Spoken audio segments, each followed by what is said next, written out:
Rokuro is an overpowered demon slayer who couldn't save his friends from getting slaughtered by demons, so he vowed never to fight again. However, things change the day he meets Benio, a proud demon slayer determined to avenge her parents, who were also murdered by demons. At first, she despises him because she sees him as a weak loser, but when she discovers his god-tier power, they team up against their common enemy while also falling in love. I'm sorry.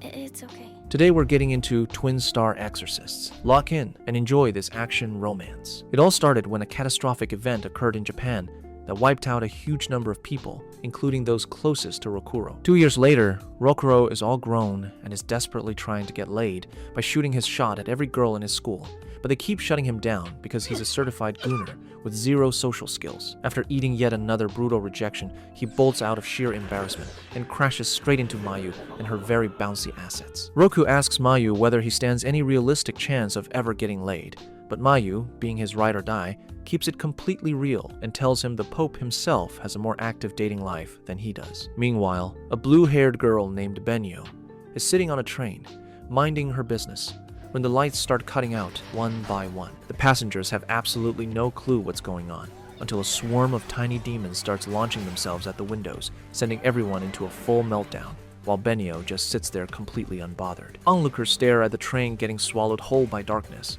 but Benyo finally stands up and pulls out one of her magical talismans. She decides to use it to crack open a gate, and just like that, they're launched into a post-apocalyptic hellscape, crawling with monsters and completely wrecked. All the demons pour into the train through the windows while she slaps on her mask and gets ready to throw hands. She draws her sword and starts carving through demons one by one, until suddenly one of the bigger ones steps up and starts devouring the smaller demons, while others jump her from behind. She cuts through most of them before turning her focus to the big guy, who has now morphed into something horrifying. The demon lunges at her.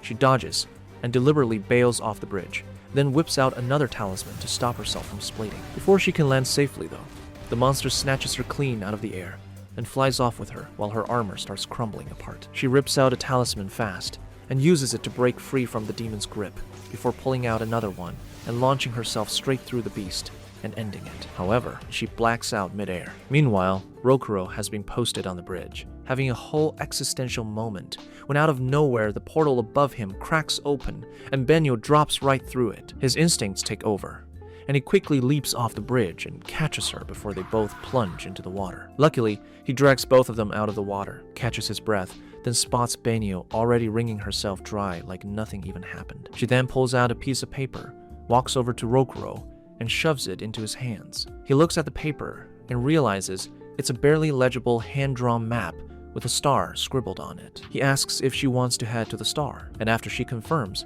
he starts leading the way. He tries to spark a conversation, but Benio does not entertain simps and shuts him out completely. Eventually, they both get lost, and Benio makes him buy her food because she got hungry and lost track of where they were due to his awful navigation. But Rokuro is low-key fuming until they spot a pair of siblings goofing around together. Without warning, the area goes dark again, and they hear a string of slamming sounds. When they turn around, both brats have completely vanished. Benio instantly cracks open the portal gate, and Rokuro clocks that she's an exorcist too, right before they both get sucked into the decimated world. Rokuro opens his eyes and catches immediate PTSD from the sight, while the injured brother screams at his sister to run as the monster closes in. The monster was a second away from eating them when Benio drives two swords into its face mid-sprint, then yanks them out and slices the demon's head clean off. Rokuro registers that she's actually a seriously powerful exorcist, while she sets her swords down and heads over to check on the kids. Suddenly,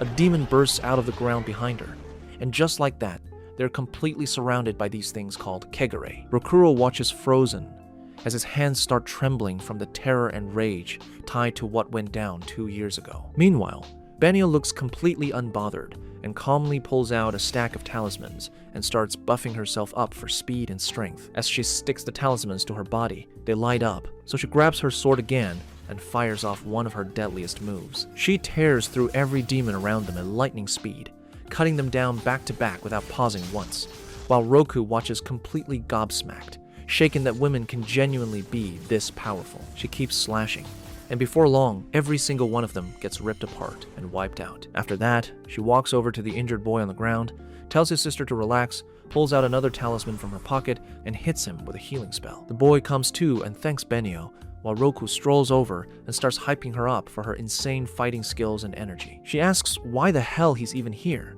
and he reminds her that she dragged him along, but before they can dip, the ground suddenly shakes and splits open as a massive spider demon materializes, ready to end them.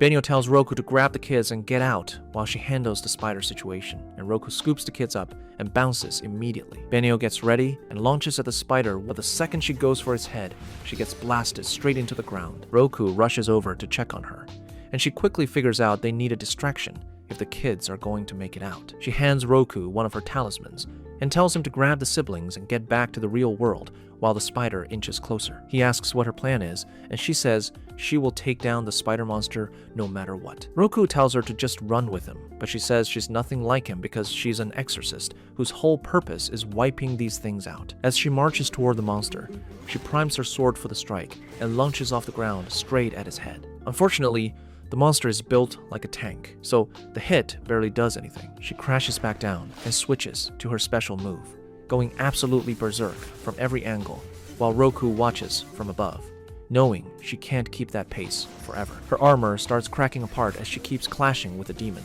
over and over. When the demon swings at her, she barely blocks in time, and her armor completely shatters. She buys herself time with a devastating attack that slams the demon into the wall, but it leaves her winded and bleeding from the hits she absorbed. Her stamina starts giving out alongside her protective enchantment, and when she reaches for more talismans, she realizes she burned through every last one. Right when she thinks it's over, Roku appears in front of her, and when she tells him to get out of there, he tells her to pipe down and witness what a real man can do. He pulls out a talisman and starts walking toward the beast, while flashes of the catastrophe 2 years ago hit him.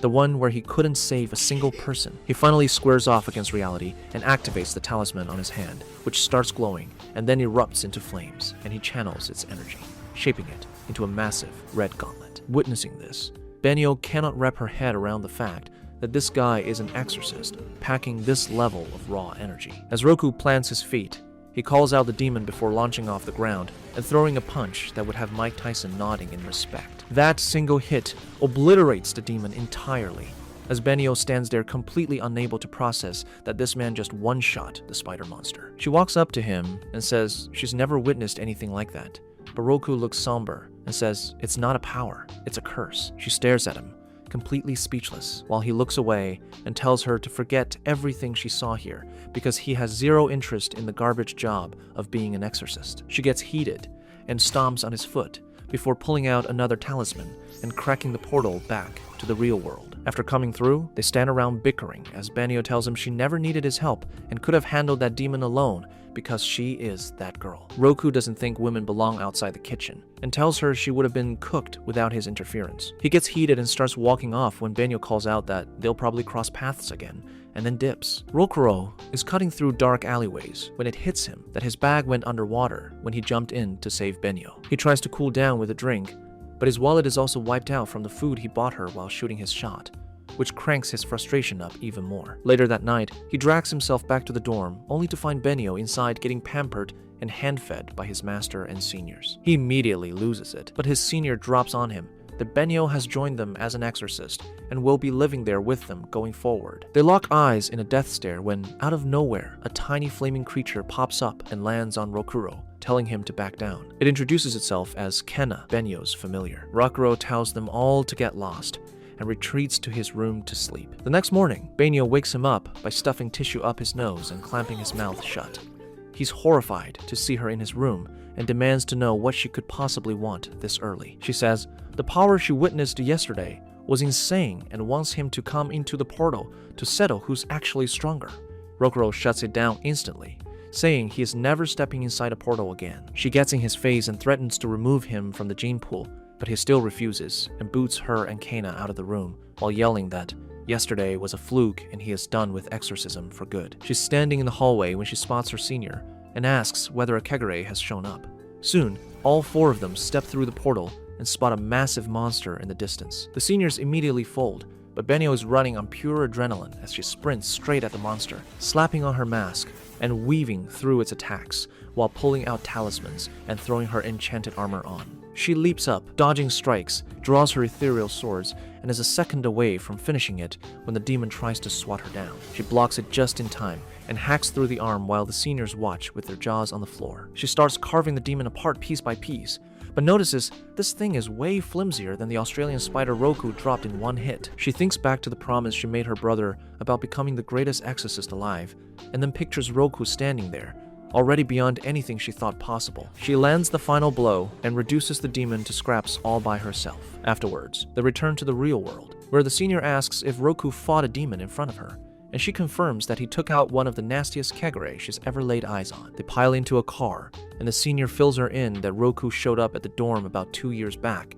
after something awful happened and has refused to exercise ever since. Meanwhile, back in his room, Roku gets bored and goes to take a bath, only to swing the door open right as Benyo is walking out of the shower. This sends her chasing him through the entire dorm, sword in hand, while Rokuro bolts outside and crashes straight into a blue-haired man standing around in only his underwear. Rokuro asks if this man is some kind of predator, but their master immediately screams at him to apologize and explains that this is Arima, the supreme head of all exorcists. They all head inside, where Arima excitedly announces he has incredible news and tells the old man to round up his exorcists and meet him under the shrine. The old master and all his students walk up to the shrine, and the master just yanks the whole thing, revealing a hidden trapdoor underneath. Once they head down, they enter a massive cave packed with exorcists, who immediately swarm Benio, asking how she's been. Meanwhile, Arima finally steps out above them and calls for everyone's attention. He explains that an oracle came to him, revealing that the endless war between exorcists and the kegare is finally coming to an end through the birth of a child of God, who will be called Miko. According to him, this exorcist will be legendary, carrying power beyond anything they can imagine, destined to annihilate all demons and bring lasting peace. Everyone is buzzing to find out who these people are, and then Arima calls Benio up to the stage. Everyone assumes Benio is the legendary one, but Arima says there's a second person and calls Roku up as well. He's stunned, but his seniors shove him onto the stage. Roku tries to tell Arima he's got the wrong guy, but Arima brushes him off and announces to the crowd that Benio is the strongest exorcist in all of West Japan, and Roku holds that title for East Japan. Everyone is thrown off seeing Roku up there since nobody has ever heard of him. But Arima silences the room and tells them that soon both exorcists will demonstrate their abilities, and then announces they need to go at each other at full power with the intent to kill. Roku snaps at him and refuses flat out, but Arima says he doesn't get a vote, and Benio is already more than ready with her dagger drawn. She immediately dives at him, slashing, but Roku is quick and slips out of the way, telling her to cool it because he wants no part of any of this. Benio couldn't care less and rushes him again, thrusting and slashing with her dagger, but Roku cleanly sidesteps and gets out of the way. He keeps retreating while she hunts him down and even nicks his clothes. She demands he go all out, but he refuses, while Benio catches him with a kick. Everyone starts clowning on Roku, while Arima sits back and urges Benio to push harder,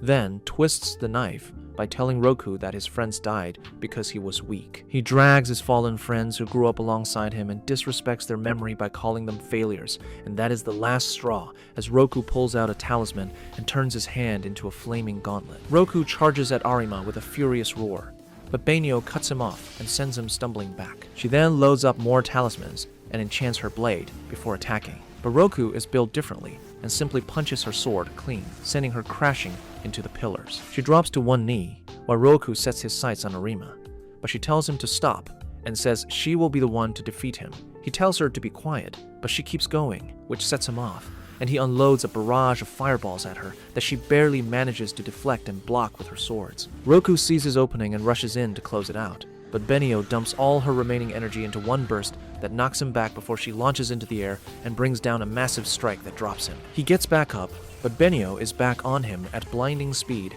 and he literally cannot track her movement. Roku snaps and punches the ground, throwing up a smoke screen, but Benio refuses to let him breathe and pushes right through to strike again. This time, Roku sees it coming and is lined up to counter when Arima activates a talisman that shuts down both their magic, and they both hit the floor. Benio gets back up while Arima walks over and bows to Roku, apologizing for disrespecting his friends and admitting he said it only to reveal his true power. He then faces the crowd and declares that these two are the legendary twin-star exorcists spoken of in the prophecy. According to the oracle, their child will be known as Miko, destined to end the kegare and usher in peace.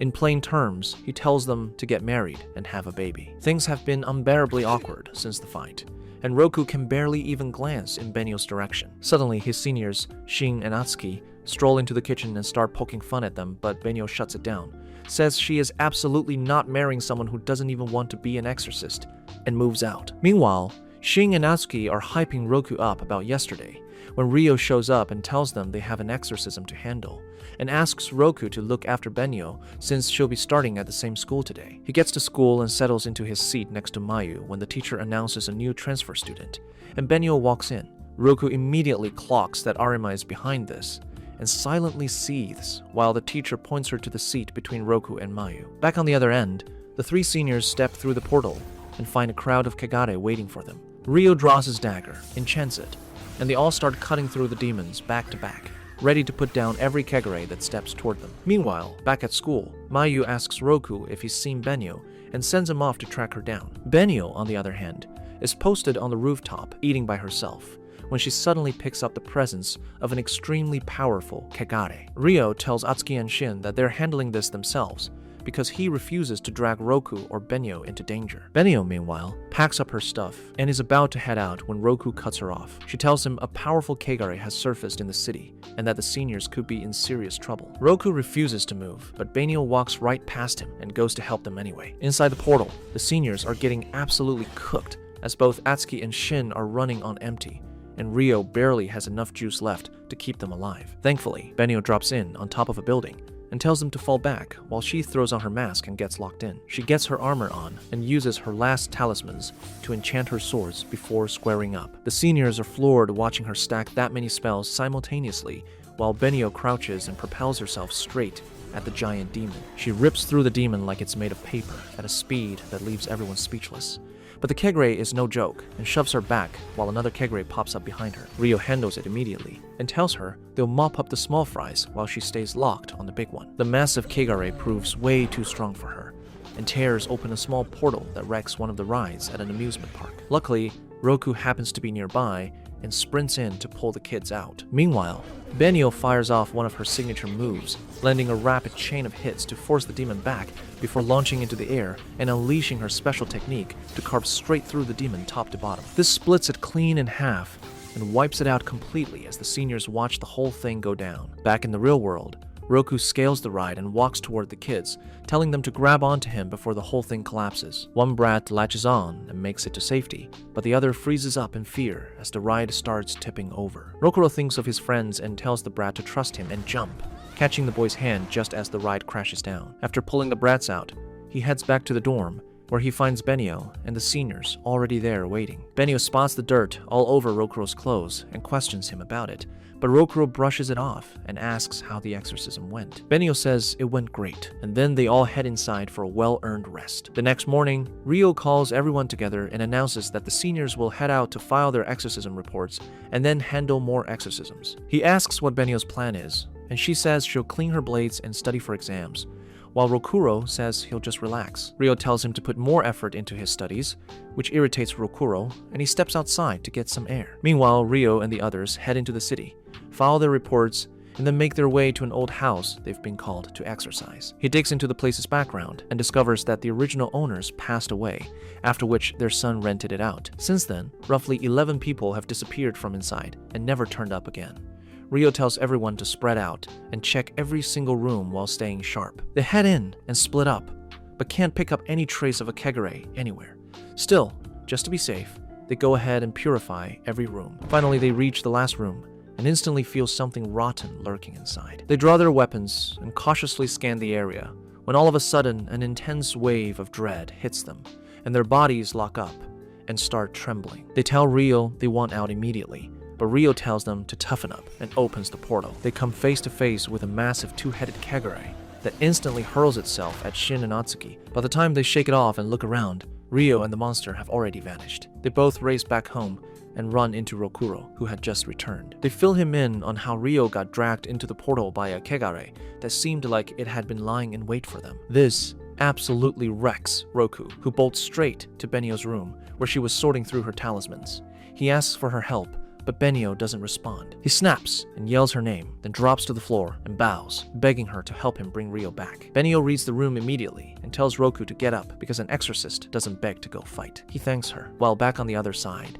Ryo is limping through the streets, battered and drained, ducking into dark alleys, trying to shake the massive kegare that's been hunting him harder than my ex hunts my socials. He collapses from exhaustion and realizes he's completely out of talismans with no way to escape this nightmare. Suddenly, he looks up and sees the monster, which looks just like my ex without filters, and it swats him aside like he's nothing. Before he can even recover, the monster strikes again and drives its tentacles into Ryo's leg before hoisting him into the air. He slices off the tentacle and hits the ground. The kegare launches him into a building before tearing up the whole area and snatching him once more. He coughs up blood with almost nothing left in the tank as he looks around to find a swarm of smaller kegare closing in to finish him off.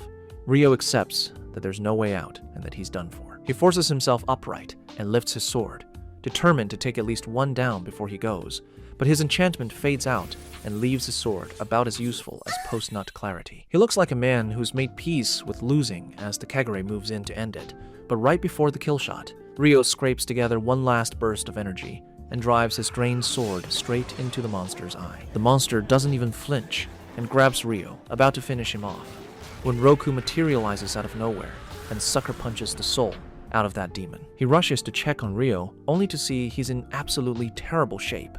That lights a fire in him because Ryo is basically his older brother. The monster reappears behind him, but Roku immediately blasts it with a vicious uppercut while the smaller ones begin boxing them in. Ryo tells him to get out now, but Roku tells him to relax because right on cue, a blur of speed tears through the area, and every single demon in range loses their head as Benio's special attack wipes out every last smaller demon in one go. The win doesn't last though, because the giant kegare drags itself back up, and a fresh wave of smaller monsters surfaces alongside it. Roku tells Ryo to stay back while he charges in to clean house. He's not built like Benio speed-wise though, and quickly gets buried under numbers, but Benio swoops in again. She pivots toward the big one, but Roku cuts her off, claiming this one belongs to him as he leaps into the air, evading its swings and crashes down with a devastating punch right to its face that obliterates it on contact. Benio mops up the last of the small fry, while Roku sprints to Ryo's side to check on him. He lifts Ryo up, and they all head back to the dorm,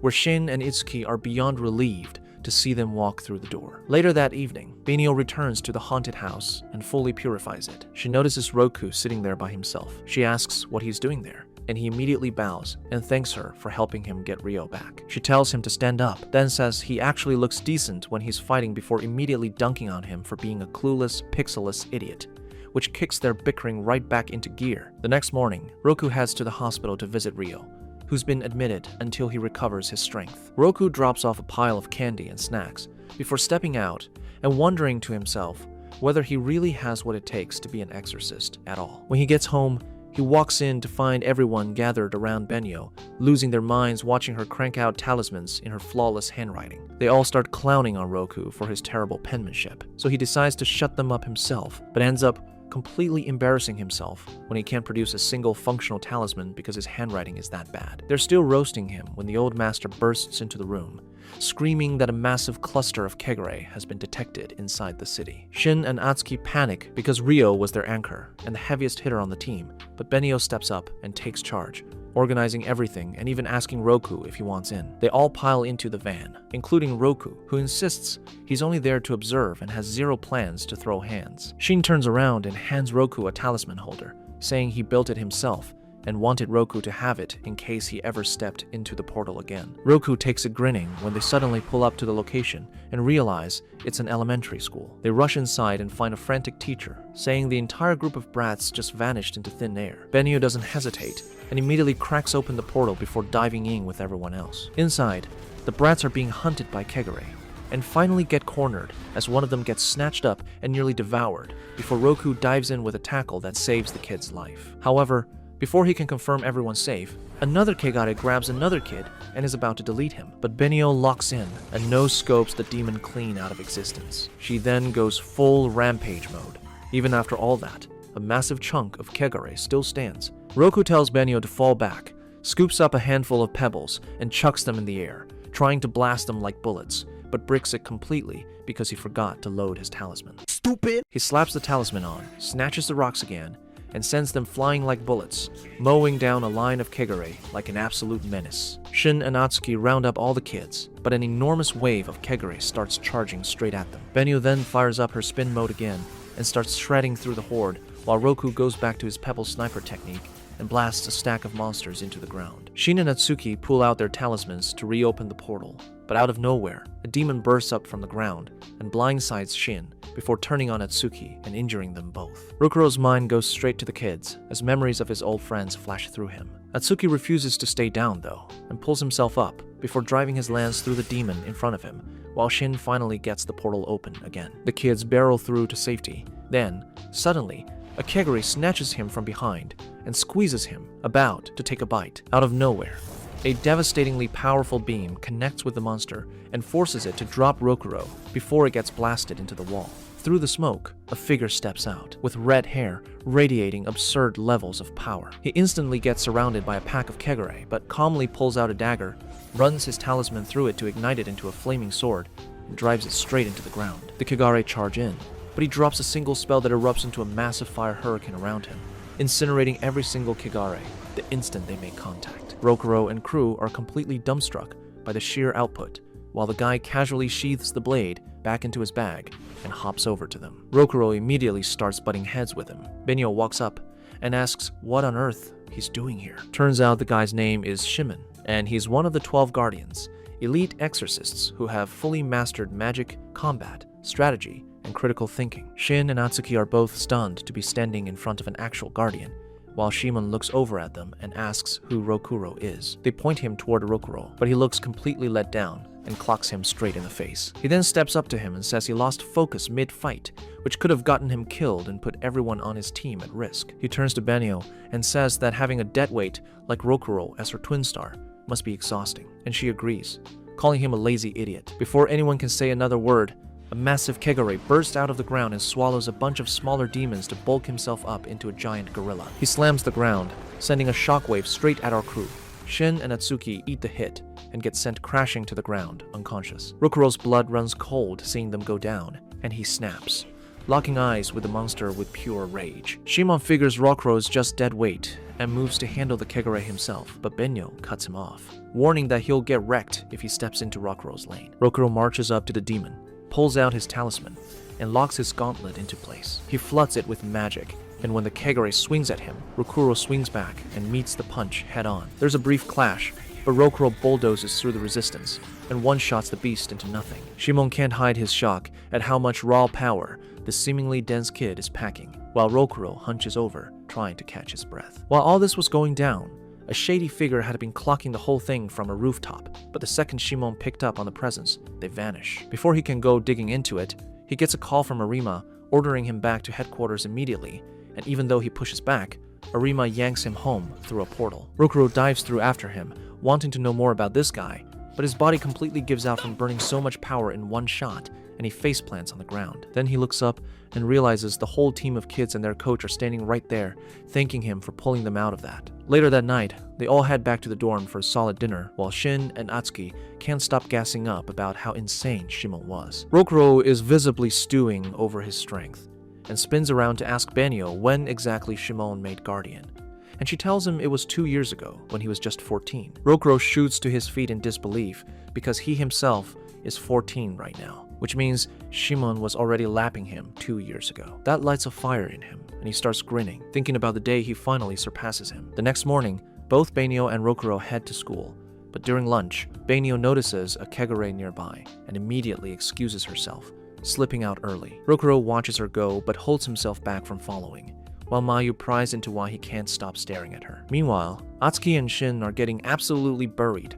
trying to manage so many Kegare solo. Lucky for them, Benyo shows up right at the wire and vaporizes the demon instantly, telling them to relax because she's got it from here. The next morning, she heads to school but gets intercepted immediately by Mayu, who asks if she wants to sit together. Benyo brushes past her and keeps moving, but Mayu trails her anyway and tries to buddy up with her in PE class and then again at lunch. Later, when she's about to head out, Mayu stops her again and flat out tells her she wants to be friends. Benyo tells her she operates in a dangerous world and doesn't do friends. Mayu decides she must be some kind of yakuza, but before she can dig deeper, Benyo dips. On the way home, Rokuro jogs up behind her and tries to make small talk, but immediately gets mauled by her familiar, who's not about to let this low IQ nuisance anywhere near her. Benio keeps walking, and when they get back to the dorm, they find out Ryo got discharged from the hospital, so they throw a little party complete with pizza and everything. They're all catching up, and Ryo mentions that he, Shin, and Asuki have an exorcism to run tomorrow,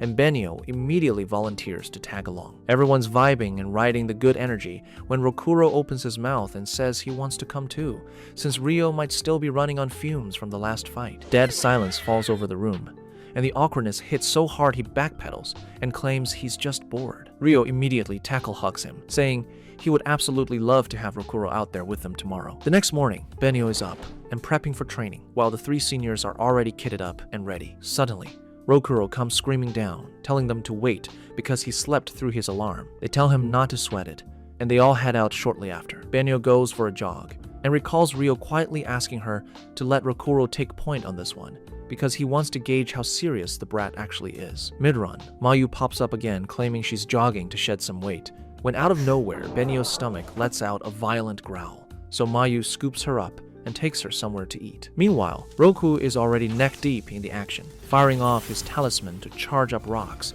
and using them as bullets to blast through a cluster of kegare all at once. Before they can breathe easy, a fresh batch of kegare claw up from underground and try to box Roku in, but he immediately falls back toward the group, and they all push forward together. Meanwhile, Mayu drags Benio to a restaurant and orders her favorite dish as a bribe to lock in the friendship.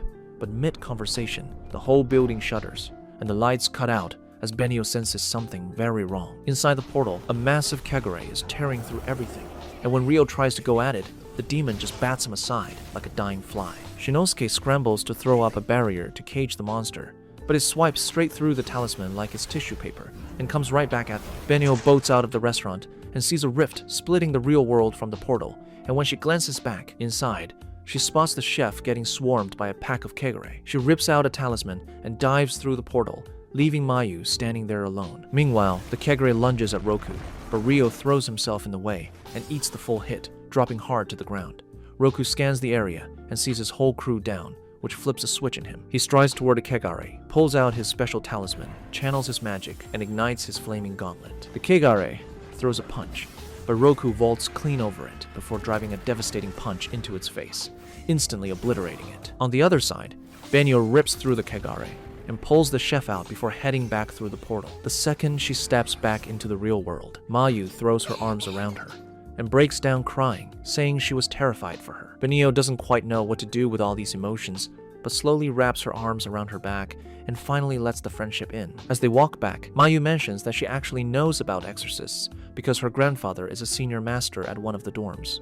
Benio suddenly realizes that the old master at their dorm is Mayu's grandpa. Mayu immediately realizes this means she's been living with Roku and sprints back to the dorm. They find Roku and the others just getting back from the exorcism, but the second Mayu lays eyes on Roku, she launches herself at him and starts wailing on him for hiding the fact that he was living with Benio this whole time. The next morning, Arima rocks up to the dorm in a beach shirt and shorts.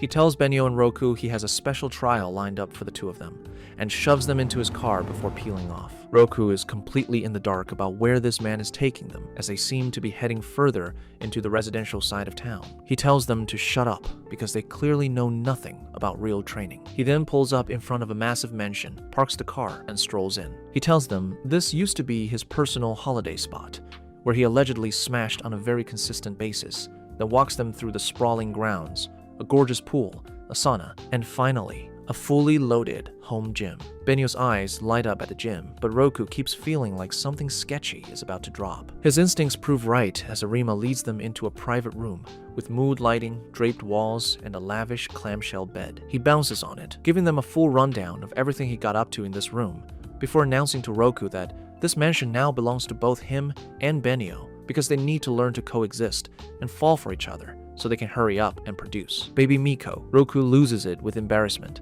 and boots Arima straight into the wall right as the door swings open and the old master walks in, announcing that all the boxes are here. Roku heads down to see that the movers have already unloaded every single thing. Arima tells Roku that, as head of the Exorcists, it's literally his duty to see the prophecy fulfilled and to ensure he doesn't die a virgin. After that, He takes Kino with him and heads out, telling them to get comfortable. A little later, Roku wanders into his bedroom and immediately starts losing his mind over the possibility of finally being in the same space as a girl, while Benio, in her room, surveys the space, decides her bed is in the wrong spot, and starts trying to shove it. For some reason, the bed refuses to budge, and suddenly the whole room begins tilting, and they're both forced up against the wall right as the divider between their two rooms slides open. A screen flickers on, and Arima appears, explaining that this is one of their trials, and the only way out is to work together. He also clarifies that all magic has been suppressed, so they'll have to rely purely on their physical ability and teamwork to get out. Once Arima blinks out, Roku scopes the room and figures out they'll need to hop from bed to bed to reach a screwdriver at the far end, use it to pop open an air vent, and crawl their way to freedom. Benio gets into position, but Roku tells her to hold on while he takes the first leap, immediately slips, and slams the back of his head straight into the wall. Benio smirks, then floats up onto the bed with zero effort and reaches a hand down to pull him up. He topples forward and lands right on top of her and gets his first ever whiff of a girl up close. He then gets hoisted up by Benio and tells her to take the jump so he can return to the lift. But the moment Benio leaps, Roku panics and shuts his eyes and catches a knee directly to the face, just like my ex when she refuses to make me a sandwich. Where's my sandwich? They both hit the floor and drag themselves back up, only to line up and run the exact same disaster again. This time, Benio forces him to actually keep his eyes open, and they nail the jump and make it all the way to the final bed. She then drops a rope down to him. They're finally at the last stretch, grab the screwdriver, and crack open the vents. To pull it off, Roku crouches down, and Benio climbs onto his back before he straightens up so she can reach the screwdriver. She pops the vent open, and they both crawl up inside the dark ducts and start moving. Suddenly, Roku gets a call from Atsuki, screaming that there's a massive Kegare assault happening, and they need both him and Benio right now. They scramble through the vents with a flashlight, and finally hit a screen at the far end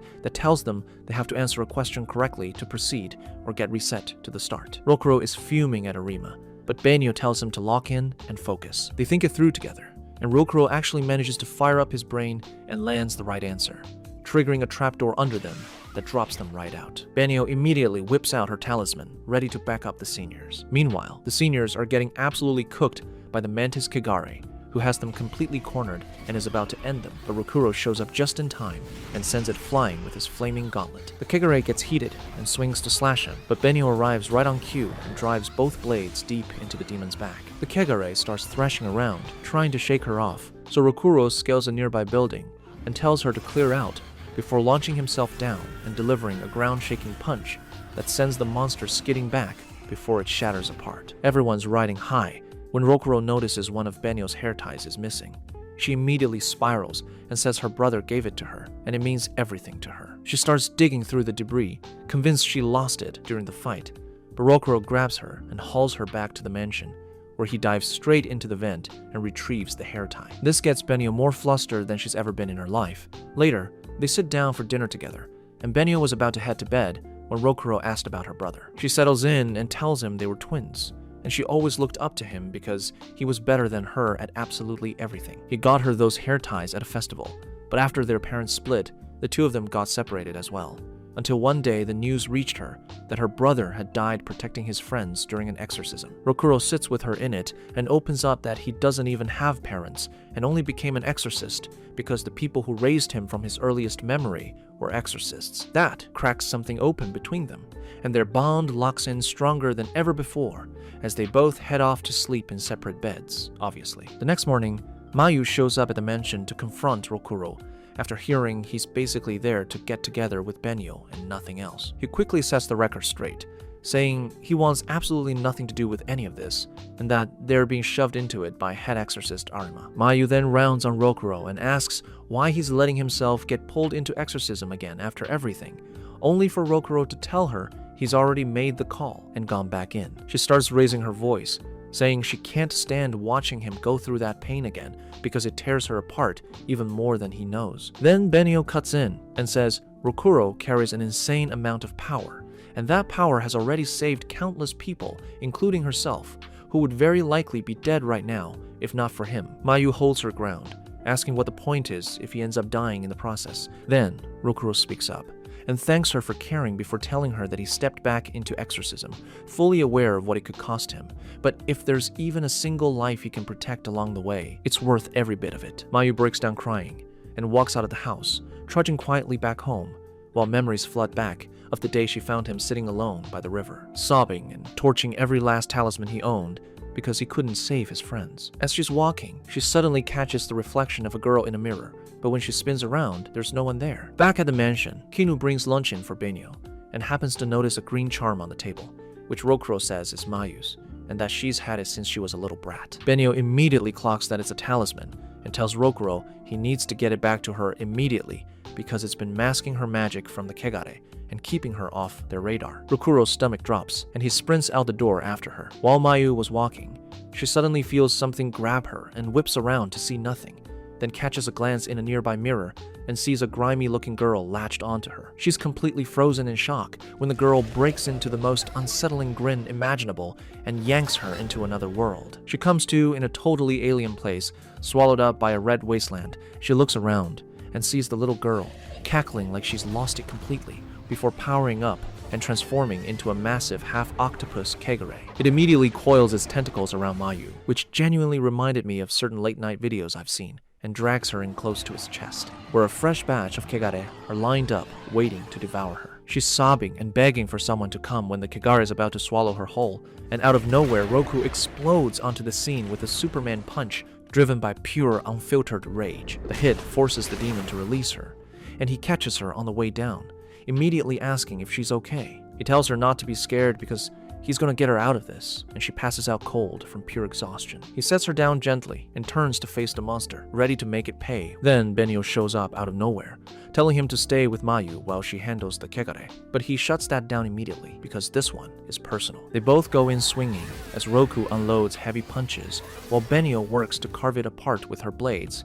but to their disbelief, this Kegare is on a completely different level than anything they've gone up against before. Before they can regroup, the Kagare suddenly gets ripped apart by a barrage of magical strikes and gets wiped out completely in seconds, right in front of them, while a drowsy-looking guy materializes and mutters that this should have been easy work for them. He crouches down by Mayu to confirm she's still breathing before looking over at Roku and casually asking how he's been, while Roku stands there visibly shaking. It turns out this guy goes by Saigen, and he's also one of the 12 Guardians. On top of that, he's Mayu's father and the mentor who shaped both Roku and Ryo from the ground up, teaching them everything they've got. Roku tries to play it smooth, but Saigen is not entertaining it for even a second, and immediately starts laying into him, while Benyo watches the whole thing play out. Then Saigen grabs Roku by the arm and tells him Arima filled him in about his return to exorcism, and asks him straight up whether he genuinely wants to walk this path again. Roku looks down and says he's not chasing the title of the strongest anymore, and doesn't give a damn about any prophecy, but he can't just stand by while the people around him keep getting hurt. Saigen smacks him as Roku hits the ground, then calls everything Roku's saying idealistic nonsense that nobody cares about, but Roku stands back up and says he means every word. Hearing this, Saigen steps to him and dares him to a fight to see whether Roku actually has any grit, guts, and ability. Roku looks caught off guard by this, but Saigen follows up by saying he won't be holding back at all, so Roku had better come at him with full killing intent. The fight kicks off, and Saigen instantly pulls out a talisman before using it to fire rock bullets that he launches super casually at Roku, who barely avoids each one. It looks almost identical to Roku's own move, but Benyo clocks that the power and magic fueling Saigen's attack is on a completely different level. Out of nowhere, Roku fires a massive rock bullet trying to bury Saigen, but Saigen proves size is irrelevant before blowing the giant rock apart with a tiny pebble. Roku anticipated this though, and bursts out from inside, swinging a punch, but Saigen instantly strips the talisman from Roku with his magic and catches his fist as the gauntlet dissolves. He tells Roku he could sense he didn't actually want to cause harm, even after being told to, and declares him unworthy of the talisman before crushing it and pocketing it. Roku tries to recover, but Saigen boots him into the dirt and plants his foot on him, declaring he will never make a decent exorcist. He calls Roku pathetic and brings up what went down 2 years ago, which catches Benyo's attention, and she asks what happened. Saigen turns and asks if she really doesn't know what he did during the disaster. He tells Benyo that Roku's hands are soaked in blood, while Roku tells him to shut his mouth. Saigen goes on to say that 2 years back, a catastrophe hit the Hina dormitory, where, according to reports, Some Kegare broke through a portal and slaughtered every trainee living there, with Roku being the only one who walked out alive. Benio gets worked up because her brother, after they were separated, ended up at that dorm and was killed there by one of the Kegare. Saigen then sadistically drops that not a single Kegare ever came through any portal that day, and every last trainee was killed by none other than their beloved friend Roku, who completely lost control of his power and himself. Benio can't process this and approaches Roku, her face twisted in pain, asking if any of it is true, while Roku just stares at the ground in silence. Saigen then tells Roku that one of his childhood friends, a guy named Yudo, was actually Benio's brother. This hits Roku like a truck, since he had zero idea their lives were tangled together like this. Benio, still seething, asks him again about the incident, and Roku finally admits the truth, confirming everything Saigen said was real. Benio snaps and draws her sword, pointing it straight at Roku and demanding a fight. Roku says nothing and just stares down in shame, while Saigen calmly lowers Benio's arm, saying there's more to the story. Suddenly, a sound breaks the silence, and a cloaked figure approaches, calling out to Roku like he's a long-lost buddy. Roku freezes at the sound of that voice, while Saigen reads him immediately and realizes it's Yudo. Yudo steps forward and drops the cloak to reveal blue hair and an eye patch. Benio is completely speechless and tries to call out to her brother, but nothing comes out. Saigen tells Yudo he had been waiting for him to show his face before reaching for his talisman, but Yudo just laughs at him and threatens Mave's life if he moves even a single inch. Saigen is forced to stand down, but Roku's shock flips into scorching fury as he screams at Yudo, asking why he's even still breathing. Yudo just clowns on him, saying the wound Roku gave him healed completely and that he's here to pick their friendship back up. That's all Roku needs to hear as he charges at him, but Yudo just snaps his fingers, and a wave of magical ropes shoots up from the ground and binds Roku entirely. Saigen is thrown off because he notices Yudo pulled that off with 0 talismans. He walks up to Roku and starts mocking him about his friends and laughing at how useless he is, while Roku screams at him, demanding to know what he did to those kids 2 years ago. Turns out that 2 years ago, only Roku and Yudo were strong enough to go on actual exorcism missions, while every other kid was still in training. Between them, Roku was clearly the strongest, with Yudo right behind, and everyone looked up to both of them. One day, Yudo rounded up most of the kids in a room, and promised that once he put something in them, they would match Roku's level. Every single one of them agreed to power up since being weak is exhausting. They all gathered in a room where Yudo sets up some kind of ritual, shuts the door, and begins his dark magic. Meanwhile, Roku gets back and asks 2 girls downstairs where everyone else went. They told him everyone was up in Yudo's room, so Roku didn't think twice. He decides to head out for pudding, but when he tries to open the gate, it won't budge. He tells one of the girls about it when suddenly the other girl gets blasted across the lobby by some invisible force. They rush after her and find her crumpled on the floor, not twitching at all, and when they spin around, they find one of the girls sobbing and saying something terrible is about to go down. She begs Roku to stop Yudo immediately and says she doesn't want to turn into a Kagure. Without warning, she starts transforming and mutates into a massive monster right before their eyes. Before they even register it, the entire dorm is swarming with Kagure that used to be their friends. Roku and the green-haired girl try to bolt outside, but the door won't open, and one of the Kagure grabs the girl from behind and opens its mouth, drooling all over her as she screams for help, but Roku's entire body locks up, and he can't do a single thing while she gets devoured right in front of him. Witnessing this, Roku completely shatters inside, which then ignites into volcanic rage. Benio can't stomach this, as she stands there struggling to wrap her head around how a human can become Kegare. Saigen explains that this is called Kegare corruption, and is known by almost no one except those reckless enough to dig into the dark arts. It's one of the most vile things anyone has ever done for power, and Yudo used the dorm kids as test subjects to figure out how much power he could harvest and how to perfect the process. Bottom line, he tells her the one responsible for the tragedy wasn't Roku, it was her brother, Yudo. Benio refuses to accept it, insisting her brother is the kindest person she's ever known and would never do something like that. But Yudo himself cuts in and tells Benio to shut up because her voice is grating on him. He says he's had enough of sitting through her self-righteous lecture. Saigen tells her she needs to face reality because Yudo has always deceived the people closest to him, and at his core, he's a sadistic and broken person. Benio asks if everything they ever shared was a lie too, and Yudo destroys her further by saying he never had any love for her, thought she was a dim little sister who could never keep pace with him, and considers her one of the biggest disappointments of his life. Benio is gutted, while Roku gets so furious that he starts physically ripping through the magical ropes with raw strength.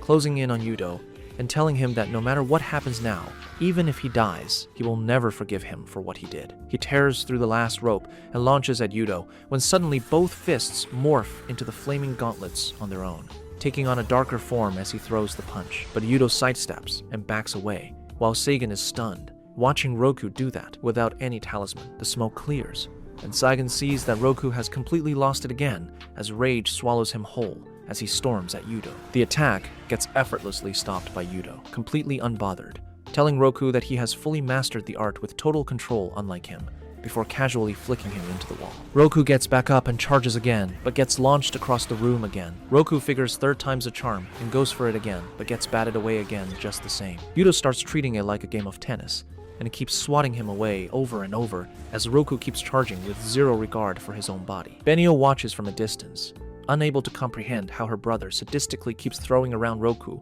who has completely lost himself in rage for the dead kids. Roku launches again and winds up for a devastatingly powerful punch, but Benio suddenly steps between them and tries to block it with her sword. Roku snaps back to reality the second he sees her, but can't stop the momentum and sends Benio crashing into a container. He rushes over immediately, asking why she did that, and she says she couldn't keep watching him drown in his own rage. Yudo saunters up behind him and tells Roku he always knew he had insane potential, and offers him a spot at his side, while promising to make him stronger than he's ever been. But Roku tells him he'd rather be dead than team up with Yudo. Yudo just grins and says they'll cross paths again soon, and by then Roku should have leveled up so he doesn't get bored, then strolls off. Seigen tells Roku not to chase him and opens the portal while snatching up Mayo. They cross back into the real world through the portal, and Seigen leaves with Mayo, while Benio immediately drops to her knees and bows before Roku, begging him to forgive her for all the suffering her brother caused him over the years.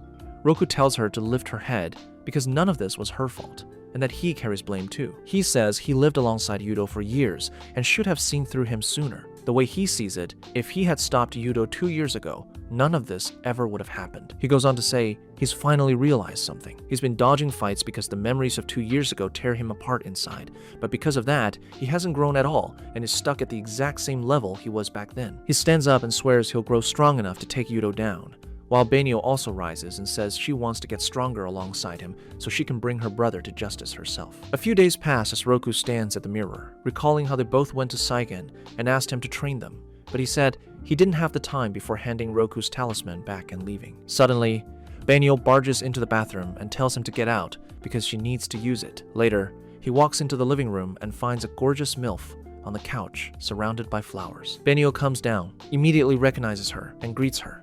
She tells him that the MILF is Subaru, also one of the 12 Guardians, and her former teacher. Another strange cat-like character gets introduced, named Tata, who is also one of the 12 Guardians, but not much is known about him. Roku suddenly connects the dots that if Subaru is one of the 12 Guardians, she must be absurdly powerful, and straight up asks her to train him so he can get strong. Benio follows his lead and bows deeply, begging her to take them both on, and surprisingly, she agrees without much resistance, telling them that training starts first thing tomorrow morning. The next morning, she sends them off to a special location under the pretense of training, which ends up being a boutique where they both get fitted for clothes. After that, she basically turns their training into a date and forces them to hang out together. They struggle with it, and eventually, completely worn out, Roku buys a pile of food for Benyo, which brightens her up, and they sit by the river where they first crossed paths as Benyo digs into the food without holding back. They were deep in conversation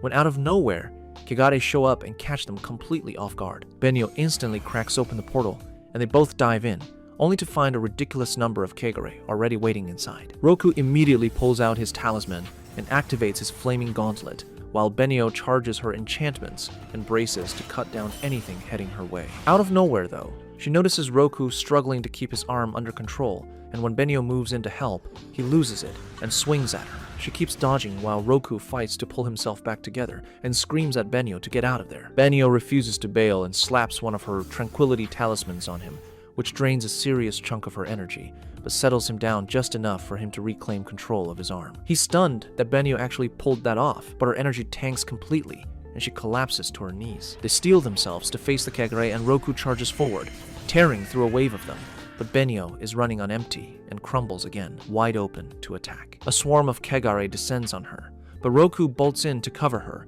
and pulls her in tight to keep her from getting hurt. Suddenly, a wave of Kegare drops dead behind them, obliterated by none other than Subaru as she strolls toward them in her Victorian dress. They get swarmed again immediately, but Subaru tells them to relax as she pulls out her talisman and conjures a pistol from her fan. She starts unloading on the Kegare, dropping every single one in one shot before pulling out a second gun and dual-wielding like John Wick. Rokuro's jaw drops watching her go as she flexes the full power of America and blows everything away. The Kegare keep coming with no end in sight, so she decides to escalate and goes full Rambo, pulling out a shotgun and unloading on everything that breathes like a complete menace before swapping to a Tommy gun and going absolutely unhinged. Rokuro spots Tatara getting swarmed too, but without budging a single inch, every Kegare around him just evaporates. Benio tells him nobody has a clue what Tatara's abilities actually are. He's seen as incredibly powerful and completely enigmatic even among the 12 Guardians. She keeps firing and eventually lands one massive shot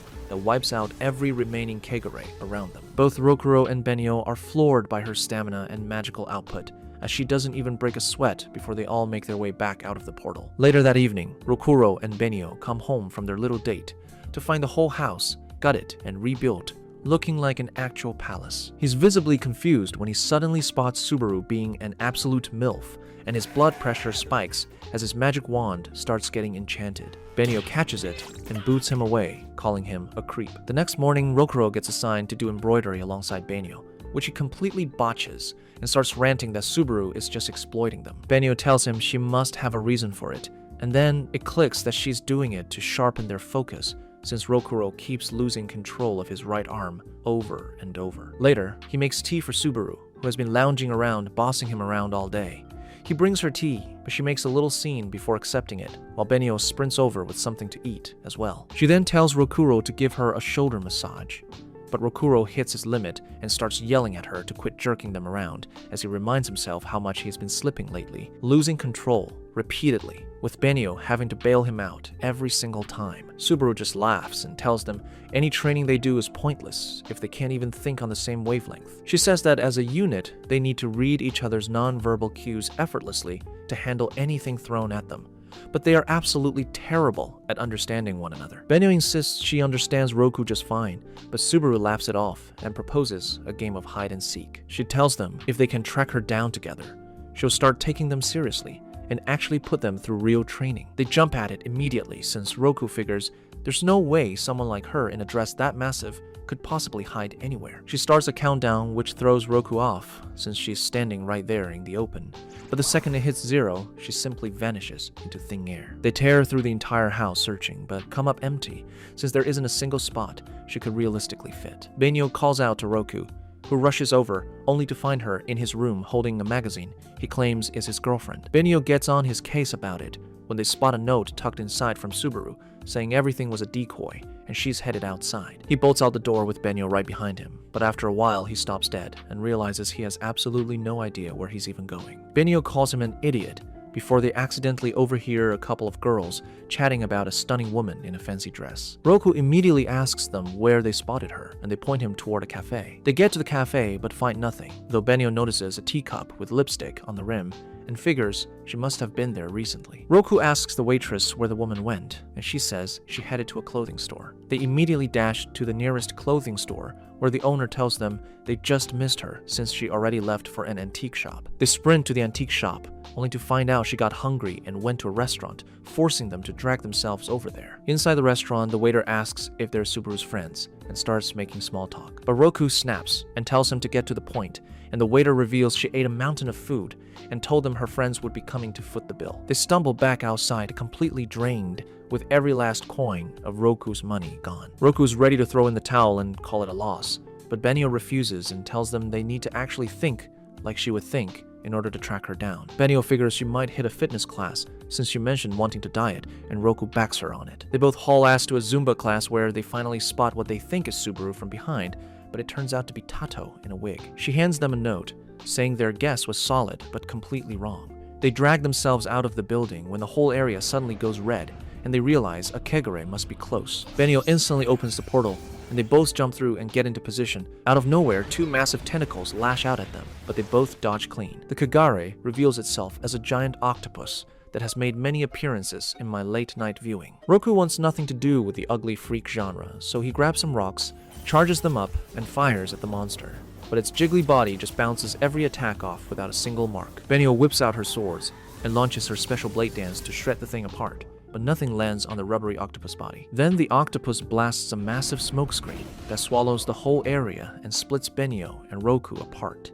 They shout out to each other, but can't navigate their way through. The octopus sniffs out the gaps and strikes at both of them, but they both slip away fast, and Roku reaches for his talisman before freezing up, terrified of hitting Benio or losing his arm again. Benio also holds her strikes back, scared she might accidentally take Roku out. Before either of them can figure out a play, the monster swings at Benio again, and even though she slips the first hit, the second tentacle catches her clean and sends her smashing into the wall. Roku tries to fight his way toward her, but barely avoids getting hit himself. Benio drags herself back up and figures out she shouldn't be reading the monster's movements at all, but tracking where Rokuro is moving instead. And then they can line up their attacks perfectly. Rokuro lands on the exact same idea, and finally, they click into sync as they both power up and brace for an assault. The octopus swings at both of them, and Rokuro decides to commit as he uses his gauntlet to straight up rip the tentacles off the octopus, while Benio sees it coming and instantly rushes in to finish the tentacles off. Together they both launch themselves at the octopus, and in one perfectly synced strike,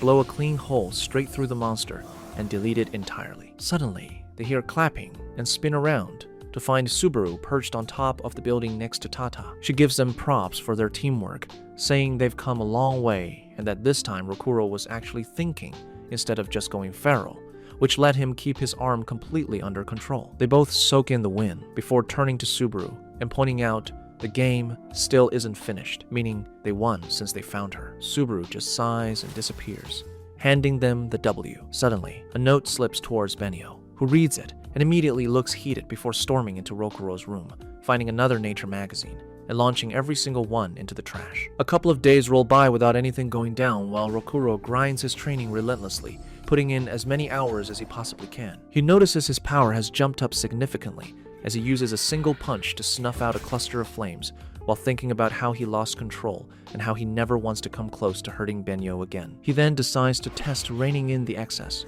throwing punches while making sure not a single flame gets set off. Once he's satisfied, he starts thinking about how to actually beat Yudo, only to hit the wall and realize that locking down his power and playing it safe will never be enough to take him out. To get on Yudo's level, he's going to need every ounce of his strength completely unleashed while somehow keeping himself from losing control. He figures there's no point stressing over this right now, so he wraps it up and heads back upstairs, only to find a thick cloud of smoke pouring out of the kitchen. He rushes in to find Benio hunched over a massive pot, cooking something so rancid she looks like a scientist running a nuclear reactor. He asks what on earth she's making, and she tells him she decided to throw together a healthy lunch. He roasts her, saying her cooking is garbage and that she needs to permanently retire from the kitchen.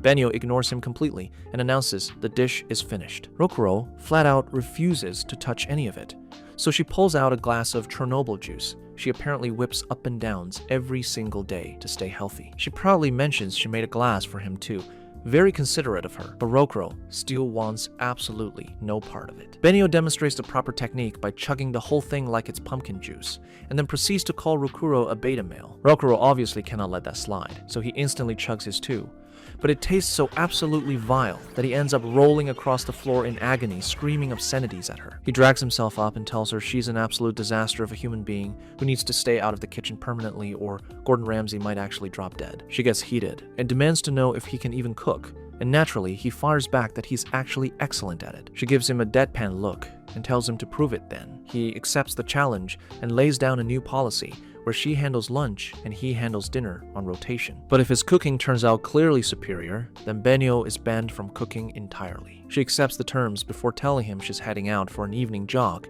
while Rokuro gets to work in the kitchen. She heads out and starts running along the riverside while her mind drifts to home-cooked meals as she watches a mother and daughter cheerfully hauling groceries home to make dinner. She can still picture her mom casually asking her dad what he felt like eating, even mid-battle against a giant kegare. They were two of the most powerful exorcists around and always fought as one unit, locking in their enchantments and launching a perfectly coordinated strike that wiped the kegare out in a single blow, leaving every other exorcist in the area absolutely stunned. Meanwhile, little Benio just clapped and declared she wanted to be exactly like them when she grew up. Back home, Rokuro has completely taken over the kitchen and is going all out with every ingredient he can get his hands on to put together the greatest meal she's ever tasted. He gets distracted and scorches something, but manages to pull it back together and eventually finishes with a single bowl of egg fried rice. Meanwhile, a mountain of dishes gets dumped into the sink for the dishwasher to deal with Akiko women. He hangs around waiting and starts to clock that Benio has been out on this jog for way too long and begins to worry. Meanwhile, Benio gets snapped back to the present. Out of nowhere,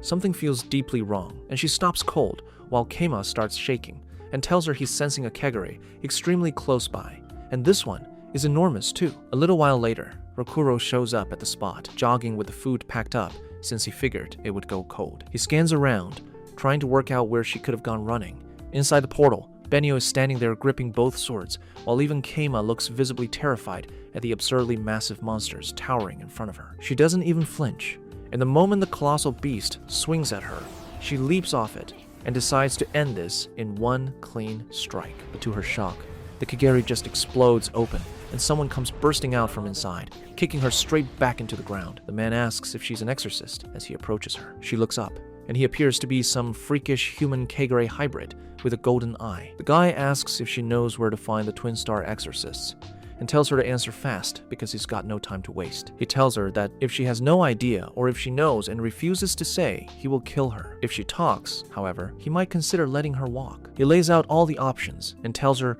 he's counting down from 10 and waiting for a response, after which she dies regardless. He kicks off the countdown, and instantly, she's flooded with PTSD from her childhood, when this exact monster had already defeated and pinned her parents, and forced her to choose between saving her dad or her mom while counting down from 10. She forces herself back onto her feet with both swords in hand and screams his name in pure rage, which visibly shocks the monster, and then Kamui, who demands to know how she knows who he is. She doesn't answer and immediately charges at him, but he steps out of the way without even trying. She starts pushing herself to the limit, trying to find an angle to land hits while screaming at him, asking if he has zero remorse for every single person he slaughtered up to this point. He says nothing back, which only makes her even more furious, and she goes in for the attack, but to her absolute horror, he barely taps her sword, and it shatters before following up with a magic blast that snaps her leg and drops her to the ground. He walks toward her and says he doesn't keep track of every bug he steps on before launching into the air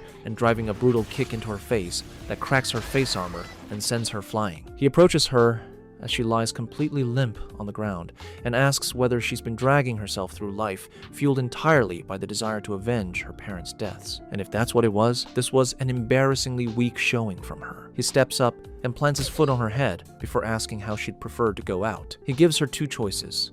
She can die getting crushed the same way her parents did, or she can die with her skull driven into the dirt. Then he tells her she's got 10 seconds to pick. He begins counting down, and she flashes back to standing at their funeral, swearing she would avenge them someday, and starts breaking down in tears from pure helplessness and despair, while Kamui keeps counting. She feels like a complete failure because she couldn't get even one thing right, and Kamui is nearly done counting when Rokuro suddenly explodes onto the scene with a devastating punch that sends him flying. He immediately chews Benio out for being this reckless and trying to take on Kegare solo when they are literally a team. He also mentions he brought her dinner because it would have gone cold. That genuinely hits her somewhere deep, as she tells him to get out of there because there's no way he can beat this thing. Kamui drags himself out of the wreckage and closes in, claiming he's going to wipe out both of them right now. But luckily, one of the stray Kegare decides to take a swing at Kamui, which buys Roku just enough time to grab Benio and get them both out of there safely. He patches her up on the spot and says they need to go back and report everything to the people in charge, but Benio is a complete emotional wreck and tells Roku everything about how this monster took her parents from her. He tells her that he lost everything too, but that she's the one who gave his life something to hold on to. He swears that they will come back and take Kamui down no matter what, but right now, they just need to stay alive, get stronger, and live to fight another day. Comment powerful twin if you watch this recap to the end, and if you enjoy anime recaps like this, subscribe to the channel and watch this next video. Back at the dorm, Chisama rings up Arima to warn him about a monstrous Kegare lurking in Narukami, only to find out Arima's already ahead of him on that intel. Arima tells him this thing is a Basara. Looks human, but definitely isn't. It's basically a Kegare that leveled up hard after gorging on a ridiculous stack of spell power from its victims. Arima adds that their power reading is straight up broken, and nobody short of 12 Guardians tier is walking away from that fight. Jisama asks what a regular exorcist's move should be if one shows up, and Arima says the smart play is dodging the fight entirely. Benio warns Rokuro that Kamui is a basara and begs him to bounce instead of throwing hands. Kamui clocks him though and gets curious, but right as he moves in, the kegare he already smoked earlier pops back up out of nowhere and yanks his focus, giving Rokuro the window to yank Benyo out of Magano. He patches her up, and she's back on her feet in seconds, already gearing up to march back into Magano for round 2, leaving Rokuro stunned that any human could be this reckless. She insists she has to take Kamui down.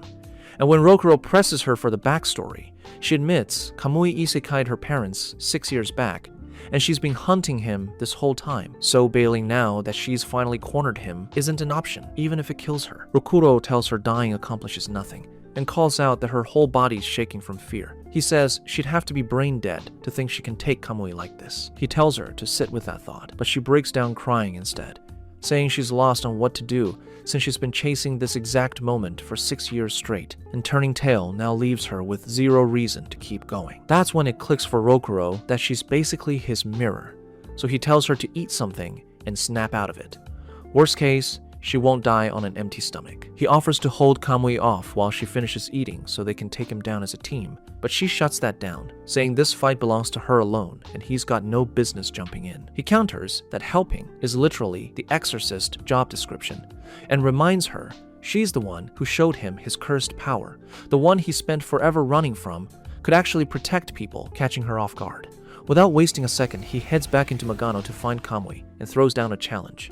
He rushes him, swinging hard, but Kamui shuts down every hit, leaving him shook. Kamui hypes up his skills, saying he shows real promise, and admits he'll hold off isekai'ing him until he bulks up enough to yield tastier spell power later. He then puts a 10-second clock on Rokuro to pick between fighting on or running, but Rokuro suspects it's a trap set to gut him the moment his back's turned. Kamui insists he never breaks a promise, and just likes handing people a choice for the fun of it. He goes on about how much he enjoys watching people squirm differently when he traps them in dilemmas. Mid-rant, he suddenly recalls Benio's parents and casually mentions how he squeezed them to death after letting them pick their fate first. That sends Rokuro into a rage, and he storms forward, swinging repeatedly, capping it off with a nasty hit that sends Kamui stumbling. Kamui shrugs it off and pops back up, and Rokuro's floored he's still standing. Kamui decides it's time to stop playing around, pulling out a cursed talisman and firing off a spell that instantly warps his legs, leaving Rokuro baffled how he's even wielding a talisman. Kamui boots him straight in the crotch hard enough to send him flying into a wall. He then closes in on the barely conscious Rokuro and goes to stomp him flat, but Benio blitzes in at insane speed and cuts him off. She unloads a flurry of blows at top speed, catching Kamui genuinely off guard at how much she's changed. He hops back to a floating chunk of earth and tells her nothing she throws will land, since the power gap between them is way too massive. She ignores him completely and charges again anyway, but Kamui punts her hard enough to send her crashing back down. Mid-fall, Rokuro dives in and catches her right before she eats dirt. The two grip the sword together and blast out a massive surge of power that transforms it. Kamui clocks this immediately and realizes he's finally found the twin stars, rushing straight at them. Benio and Rokuro meet him with the upgraded blade as he closes in, knocking him back. Just when it looks like he's toast, he pops back up unfazed, leaving them stunned. He explains Exorcists and Kagure have been locked in this war for over a millennium, each side gunning to wipe the other out. And if the Miko prophecy holds true, he'd technically need to raise the twin stars destined to birth him. Instead, he turns to walk off, saying he honestly couldn't care less who ends up dead, since all that matters to him is staying entertained. He'll fight them once they're stronger, or he'll just wait to face Miko when he's born. Once he's gone, the two of them collapse from sheer exhaustion, while Arima, who's been watching the whole time, looks satisfied with what he saw. A few days later, the Exorcist dorm throws a Tanabata night, and mid-wish writing, Benio shows up with her signature dish. Spotting this, and looks shocked she's even capable of cooking, and grabs a cup to chug it anyway. Rokuro picks a fight with Benio, snapping that she can't be feeding people this garbage. Meanwhile, Mayura rolls up with Ryogo, spots Benio next to Rokuro, and only catches enough of the combo to assume Rokuro's out here flirting. So she sprints over, out of pure jealousy, and clocks him. Not long after, everyone sits down, and Benio scribbles her wish on her card, making Rokuro nosy about what it says. She says she's hoping Ohagi Man gets turned into a movie, and Benio's left wondering what that even is. Kinako fills in that It's a tale Benyo invented about her favorite snack, ohagi. She launches into her painfully dull story, which Rokuro sits through patiently since he's a bottom-barrel dude with time to burn. Ryogo ties his wish onto the Tanabata tree, writing that he wants everyone at the dorm healthy, classic Big Brother energy from someone who looks out for his people. Shin brings up everything that's happened lately, and Ryogo credits those two for pulling them through it. They talk about how Rokuro used to dread being an exorcist, until Benio showed up and dragged him back into the fight. Ryogo then wishes for him to become the strongest exorcist alive, so he can finally be his servant like he once promised. Meanwhile, Benio's still going on with her pointless story, and Mayura, done caring about it, goes ahead and hands her own wish. She tells Rokuro to hang his too, but he says his tiny brain can't cook one up. Mayura notices they're both banged up, which gets her thinking about every obstacle Rokuro had to push through before choosing to be an exorcist again. Even though it's not what she wants, she accepts she can't hold him back, since this clearly is where he belongs. So her only wish is for his safety, and for his dense self to finally clock that she's into him. Over at the 12 Guardians dorm, Ikaruga and Seigen chat during bath time, and Ikaruga mentions the recent sighting of a Basara named Kamui. Seigen confirms it, saying Kegare that evolve into Basara hits such insane power levels that even the 12 Guardians should skip solo fights against one. Ikaruga's shocked the Twin Stars managed to hold him off at all, but Seigen tells him not to hype them up too much since those two just barely scrape by. Meanwhile, in another bath, Arima, a certified creep, corners Subaru mid-bath to grill her on how her session with the Twin Stars went, and she explains she coached them on how couples need to actually consider each other's feelings. Arima points out that wasn't her only assignment though, reminding her she was also supposed to make clear that their power as Twin Stars can skyrocket, but only if it's fueled by a bond built on real trust and understanding. Meanwhile, as Benio, Rokuro, and Mayura sit staring at the stars, Benio starts reflecting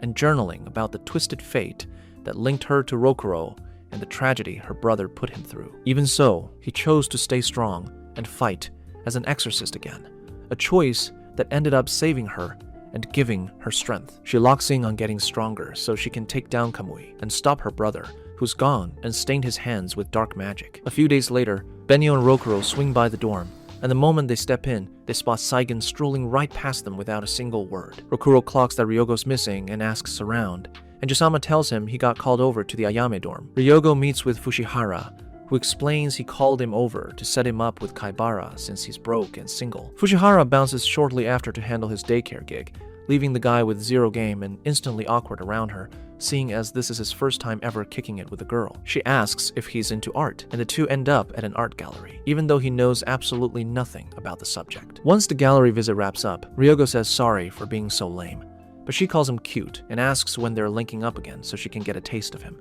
Back at the dorm, Rokuro's floored hearing that a scrub like Ryogo actually landed a date, and everyone's rooting for a second one since the man's a certified beta male. After that, Ikaruga corners Arima, wanting to know why Seigen's been camped out in Narukami this long instead of manning his usual spot at Western HQ, and Arima says there's a target in Narukami. He needs Amawaka clan hands-on. Still, Ikaruga suspects that, although the Amawaka clan, Seigen's people, exist to snuff out threats to the Exorcist Union, Arima's holding something back. Meanwhile, as Ryogo and Kaibara head home, she snatches his hand since the oblivious dude clearly wasn't going to make the move himself, catching him totally off guard. She calls him boring, so he apologizes and promises he'll step it up next time, but she tells him a kiss would prove he's really trying, catching him off guard yet again. First thing the next morning, dude heads to Fushihara's daycare to ask if this girl's legit or too shady to trust. He also asks whether exorcists should even bother settling down, given death could come knocking any day. Fushihara tells him that exorcists like them, unlike the Twin Stars or 12 Guardians,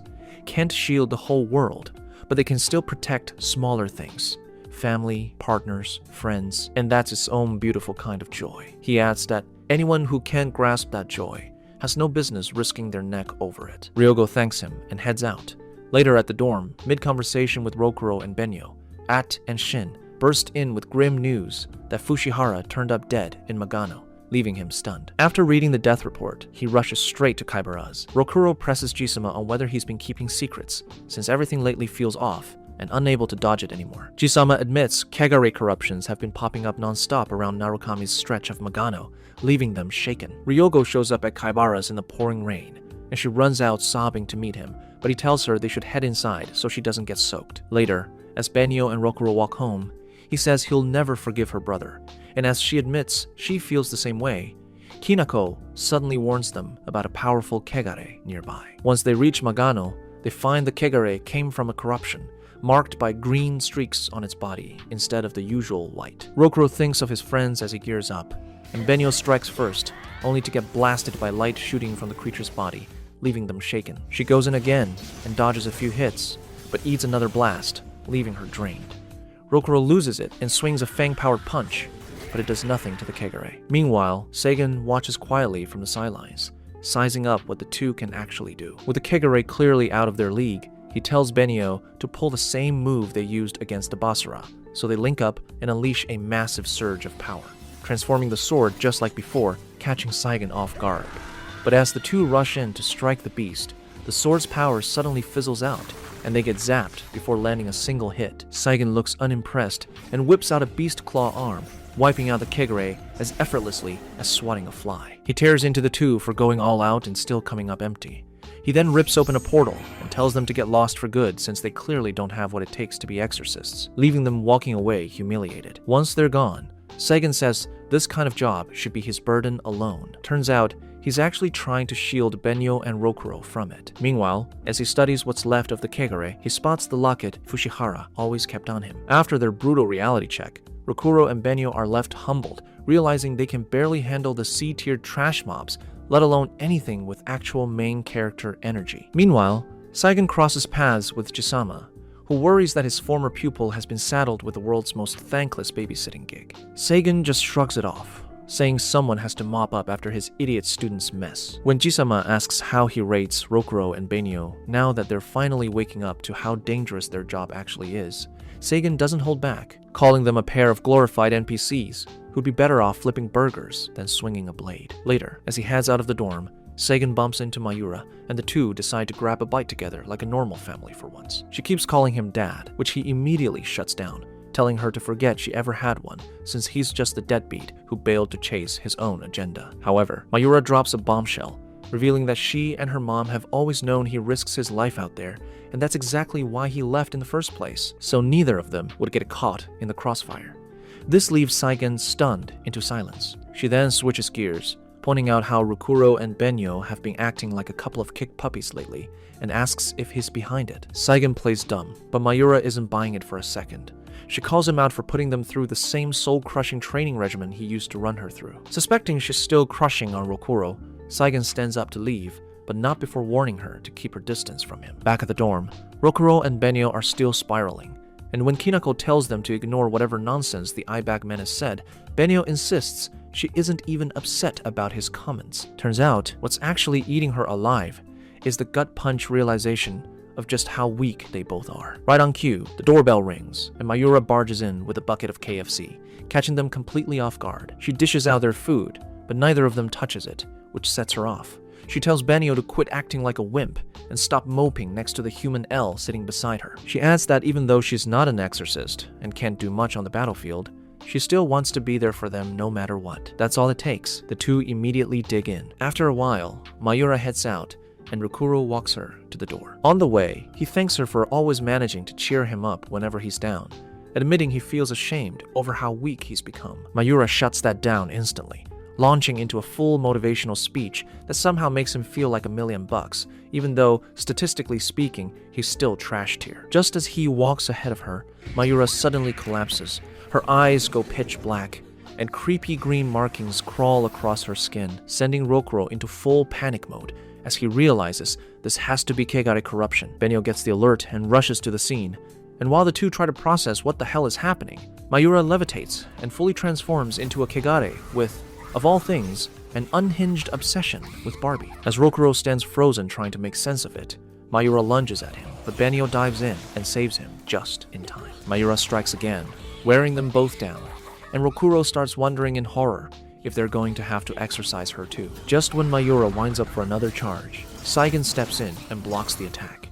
Realizing it's his own daughter under the corruption, he orders Rokuro and Benyo to get out of Magano immediately, while he handles the exorcism himself, leaving them both stunned. He activates Beast Claw and throws himself into the fight, while Rokuro drops to his knees, crushed that he failed to stop yet another corruption before it happened. As he wallows in guilt, Benyo reaches out to comfort him, and that's when they both pick up on Mayura's faint voice, calling out for help from somewhere inside the Kegare. They realize this has to be some kind of power exclusive to the Twin Stars, and that maybe there's still a way to bring her back. Meanwhile, the fight rages on, and Saigen is about to land a finishing blow when Mayura wraps a leg around him and slams him into the ground, proceeding to beat him down and very nearly isekai him on the spot. Before that can happen, Rokuro and Benyo charge in together, unleashing their combined spell power and knocking Mayura back. Saigen is floored, immediately suspecting they just pulled off resonance, and when they explain what they felt earlier, he's just as shocked as they are. They ask him point blank if there's any way to save Mayura,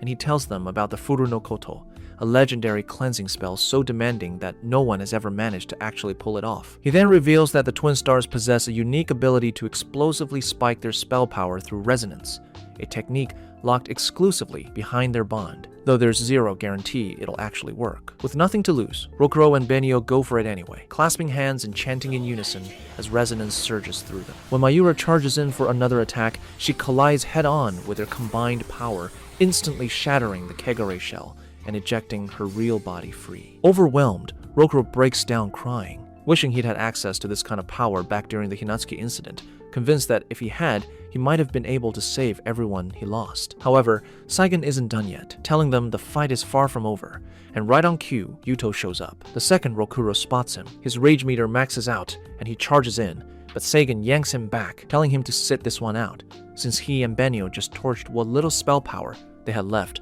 on the Furu no Koto. Turning to Yuto, Saigen announces he's about to clean up his mess for good. Yuto doesn't even flinch. He casually pops off a power enchantment that summons a horde of nightmare-fueled creatures and tells Saigen he's about to have the worst time of his life dodging them, adding that isekaiing him here would basically be a formal declaration of war on the Exorcist Union. He sends the swarm flying anyway. Saigen, unbothered, activates the White Tiger Crystal Talisman and unleashes a wave of spell power so massive it obliterates Yuto's attacks on contact, catching him completely off guard. Saigen then reveals his true form as the White Lotus Tiger, informing Yuto that the 12 Guardians don't just walk around with a fancy title, they inherit the actual powers of the familiars behind it, and that's what makes them who they are. Yuto looks almost delighted that Saigen is finally taking him seriously and says he'll match the energy. The tiger slides into a scorpion stance and warns him he's done holding back, deciding to wrap this up ASAP before lunging in for a strike so brutal it splits the ground like an earthquake. Yuto starts tearing up on impact, while Saigen strikes the most badass victory pose imaginable, fully convinced he's already won. That's when Yuto drops the bomb, admitting he never expected Saigen to get this much stronger in just 2 years, which stuns Saigen enough to realize his armor has actually taken damage. Yuto capitalizes immediately, landing a devastating punch that instantly strips Saigen back to his human form and drops him to the ground. Rokuro is floored watching their supposed savior go down like this, and he forces himself back to his feet, ready to throw hands with Yuto himself, but Benyo shuts him down, reminding him their bodies and spell power are both completely maxed out. Rokuro isn't having it, snapping that they swore to get stronger for exactly this moment, so backing off now isn't an option. He grabs a talisman and starts to activate it, but Yuto immediately locks onto him and charges in to end him, only for Saigen to throw himself in the way and eat the hit instead. Saigen slams up a barrier separating the twins from both himself and Yuto, declaring he'd sooner die than let the Twin Stars fall, since protecting them is literally his job description as one of the 12 Guardians. He unloads a barrage of talismans and explosive spellfire at Yuto,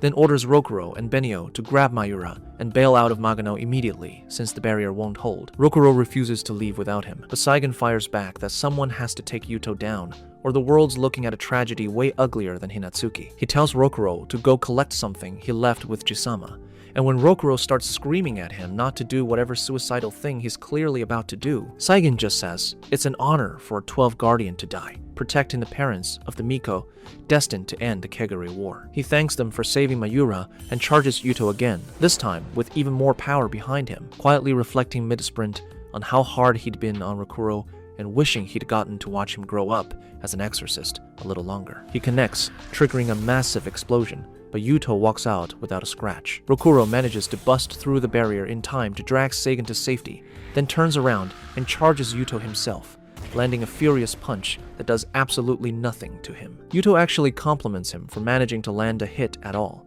then casually offers him a spot on his side. Rokuro, obviously, tells him to kick rocks, so Yuto ups the stakes, threatening to turn every friend and loved one Rokuro has into kegare if he refuses, giving him exactly 1 day to think it over before demanding they settle this where it all started. The Hinatsuki dorm. Once Yuto's gone, Rokuro and Benyo haul Seigen and Mayura back to the real world and rush them both to the hospital. Jisama pulls Benyo aside and explains that the Exorcist Union is already assembling a task force to eliminate Yuto, and that it was actually Arima who ordered Seigen to isekai him in the first place. Seigen only played the villain to keep Rokuro out of Magano and away from Yuto entirely. Rokuro is shaken by all this and asks if Seigen is even going to survive, but Jisama tells him bluntly that even if he pulls through, his days as an exorcist are done for good. The old man then hands him a box, and inside, Rokuro finds a red Master Armor talisman, along with the black uniform Seigen used to wear, a set Seigen had promised to pass down to him the moment he finally proved himself and became a real exorcist. Rokuro replays everything that just happened and lets his fury toward Yuto boil over, so he suits up in his new uniform and heads straight to Benyo, who's still wrecked over her brother, to tell her he's going after Yuto no matter what the Exorcist Union or the 12 Guardians have planned. He's fully aware Yuto could absolutely wipe the floor with him, but he's going anyway. Seeing just how locked in he is, Benyo tells him she's coming too, which catches Rokuro completely off guard. He asks if she's actually prepared to throw hands with her own flesh and blood. She tells him it was never about whether she wants to, she just refuses to watch anyone else get hurt because of Yuto. With that settled, the two head off to train, and Benio shows up hauling literally all of her worldly possessions to the training ground, leaving Rokuro wondering if this idiot secretly thinks they're eloping. She clarifies it's just her weapons and every spare talisman she's ever written and hoarded, then suggests they actually sit down and cook up a real strategy before Yuto turns them into paste. Rokuro is mildly impressed by the sheer stack of talismans she's packing, but Benio shuts that down fast, explaining that quantity means nothing. What actually matters is how many enchantments you can stack at once. She casually drops that she can run 6 simultaneously and asks how many he can handle, and the resident weakling admits it's just 1, instantly deflating. He starts sorting his talismans by function, feeling pretty proud of his tactical genius, but Benio informs him his IQ is running on empty, since none of it comes close to matching her brother's raw power and durability. Their only real shot, she says, is leaning fully into resonance, so they decide to spend whatever time they have left mastering it properly. As they get ready to activate it, both losers get weirdly self-conscious, realizing this is the first time they're holding hands on purpose, but they push through the awkwardness. Rokuro fires off an air fisher bullet, and it lands with the same underwhelming punch as always. So Benio explains that physical contact alone isn't enough, as their hearts and intentions actually need to be in sync. 2. She recalls what clicked for them during the Basara fight, when they saved Mayura, and they give it another shot. This time, resonance kicks in for real, amplifying the air fisher bullet massively and leaving them both buzzing with excitement. Still, Benio knows one good hit doesn't mean they're ready. Now that they've cracked how to trigger it, the real question is how many times they can actually pull it off. So they keep testing until they discover resonance has no hard cap. As long as they've got the spell power and stamina to fuel it, they can keep going.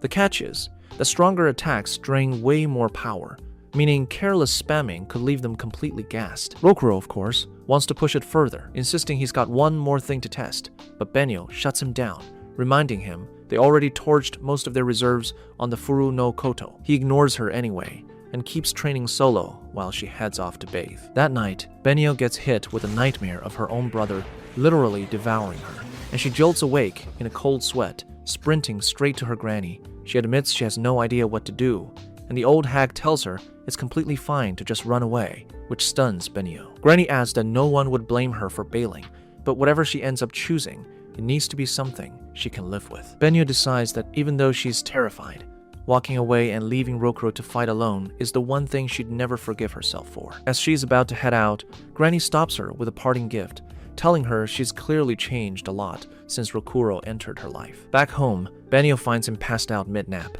and then watches, stunned, as a chunk of the wall spontaneously cracks apart near him, realizing it's residual fallout from the power Sagan handed down to him. She settles in beside him anyway, quietly admiring his objectively ugly face, and the next morning, Rokuro wakes up to find his hand resting on her, mortifying them both instantly. Later, while sorting through their gear, Benio asks point blank if his right arm is part of a Kegare's body, and he confirms it. He explains that Saigen's black talisman unlocks a fragment of sealed away Kegare power, and that on the day of the Hinatsuki tragedy, his actual right arm got devoured by his own friends after they turned into Kegare. As more of them fell one by one, he knew someone had to stop Yuto, and in the process, he received the same corruption baptism they did, except thanks to a hefty dose of plot armor. It never consumed him the way it did everyone else. Instead, he was able to wield the power as his own, which is exactly what he used to put his corrupted friends out of their misery. After that thoroughly depressing lore dump, the two of them suit up in their new uniforms and head straight into Magano to face their nemesis. At the Hinatsuki dorm,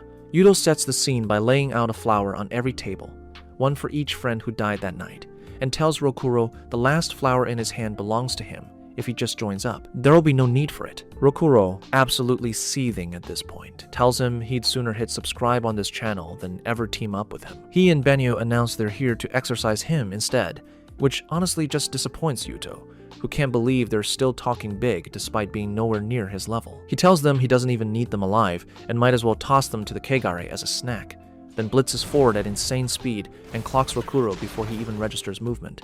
Yuto closes in again, but Benio starts zipping around him like the Reverse Flash before striking, only for Yuto to block it barehanded and shatter her sword to pieces. He leaps into the air to counter, but Rokuro peppers him with air fissure bullets, which mostly just annoys Yuto that these two weaklings think their pea-shooter attacks are worth his time, and he charges Rokuro to end it properly. Benio and Rokuro clasp hands just in time to unleash a resonance-boosted attack, but it barely registers on Yuto. They go bigger, landing a direct hit with Benio's resonance-charged sword that triggers a massive explosion, and Yuto still doesn't have a single scratch on him, leaving both of them stunned, while Kamui watches from the sidelines like this is the best show he's seen all year. Seeing that nothing's working, Rokuro pulls out his trump card, the Star Armor Master Talisman, unloading a horrifying amount of spell power the moment it activates. He pairs it with another talisman and sends a full-blown inferno straight at Yuto, who simply shrugs it off. Rokuro closes the gap and throws everything he's got, but Yuto's speed is on another level,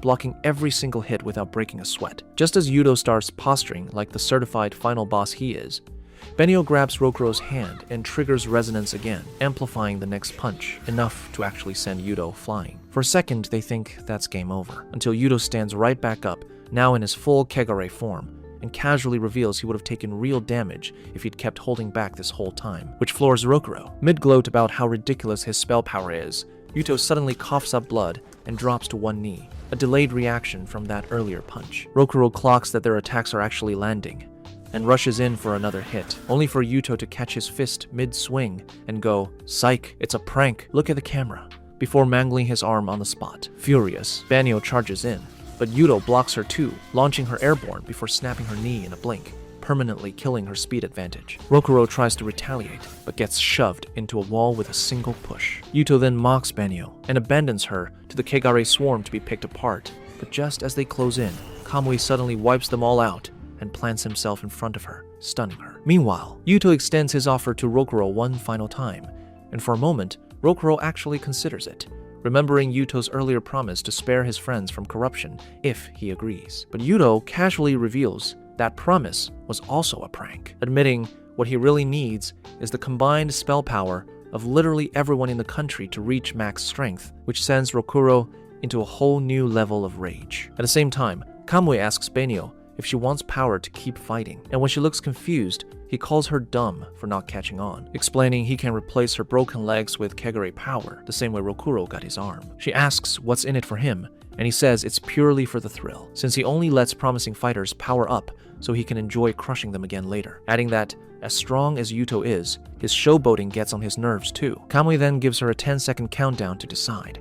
Right on cue, Yuto grabs Rokuro by the throat, fully intending to isekai him, and seeing this pushes Benio over the edge and she takes the deal instantly. Kamui kicks off the corruption process, warning her he'll end her on the spot if she gets fully consumed. Across the battlefield, both Yuto and Rokuro spot this happening and are equally floored, with Rokuro screaming internally about what the actual hell this Basara thinks he's doing. Benio gets pulled into the Soul Realm, drowning in a wave of negative voices as the corruption creeps across her body. And just as she starts panicking about losing herself completely, she cries out for help. A beam of light cuts through as Rokuro screams her name from the real world, his hand reaching through and pulling her back. She comes to a few seconds later and instantly becomes the fastest woman alive, leaving Rokuro standing there wondering if that's really his girl. Benio warns Kamui he'd better stay sharp, because the fans he just handed her are eventually coming for his throat too, and he replies that he'll happily be waiting if it means a good fight. She thanks him for the chance to stand beside Rokuro in battle one more time,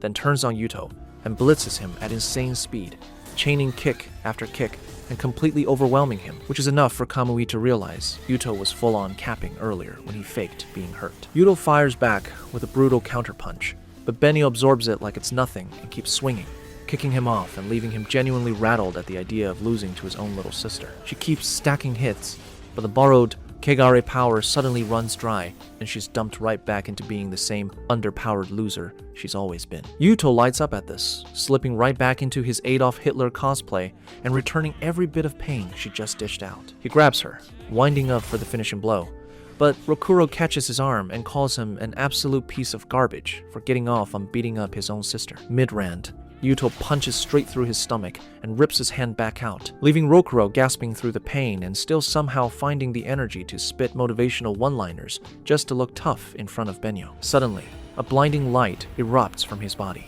morphing him into something completely unrecognizable that instantly seals his wound shut before he snaps back to normal, leaving Yuto stunned and asking what the hell just happened. Rokuro closes the distance and lands a punch that sends Yuto flying.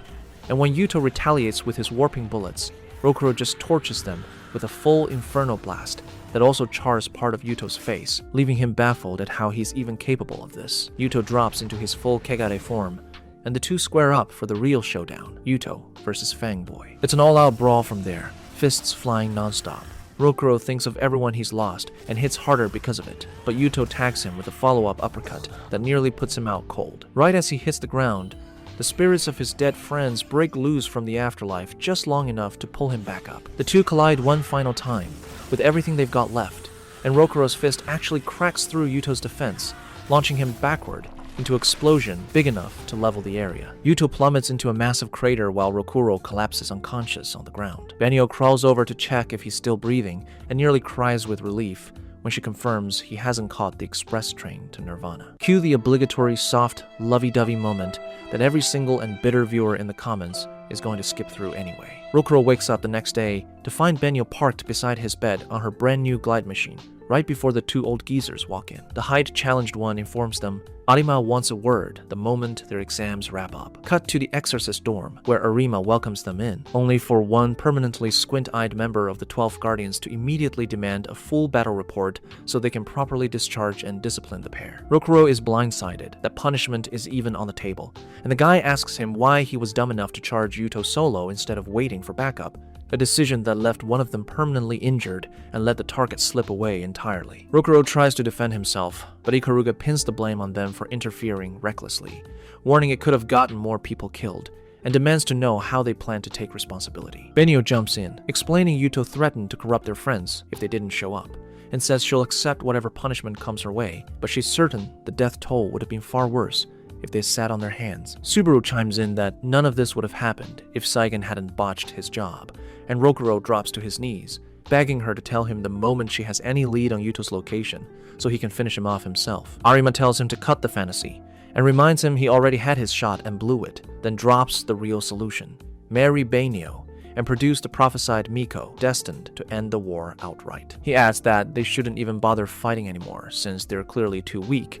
and should just focus on settling down and raising the kid in peace. That's all it takes for Rokuro to spin straight to Benio and propose on the spot so they can go make a baby, mortifying her instantly. He asks Arima if that settles things, and Arima confirms, yes, as long as the baby actually happens. But Rokuro pushes back, arguing that even if the Miko is destined to end the fighting, dumping every problem onto an unborn child is a cop-out, and declares he'll be the one to end the war with the Kegare himself, with Benyo backing him up fully. Amused, Arima gives them 2 years to surpass the 12 Guardians in strength, or the baby deal is back on the table, and Rokuro accepts without a second thought. Meanwhile, Mayura tracks down Saigen to ask how she can become an exorcist herself, so she stops being the one everyone has to protect and can finally get strong enough to fight alongside them instead. A handful of missions later, Mayura finally gets her debut fight after grinding through exorcist training, and she actually pulls her weight on the team, minus one hiccup, where she accidentally mummifies herself in her own spell. On the ride home, she asks Benio if she and Rokuro have gotten cultured at all during their 2 years living together, and Benio admits, sounding legitimately disappointed, that the man has zero game since they haven't even swapped spit yet. Elsewhere, the Exorcist Union picks up a bizarre disturbance across town. Tatara pins it on Kuranashi, which has Arima suspecting Basara involvement. Ikaruga pushes to greenlight an immediate strike, since Kuranashi could be assembling a whole crew of them, but Arima holds them back, convinced this is only the tip of the iceberg. Meanwhile, Rokuro, Benio, and Mayura kick off their first day of high school, and the same girl who once clowned Rokuro for being a nobody is now full-on flirting with him. Watching this unfold, Benio and Mayura start gossiping about how much he's leveled up since the fight with Yuto, actually showing up for school and pulling his weight at home. Dude has fully ascended into Alpha Male tier, and suddenly everyone wants a piece of him. Later, catching Benio zoning out and thinking about him again, Mayura offers to loan her a book that promises to teach her how to make him fold completely and come crawling back for more. That night, while the risless idiot is out here LARPing as an alpha male, Benio pulls him aside for a talk, confessing she's been thinking a lot about what having a baby together would actually mean, instantly flustering him. She asks if it's something they might genuinely do someday, and Rokuro tells her it's basically inevitable, which lights her up enough to promise she'll keep it in mind, right before she panics over how sus she just sounded, and tells him to forget she said anything at all, leaving him thoroughly confused. From there, the baby talk lives rent-free in Benio's head. That same night, a dragon spot briefly flickers into existence in Narukami before vanishing before Jisama can even clock what happened. The next morning, Rokuro's mid-workout, when a news report drops about a suspected mass infection spreading through the city, and Kinako pings them almost immediately about a Kegare sighting. Back at the dorm, Saigon catches Jisama up on the news and asks if HQ has said anything useful, but Jisama tells him it's been radio silence since their last directive a week ago to beef up security against the Basara. After Rokuro and the team wipe out the Kegare threat, a strange light catches their attention from inside a building deep in Magano. Rokuro rushes over and freezes when he finds a young girl just sitting there calmly. The others assume a Kegare must have dragged her in, but Rokuro doubts it, baffled at how a kid could have ended up in Magano solo in the first place. The girl bolts up and hugs him excitedly the moment she sees him, catching everyone off guard, though she stays completely silent when they ask her name. Back at the dorm, they try to piece together how she got there, while Seigen watches from a distance and quietly tells Jisama this has happened before, referencing how Rokuro himself was once found abandoned in Magano as a kid, warning that they need to tread carefully. After a bit of TV time, the girl suddenly breaks her silence and calls Rokuro Papa, shocking the whole room. Since she doesn't seem to have a name, Rokuro dubs her Sei, and she happily accepts it. He then announces, out of nowhere, that he's taking her home with him, stunning everyone, while Saigen remains deeply suspicious of the whole situation. At Rokuro and Benio's place, the two slide effortlessly into full mom and dad mode, looking after their new kid. That night, right before bed, Sei asks for a bedtime story, so Rokuro volunteers Benio's genuinely terrible Ohagi-man tale for the job. And sure enough, the second she starts narrating, the entire room passes out cold. The next day, as Rokuro, Benio, and Mayura head out for school, a strange mist rolls in out of nowhere, and everyone starts dropping where they stand, leaving the three of them once again wondering what fresh hell is happening now. It doesn't take long to realize the whole town's been hit, and judging by the discolored eyes on every collapsed body, this miasma is basically Kegare corruption on a mass scale. Rokuro figures anyone with decent spell power can shrug it off, but the average civilian is going down for the count. They spot the miasma pooling thick around one specific location and move to investigate, hoping it leads straight to the source. But before they can take a step, Hinako materializes to warn them a literal flood of Kegare is pouring through a portal into the real world, leaving them all wondering how any of this is even possible. One of the Kegare clocks them and lunges in, so Rokuro pops his Star Armor Master Talisman, while Benio squares up beside him, and together they tear through the horde, mercifully relieving them of the burden of hunting for food in this economy. With that handled, they push on to hunt down the source, while Mayura splits off to update Seigen. Over at the Exorcist Union, word comes in that another dragon spot has torn open, and Arima admits things are spiraling way faster than anyone predicted, informing his 12 disciples that their days of sitting pretty in a chair are officially over. It's time to actually earn their titles. Back at the dorm, the crew is holding their own emergency meeting, with Seigen voicing his fear that a dragon spot has opened somewhere nearby. Mayura bursts in right on cue to confirm it, reporting a toxic haze blanketing the town and Kegare shambling through the streets like a mob of hungry zombies. Saigen confirms his worst fear. A dragon spot really has opened, shocking the room, and immediately starts handing out assignments. Just as he's about to head out, Sai latches onto him and climbs up around his neck, flat out declaring, "She's coming too." As the group sets off, Saigen winces and grips his shoulder, quietly dreading that he might have to lean on Rokuro's help again before this is over. Meanwhile, in town, the Kagare invasion becomes the moment one unlucky woman realizes she's been dating an absolute clown, as her boyfriend shoves her at the monsters and books it, only to sprint straight into the arms of Basara, who shreds him to pieces. Rokuro and Benio finally track down the dragon spot, and while they're still trying to figure out what they're even looking at, Saigen and the others catch up. Sai sprints straight up to the dragon spot and just stares at it, and for a moment, Saigen suspects she might actually know something about it, but she's completely clueless, so he chalks it up to overthinking. Rokuro asks what exactly they're dealing with, and Saigen explains it's a genuine dragon spot, a completely different beast from the border cracks he's dealt with before, and sealing it won't be easy. Rokuro says they should try anyway, and Saigen agrees they'll start with a conventional method. But first, they need to deal with a swarm of monsters still crawling around. The team jumps back into action, isekai and Kegare left and right, and in the chaos, Mayura gets careless and nearly gets isekai'd herself, until an attack out of nowhere wipes the entire swarm out instantly. A woman, flanked by 3 Kegare enforcers, strolls in like it's a runway show, introducing herself as Suzu, leaving Rokuro completely lost on where these new baddies even came from. Saigen reveals she's a Basara, catching Rokuro off guard.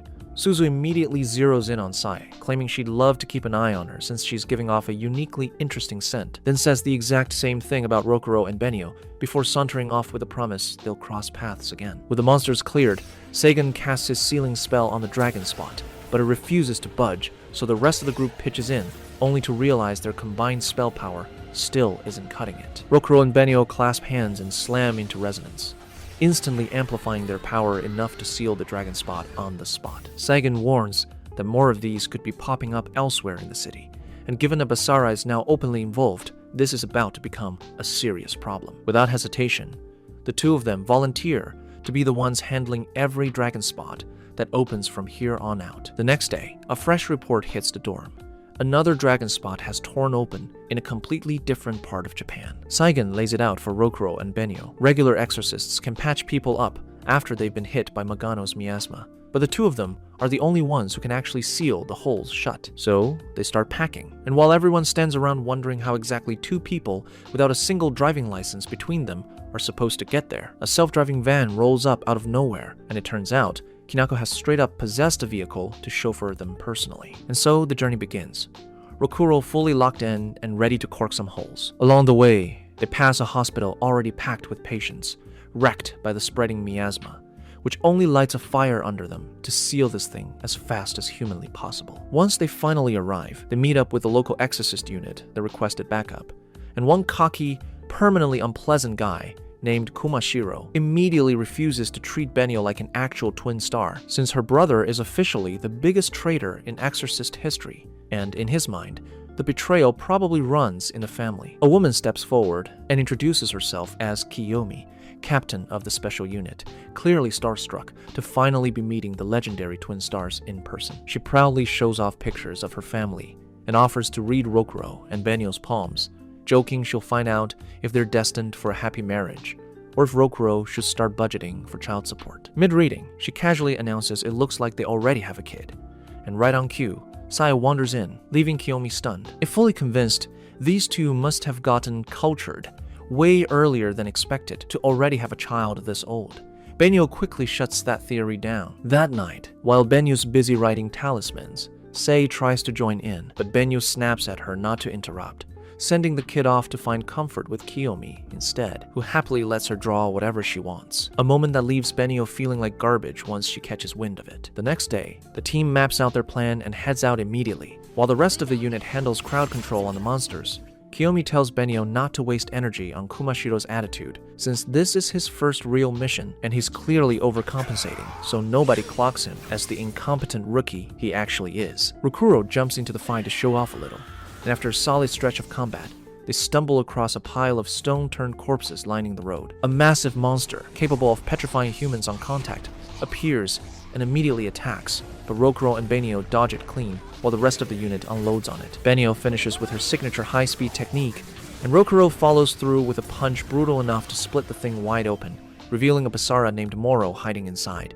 stunning everyone. Meanwhile, Sai's off spending time with Kinako, pointing to a nearby body of water and claiming that's where she came from, though Kinako isn't exactly rushing to take life advice from a kid who couldn't even remember her own name. A talisman gets caught in the wind and blows away, and Sai bolts after it without a second thought, insisting Benio told her it's important. The rest of the unit backs off, leaving the Basara fight to the Twin Stars, and Moro immediately blitzes Komashiro, landing a kiss of death that instantly starts turning him to stone. Benio saves him just in time, and when he asks why she'd bother, she just shrugs it off, saying she's simply playing her role as the MC. As she and Rokuro regroup, Moro barrels straight through them, slamming the ground hard enough to trigger an earthquake, then unloads a barrage of hits on Rokuro before Benio jumps in with a flurry of kicks, only for Moro to grab her leg and slam her repeatedly into the dirt. Rokuro tries to save her, but Moro just chucks Benio at him so he doesn't even have the chance. Benio suggests they skip the fist fight and go straight for the ceiling talisman instead, only to realize Moro's already snatched it right out from under them. Just as Moro's about to tear them apart completely,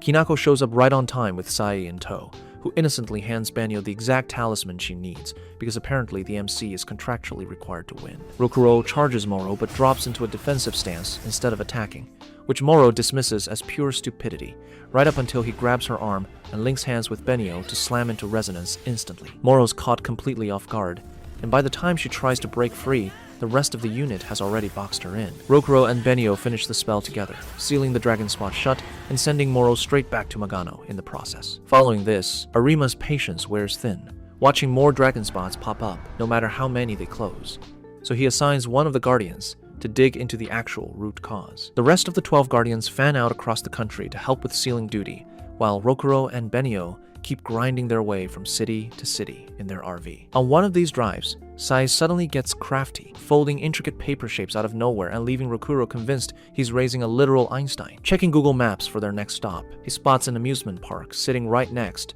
to the target dragon spot, instantly hooking Sai's attention. He hypes it up, promising her rows of sparkling lights and pure magic, but the second they hit the entrance, all that supposed sparkle is nowhere to be found, crushing her. Rokuro, who talked a big game, is left thoroughly embarrassed, chalking the letdown up to the miasma. Two unremarkable exorcists greet them at the gate and ask what they're doing there, lighting up once they hear the actual Twin Stars have come to handle the dragon spot. They report a monster flagged at True Serpent threat level wandering the park, which Rokuro and Benio immediately clock as a Kegare one evolution away from becoming a full Basara. That's when they realize Sei's vanished. The clueless little gremlin snuck off to actually enjoy the amusement park, hopping onto the merry-go-round, right as a Kegare shows up looking to do the same thing. She casually hands it one of her paper toys shaped like a lion, since the Kegare is, in fact, a lion, and the creature asks her where it can find something beautiful. Remembering Rokuro's whole sales pitch, she tells it the park itself is the beautiful thing.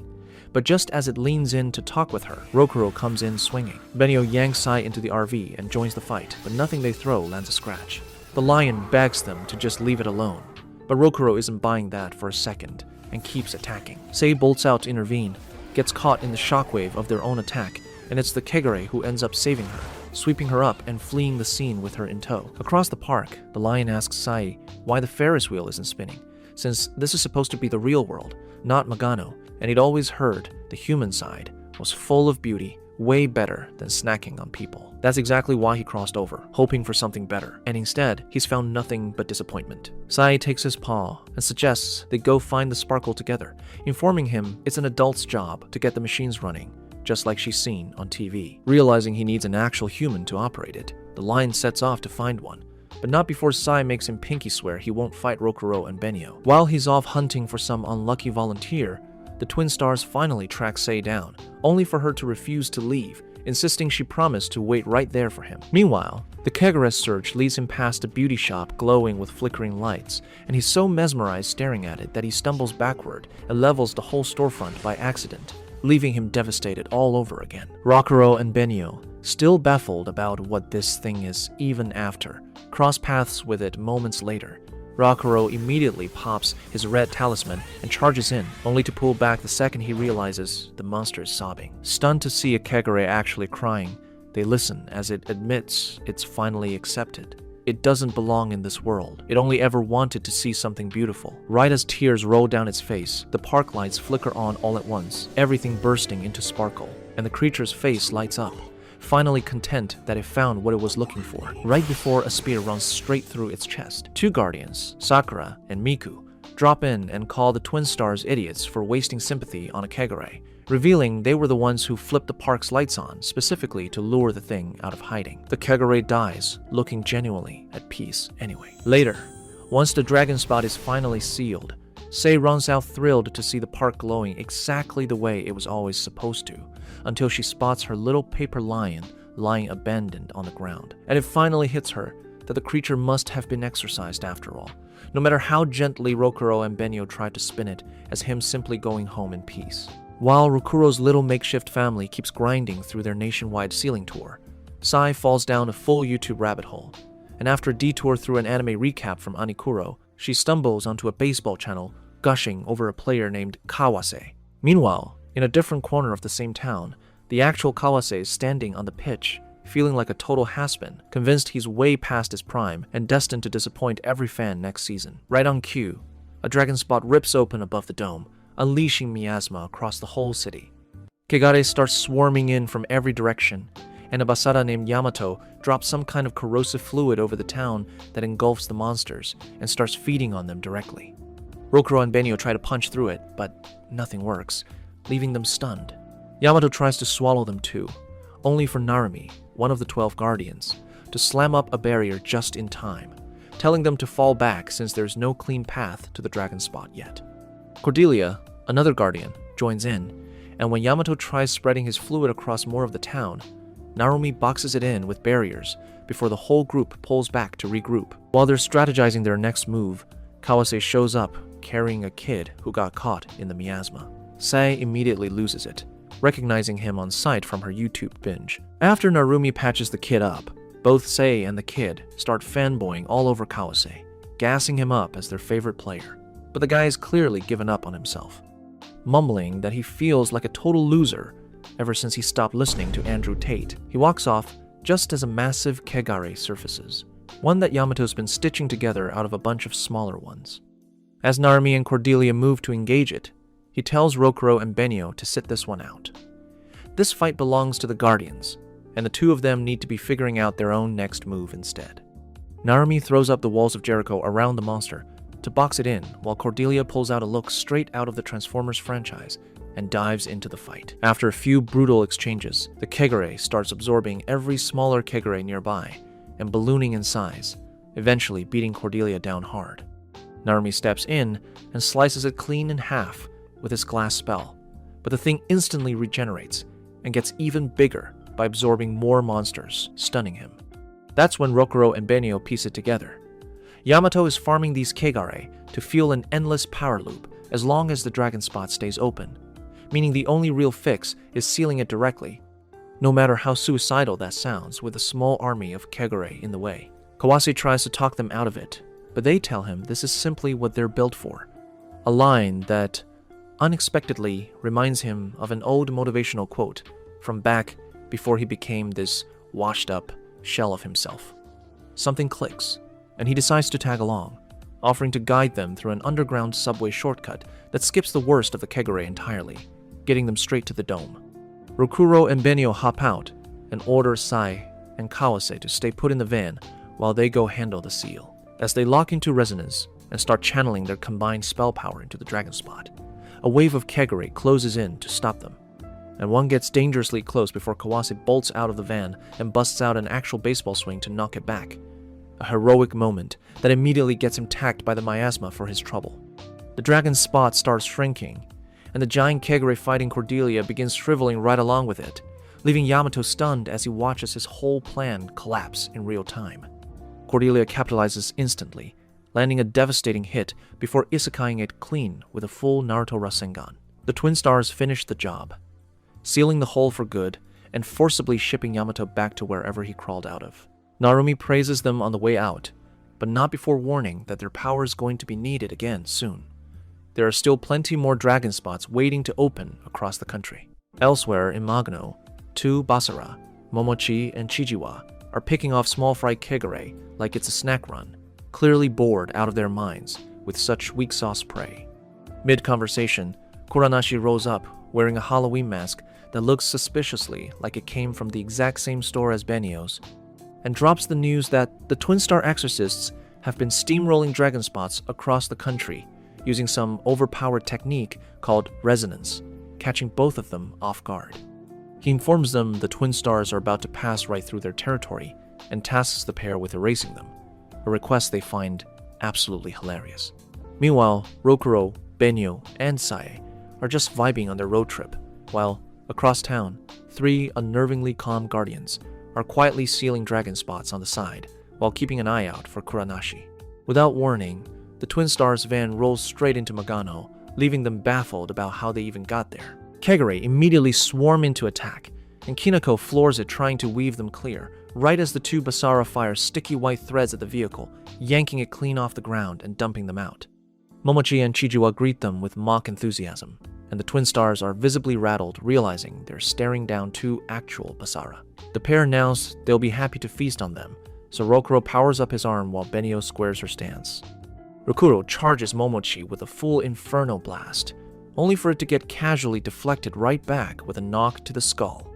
Benio dashes at Chijiwa, unloading a flurry of kicks, but he brushes every single one off, calling her slow before kicking her aside without breaking a sweat. The 2 Basara start wondering out loud if these 2 are cosplaying the Twin Stars or the real deal, so Rokuro insists they haven't seen the good stuff yet. He signals Benio, and they charge together into resonance, only for the Basara to swat the whole thing away with their thread, mocking them for needing a signal in the first place, since the 2 of them apparently sync up effortlessly, with 0 communication needed. The Basara close in for the kill, fully intending to isekai them both, but Sae, thinking she's basically Supergirl, dives in to save the day and accidentally triggers a spell that completely nullifies their powers, leaving Rokuro and Benio speechless.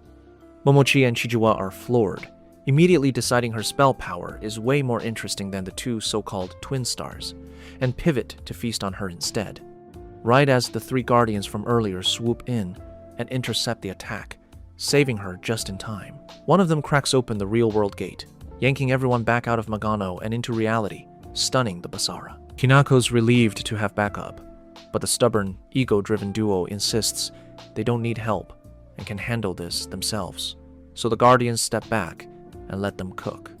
Rokuro and Benio declare the Basara are getting exorcised for coming after Sae and charge in immediately, but the Basara counter fast, knocking Rokuro clean off his feet while binding Benio in thread. The 3 guardians just stand there watching, seemingly unbothered by the fact that the entire future of the Exorcist Union might be about to get wiped out in front of them. Rokuro claws his way back with a well-placed air fissure bullet, forcing the Basara to release Benio to dodge, and the 2 immediately regroup, slamming into resonance for a heavier attack. The Basara manage to weather it, but the moment the Twin Stars come back around with another resonance-charged hit, it proves too much, forcing Momochi to shove Chijiwa clear and eat the full hit himself. Momochi is left badly wounded, and as a weakened Chijiwa rushes to check on him, a dragon spot tears open right behind them, and Kuranashi drags them both straight into Magano. 2 of the guardians immediately give chase, while the 3rd stays behind to seal the spot before following. Inside Magano, Kuranashi walks up to Momochi and rips his heart clean out, deeming him too useless to keep around, instantly petrifying him. Moments later, Chijiwa shows up already running on fumes and breaks down sobbing when he realizes his partner is gone. But Kuranashi reappears just as suddenly and transfers Momochi's spell power straight into him, healing him on the spot. Later, back on the road, Rokuro asks Sae how she pulled off that power-nullifying trick earlier, but she just shrugs, saying she has no idea, before pointing off toward Kyoto and announcing she wants to go there instead, catching them both completely off guard. Afterward, Mayura helps treat a woman hit by the miasma, which convinces her she could genuinely pull her weight exorcising Kegare. So on her next mission, she tries binding one with her spell, while the rest of the squad, apparently allergic to self-improvement, keeps landing attacks that do absolutely nothing. The Kegare shrugs off her bind, flings her aside, and gets ready to make a meal out of her, right before Saigen swoops in and isekais it without breaking stride. Back at the dorm, Mayura spirals over, feeling like the team's permanent liability, and decides to drown her feelings in a bath. Jisama tries to warn her about walking into some explicit content, but she flings the door open before he can finish the sentence and gets a full 4K view of Ikaruga's magnum, mortifying her instantly. Meanwhile, Ikaruga catches up with Seigen, having heard the twin stars have actually been holding their own ceiling dragon spots. Seigen admits they've grown into something dependable, a far cry from the weak, delusional idiots they used to be, and even floats the idea that together they might match one of the 12 guardians. Ikaruga looks at him like his old master's gone into stand-up comedy. He spots Mayura eavesdropping and asks Seigen if she's an exorcist too, and when Seigen confirms it, Ikaruga assumes she must have inherited her father's talent, only for Seigen to bluntly say she learns fast, but her raw talent is genuinely mediocre. Ikaruga then asks when Seigen plans to return to Kyoto and reclaim his 12 Guardians seat, which has sat empty for 2 years, and Seigen says it's about time the Union just picked someone new. Later, while Mayura trains solo, Ikaruga shows up to get his own reps in, and she asks if he'd spar with her, a request he crushes instantly, telling her flatly he doesn't waste his time on losers. As she prepares to slink off, he goes off on her instead, accusing her of lacking any real drive or ambition compared to her father, telling her she's the only thing holding herself back. That finally breaks something loose in her, and she admits out loud that she knows exactly how weak she is, which is the whole reason she's trying to get stronger in the first place. Ikaruga tosses her his wooden stick, announcing he'll be her new master. But before training even starts, he asks her the one real question: why does she actually want to get stronger? From there, Mayura starts showing up to school looking like she went 12 rounds with Mike Tyson. While Ikaruga keeps drilling her, his mind drifts back to the days he once begged Seigen for exactly this kind of training. Meanwhile, Arima predicts the next dragon spot is going to open in Narukami, and can't help but find it a little too convenient that Ikaruga just happens to already be there, suspecting there's some kind of intent behind how everything's been lining up. Training continues, with Ikaruga running Mayura through the exact same curriculum Seigen once ran on him. And during a break, he opens up about how much of his success he owes to Seigen, admitting his dream is to one day surpass him. Mayura chalks it up to a boy thing, noting Rokuro says something similar about wanting to become the strongest exorcist, but Ikaruga cuts her off, flatly stating Rokuro will never take that title as long as he's around, name-dropping the actual strongest of the 12 guardians in the process, which catches her off guard. His phone rings with word from Arima about the new dragon spot in Narukami, and he heads out immediately. As Ikaruga leaves to deal with it, someone rushes up to tell Mayura, a friend of hers, is trapped in the danger zone, already hit by the miasma. She takes off to save her instantly, ignoring Ikaruga's warning that it's way too dangerous, and finds herself face to face with a full True Serpent-class Kagare, which laughs off the half-baked, unfinished technique she throws at it. She manages to drag her friend to safety and pivots to using herself as bait to lure the monster away, and it very nearly deletes her from existence before Ikaruga arrives just in time to save her. He praises her commitment, referencing her earlier answer about wanting to become strong enough to basically be Mother Teresa, and tells her she's got the heart to be a real exorcist, even if her raw talent is trash. Moments later, he shreds the Kegare with metal weapons launched from his vermilion wings, isekaiing it on the spot, then seals the dragon spot without even breaking stride, leaving Mayura genuinely wondering if she has what it takes to ever become an exorcist at all. Meanwhile, Arima and his fugly subordinate link up with Subaru and Tatara at some undisclosed location, praising them for pinpointing exactly where Kuranashi tore into the massive divine tree responsible for every single dragon spot popping up. Subaru shows him the shattered root, and he tells her they can finally start taking real steps to shut this whole thing down for good, floating the idea of performing the heavenly blue earth ritual, a spell that demands an insane amount of power. His subordinate suggests calling a summons instead, figuring it's the perfect opportunity to loop the twin stars in on the actual plan. Arima likes the idea and starts weighing whether to send Tenma to bring them in. Back with the family, Rokuro, Benyo, and Sai are enjoying some rare downtime when Seigen calls in to report a fresh dragon spot in Kumano, meaning they need to detour there before continuing on to Kyoto. After hanging up, Seigen reasons that if a dragon spot has opened somewhere as spiritually loaded as Kumano, Tenma's probably already on his way there too. As they roll up on the forest, Rokuro spots a genuinely massive dragon spot and has Kinako pull over so he and Benio can scope it out, and they're immediately thrown off by the total absence of any Kegare, despite a spot this size.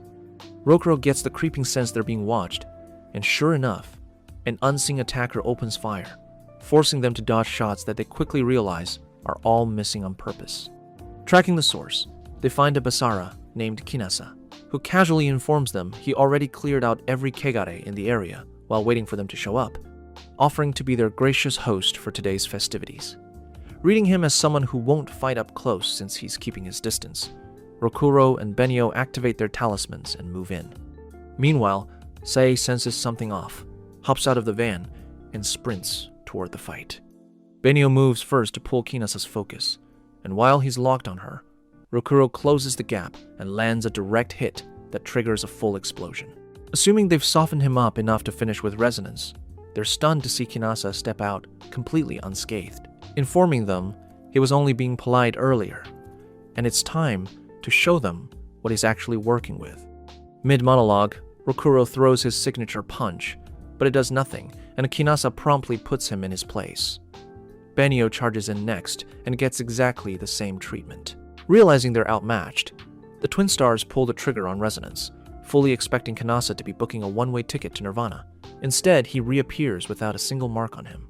He blitzes Benio at full speed, intending to end her, but Sai rockets in playing Supergirl, wrapping her arms around Benio and throwing up a barrier that shoves Kinasa back on impact. Genuinely surprised, Kinasa figures this must be the girl Kuranashi warned him about and immediately switches targets, going straight for her instead. Rokuro throws himself in the way, only to get flicked aside like a bug. Benio tries the same thing right after and gets swatted just as easily. Kinasa closes in on Sai to end him, but he gets stopped cold by someone with power on a completely different tier. That someone turns out to be Tenma, widely regarded as the strongest of the current 12 Guardians, leaving Rokuro and Benio floored. Tenma reaches for his sword, but Kinasa waves him off, insisting it's not time to cross blades just yet. Hopping back to his original position to resume firing, and Tenma dodges every single shot, without so much as flinching. Kinasa then closes the distance with a horsewhip in hand, but Tenma simply unsheaths his blade and slices the air in front of him, cleaving apart everything in its path. Kinasa still manages to squeeze out a full farewell monologue before splitting neatly in two and dropping dead on the spot, leaving Rokuro and Benio fully convinced this man did not earn Strongest Exorcist as a participation trophy. Tenma moves to seal the dragon spot, only to realize he forgot his talisman at home. So the man just straight up shouts, "Close sesame," and a glowing orb instantly manifests in the sky and slams the dragon spot shut on command, leaving Rokuro and Benyo speechless, trying to process what they just witnessed. Afterward, Tenma walks over and tells them that they're all heading to Kyoto together. They finally roll into Kyoto, and the city's gorgeous enough that Sei's practically vibrating with excitement. Benio explains that people travel from all over the world just to see this place, but Tenma cuts in, deadpan, saying tourists only get to relax here because they have zero clue what's actually going on underneath it. Benio asks what that's supposed to mean, and Tenma looks genuinely surprised she doesn't already know, then flat out refuses to explain, hopping out of the van and announcing his only job was delivering Sai to Kyoto. The rest is officially not his problem. Left to themselves, Rokuro, Benio, and Sai wander the streets debating what to do first, when Arima calls in to welcome them to the city and drop the bombshell that he's found a way to permanently shut down the dragon spots for good, instantly hooking Rokuro's curiosity. Arima tells them to head straight to Exorcist Union HQ to hear the full plan, making sure to stress that Sei absolutely has to come along too. A detail that leaves Rokuro wondering why she's suddenly so important to this whole plan. After hanging up, Mikage, Arima's subordinate, asks if he really thinks the twin stars will go along with this, given how attached they've clearly gotten to Sai, and Arima just shrugs, saying they'll roll the dice either way. He then checks on prep for the Heavenly Blue Earth ritual, the backup plan if this one falls through, and Mikage confirms the 12 Guardians have already been called to assemble in Kyoto. Mikage steps out to handle an errand, and moments later, a blade materializes out of a shadow and stabs Arima clean through, except it's just his own familiar messing with him. Kuranashi emerges from the same shadow, and Arima admits he saw this coming the second their sealing plan was set in motion. He activates his talismans, but Kuranashi turns to bolt. Arima refuses to let him slip away and unleashes two familiars to run him down. Kuranashi does his best to shake them, with no luck, and eventually finds himself face to face with Arima in Magano itself. Admitting he's genuinely impressed, no one's ever managed to chase him down this relentlessly. He confesses he underestimated Arima, having assumed taking him out would be easy with the 12 guardians scattered across the country, then declares Arima has to be isekai'd if the Basara ever want to claim the real world as their own. Arima agrees the feeling's mutual, and the two clash.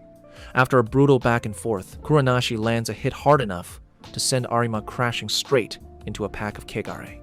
Back at HQ, Rokuro and his very much unofficial family notice something's off the second they arrive. Not a single guard posted at the gate. The doors swing open on their own and Sai strides straight in, navigating the halls like she's got GPS wired directly into her brain, leaving Rokuro and Benyo no choice but to follow, thoroughly confused. Down another hallway, Mikage runs into 3 of the guardians and shows them a Kuranashi symbol he found scrawled in Arima's office, asking if anyone's seen him, which visibly shakes them. Meanwhile, Arima wipes out every Kegare surrounding him in one clean sweep, activates his fangs, and lunges straight at Kuranashi.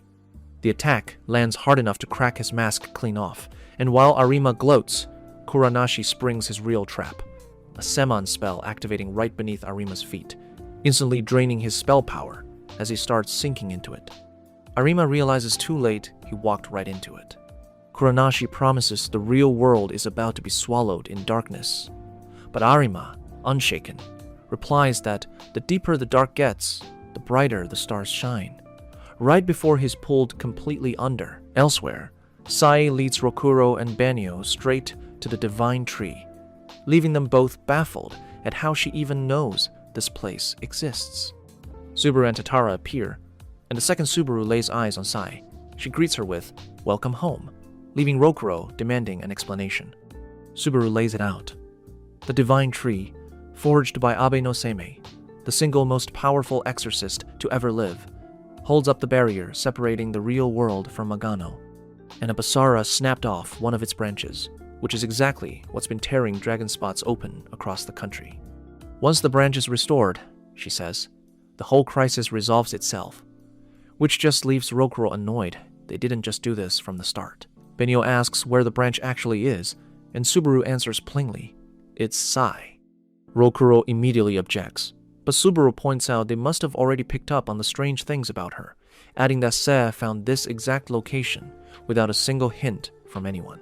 At that exact moment, dragon spots start vanishing from across the entire nation, and Ikaruga calls Seigen in a panic, trying to figure out what the hell is going on.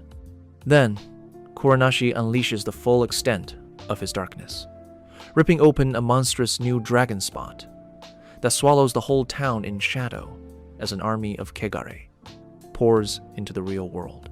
Kinako catches wind of the outbreak and sounds the alarm, so Rokuro immediately suggests he and Benyo go clean up some monsters, but Subaru shuts him down instantly, reminding him she literally just explained that restoring the branch fixes everything.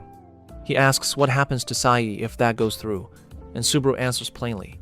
She reverts to her true form with no guarantee of ever becoming human again. Rokuro flat out refuses to sacrifice her, and Subaru crouches down to ask Sai herself what she wants, but the kid just says she doesn't know. Subaru reassures her nobody's forcing the issue, since forcing it would only destabilize the barrier further anyway, and pivots to Plan B, the Heavenly Blue Earth ritual. Rokuro insists this should have been the plan from the start, instead of dangling Sai as the easy option, but Subaru maintains that Sai returning would still be the cleanest fix, gently telling her she's welcome to come back the moment she remembers who she really is. Once outside, Rokuro is floored by the sheer size of the new dragon spot, and Subaru explains a similar one opened once before, sealed at the time with a ritual, one that only worked until smaller spots started popping up everywhere, no matter how many they closed. They eventually traced the whole mess back to that damaged root, and fixing it means the 12 Guardians have to hit 6 separate points to run the ritual, gather power at 5 points of a star, then funnel it all into the broken branch at once. The catch is the Guardians are sitting ducks for Kegare while they're mid-ritual, so the plan calls for pairing them up. One channeling, one on defense. Except there's a problem. There are only 11 Guardians left standing. Subaru reveals they're having Tenma hold the center point solo, and asks Rokuro and Benyo to cover the defense role Saigon would have filled. They agree without hesitation, and she tells them to keep exorcising non-stop, no breaks, no exceptions, before heading back inside with Tatara. On the way, Mikage and 3 other nobodies intercept them with news of Arima's disappearance. Mikage shows Subaru the symbol he found, and admits that every oracle he's tried on Arima's whereabouts keeps coming back completely empty, as if he doesn't even exist anymore. The 12 Guardians assemble, and after a short pep talk from Subaru, they scatter to their positions while Rokuro and Benyo dive into the horde, isekaiing everything in sight. As the ritual channels power into the divine tree, Subaru grows uneasy that the branch hasn't regrown and the dragon spot hasn't budged, chalking the delay up to Arima's absence, throwing off the whole ritual. Meanwhile, Kuranashi quietly triggers a set of talismans and slips away while the support guardians keep the Kegare off the ones actively channeling. Rokuro and Benyo keep grinding through the fight, taking hits but refusing to slow down, and watching them push through it, Sae asks Kinako why they're trying so hard. Kinako, in a genuinely rare moment of actual wisdom for this show, tells her they're simply protecting what matters most to them, a line that clearly sticks with her. The dragon spot finally vanishes, the sky clears, and Rokuro and his fellow idiots start celebrating, until he notices Tenma still standing frozen at the center, refusing to move. The Guardians quickly realize the miasma hasn't actually lifted at all. This isn't the real sky. The dragon spot rips back open, and a spiraling light descends over the Guardians, trapping them in a barrier. Rokuro and Benyo scramble for answers, and Mikage rushes over to explain that the ritual's own spell power got hijacked and turned against them. The earlier closing was nothing but an illusion. Rokuro asks about the trapped Guardians, and Mikage confirms they can still fight the restraint since the miasma's already weakened from the ritual. But it's all wasted effort as long as the dragon spot stays open. He tells them the Guardians come back the second the spot is sealed, and asks if they can just call Sae back to finish the job. Rokuro and Benyo refuse outright, opting instead to seal it themselves with resonance, immediately locking in and pouring every ounce of spell power they have left into the hole. They start fading fast, but push through anyway, refusing to tap out until resonance finally snaps and drops them both to the ground, completely drained. Just as they try to force themselves back up, the miasma suddenly starts clearing on its own, leaving them baffled as to how. That's when it hits them. Sae was right behind them a second ago. They spin around to find her gone, and racing to the divine tree, they find her already there, restoring the shattered root herself. Rokuro and Benyo break down crying, but Sae just smiles, telling them she's happy to protect something important to her too, exactly the way she watched them do it for her. She adds that she's finally remembered her past, and that Rokuro really is her true father after all. And with that, she returns fully to her original form as the branch. The real world settles back to normal. The next day, while Rokuro and Benyo are still grieving her, they find her old sketchpad, filled with drawings telling the story of every beautiful moment she got to spend with them, and it's enough to have them both leaking every bit of salty water their eyes have left. Kinako finally comes to at the dorm 3 days later, only to learn he'd been completely knocked out ever since they got back from what was supposed to be a fun trip and turned into a full-blown tragedy.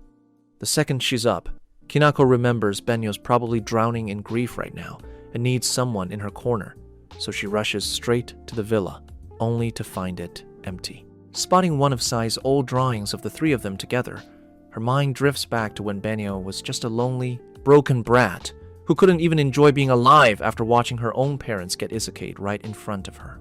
Kinako became her familiar not long after, and it took a stubborn amount of effort before she actually earned Benyo's trust, but once she did, the 2 of them never looked back. Kinako keeps searching and eventually crosses paths with Benyo out and about, and the 2 head home together to just sit with each other for a while. Settling in for dinner, the conversation drifts to Sae, and Kinako starts tearing up all over again. But Rokuro cuts in, calling her out for being dramatic, insisting Sai hasn't actually left them at all. She's just off protecting the world they get to live in, which means she's with them every single day. He follows it up with one of his classic, mildly boring motivational speeches, and somehow, against all odds, it actually manages to pull them both out of the slump. In one of the rare quiet moments they've gotten in a while, Rokuro takes Benio to visit their friends' graves, and standing there, he admits she's the one who gave him the will to walk the Exorcist path again, after he'd basically given up post-Hinatsuki. She tells him he's done the exact same for her, flustering him instantly. As they head off, the two fall into reminiscing how they first met, realized they shared the same dream of becoming the strongest exorcist and wiping out every last kegare. And just when Rokuro figured that was the whole story, Arima showed up and dropped the bomb that they were the twin stars destined to birth the Miko, the ultimate exorcist. Then Yudo showed up and handed them a brutal defeat, which is exactly what pushed them to get stronger together, eventually mastering resonance and sending him packing into the darkness after a humiliating loss. That led straight into Arima's challenge to surpass the 12 Guardians within 2 years, a promise they've since realized was mostly them capping, since they're still nowhere close to that level. Meanwhile, deep in Magano, the 12 Guardians are running a full sweep trying to locate Arima, but they've come up empty so far, refusing to entertain the idea that the head exorcist could actually be dead. On the walk home, Rokuro tells Benio surpassing the 12 isn't even the finish line. They have to surpass every Basara they've ever crossed paths with, all the way up to Kamui, the one who isekai'd her parents, and finally, Yuto himself. Still mid-conversation, Rokuro starts wondering what exactly the two of them are capable of that nobody else is, outside of literally birthing the Miko, which drags his mind back to Sai calling him her true papa, and what that actually says about who he really is. Meanwhile, back in the shadows, Kuranashi mocks the Exorcist Union for thinking they've handled the Dragon Spot crisis, fully aware they have absolutely no idea what's about to hit them.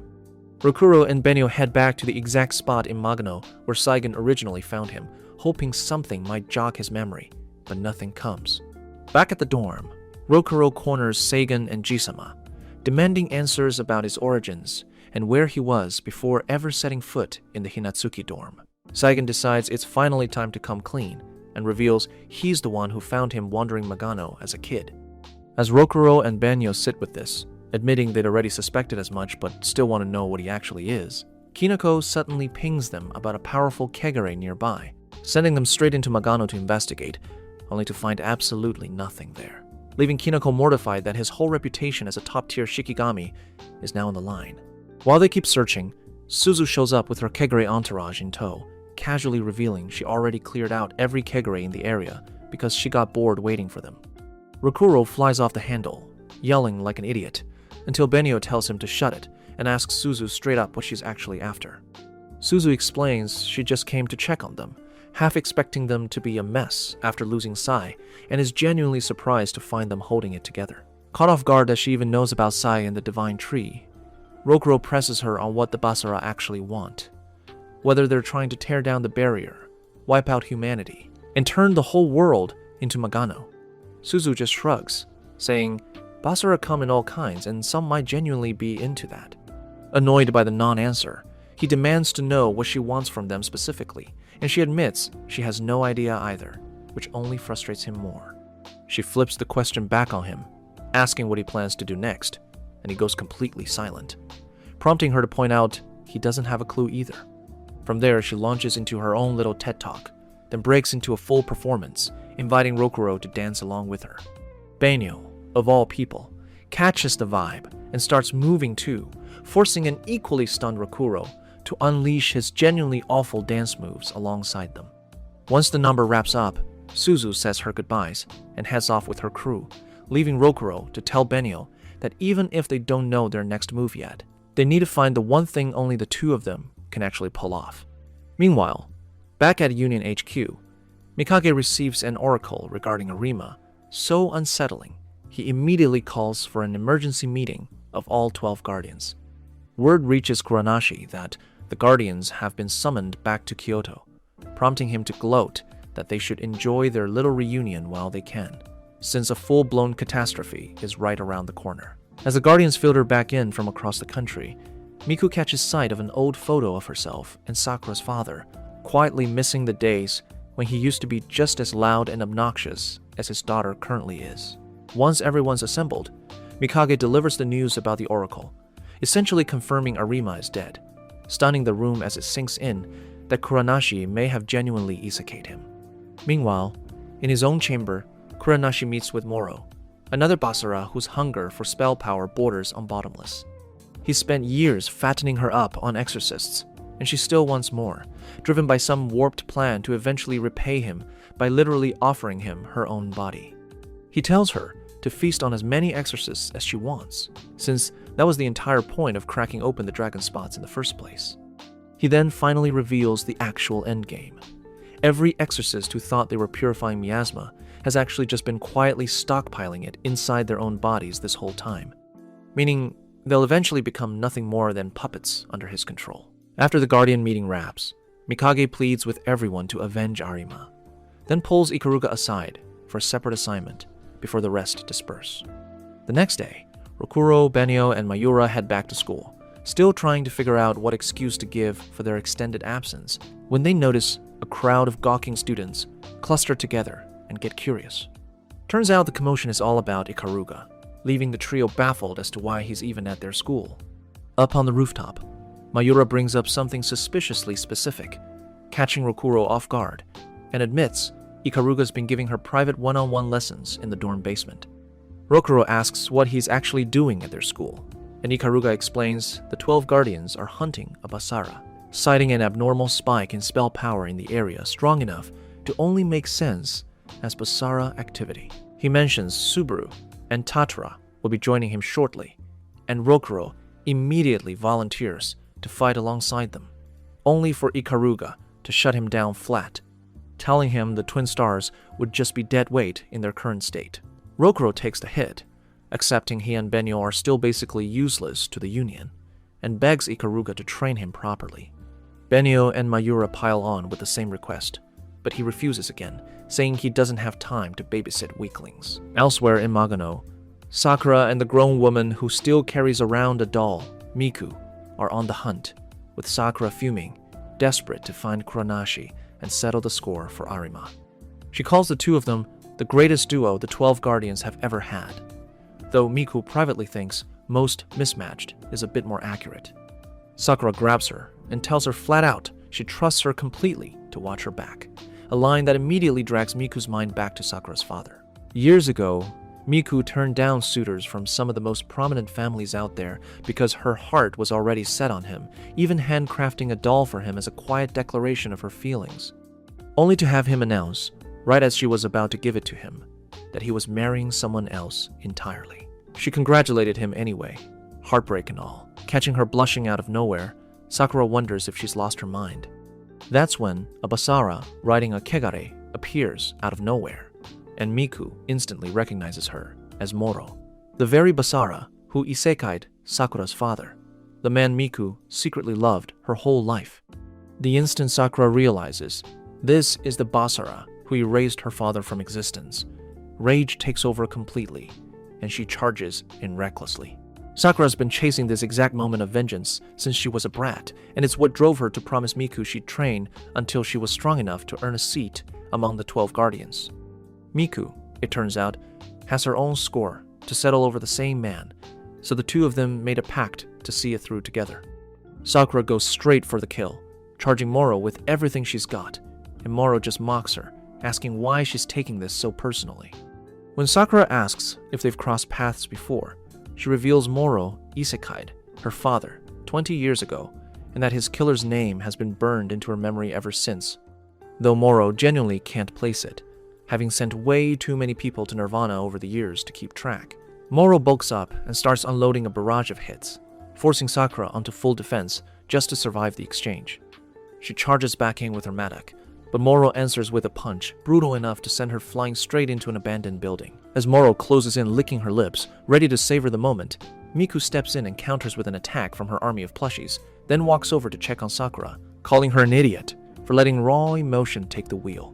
Moro comes at them again, and Miku fights back with some literal electric shocks, courtesy of her dolls, weakening her. But Moro shrugs it off and slams the ground, triggering a shockwave aimed straight at Sakura. The distraction gives Moro the opening she needs to blindside Miku, pinning her weakened body down with a foot to the head. Miku screams at Sakura to run, but Moro isn't about to let anyone slip away, turning her attention back toward her until Miku's dolls resurface from the ground, swarm around her, and detonate in a blinding flash, buying the two guardians just enough time to escape. Moro doesn't lose the trail for long, though, still able to track them by scent alone and determined not to miss out on a single bite.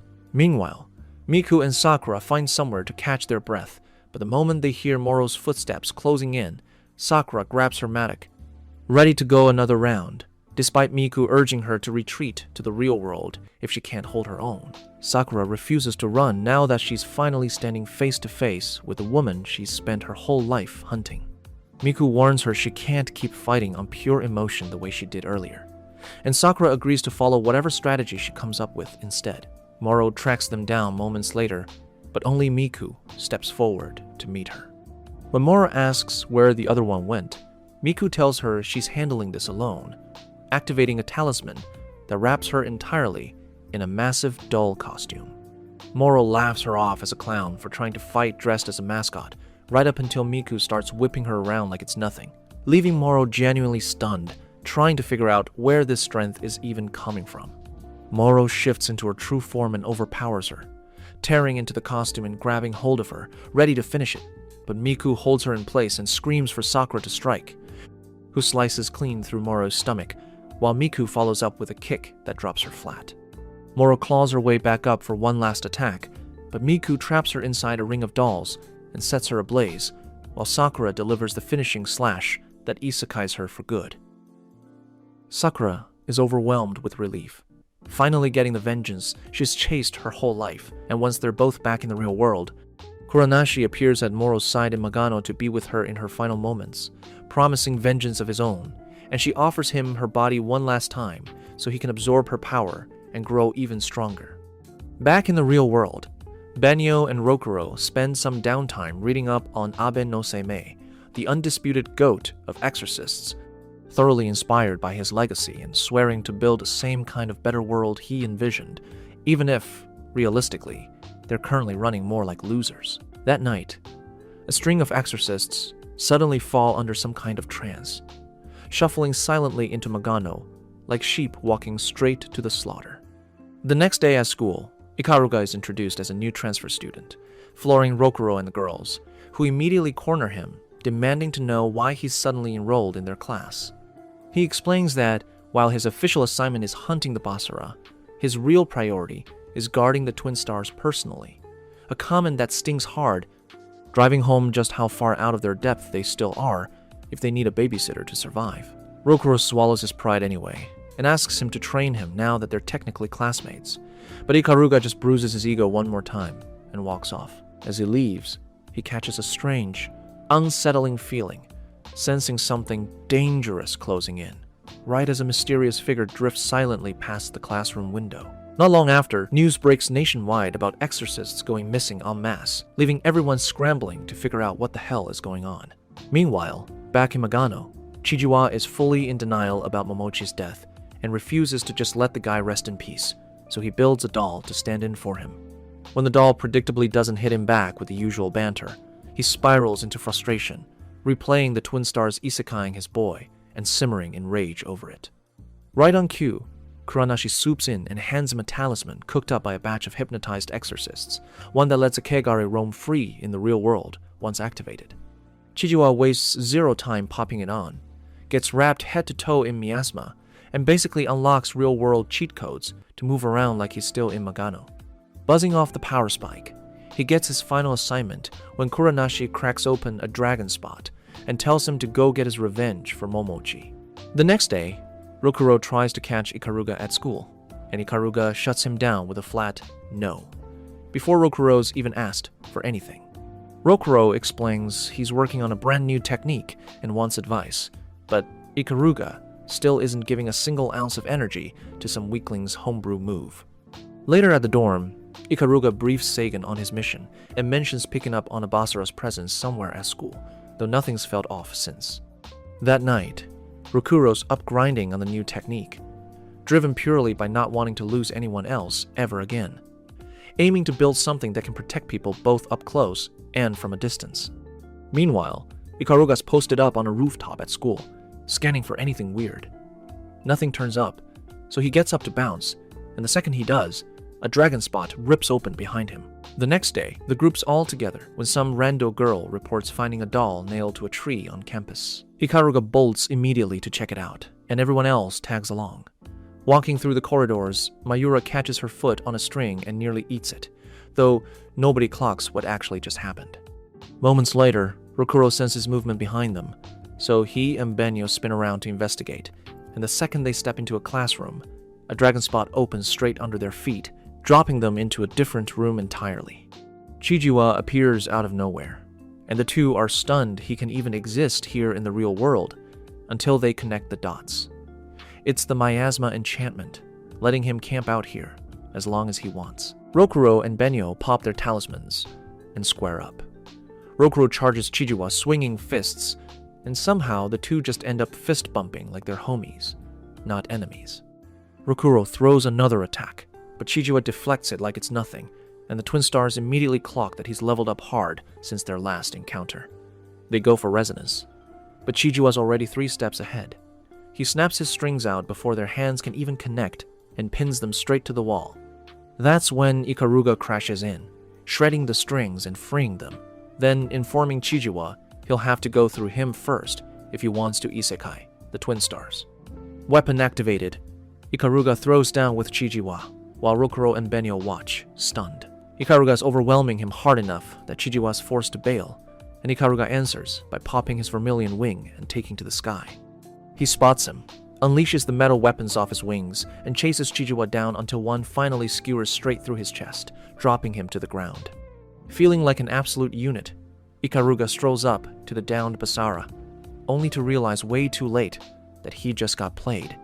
Chijiwa snaps his thread around him and drives his strings straight into Ikaruga's veins, rigged so that cutting them ends his life instantly, horrifying both Rokuro and Benyo. And the cherry on top, every other student at the school has been hit with the exact same setup. Chijiwa promises the twin stars they're about to feel the exact same pain he felt when they took Momochi from him.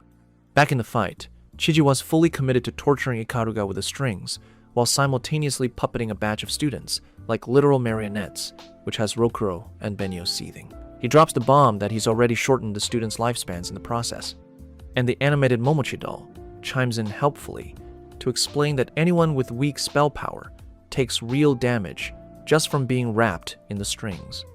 Chijiwa turns to the doll for ideas on what to do next with the twin stars, but mid-response, he suddenly remembers Ikaruga mentioning his mission was literally to protect them. So, petty as ever, he orders Ikaruga to isekai them instead, blindsiding Rokuro completely. Cut to the 12 Guardians, still posted up checking on the missing Exorcist situation and finding absolutely nothing off, aside from the small detail of a bunch of Exorcists being missing. Calm on the surface, but everyone's got the same gut feeling. A major battle's brewing. Back at school, Chijiwa tries forcing Ikaruga to attack the twin stars, and Ikaruga fights the control with everything he's got, pain and all, declaring that as Suzaku of the 12 Guardians, he's not about to be strong-armed by some Basara, even if it costs him his life. Rokuro, done listening to trash talk, cracks him one across the face. At the same time, Benyo goes after Chijiwa directly, and Mayura throws up a spell to blind him, buying the group just enough cover to bail. Chijiwa, unbothered, thinks they're idiots. He doesn't even need eyes when he can just track them through the strings. And there's 0 point escaping since he's got Momochi dolls planted all over the school anyway. Elsewhere, Rokuro finally corners Ikaruga and demands to know what the hell he was thinking earlier. Ikaruga starts up the same "sacrifice myself" speech again, and Rokuro grabs him by the collar and tells him to shut the hell up.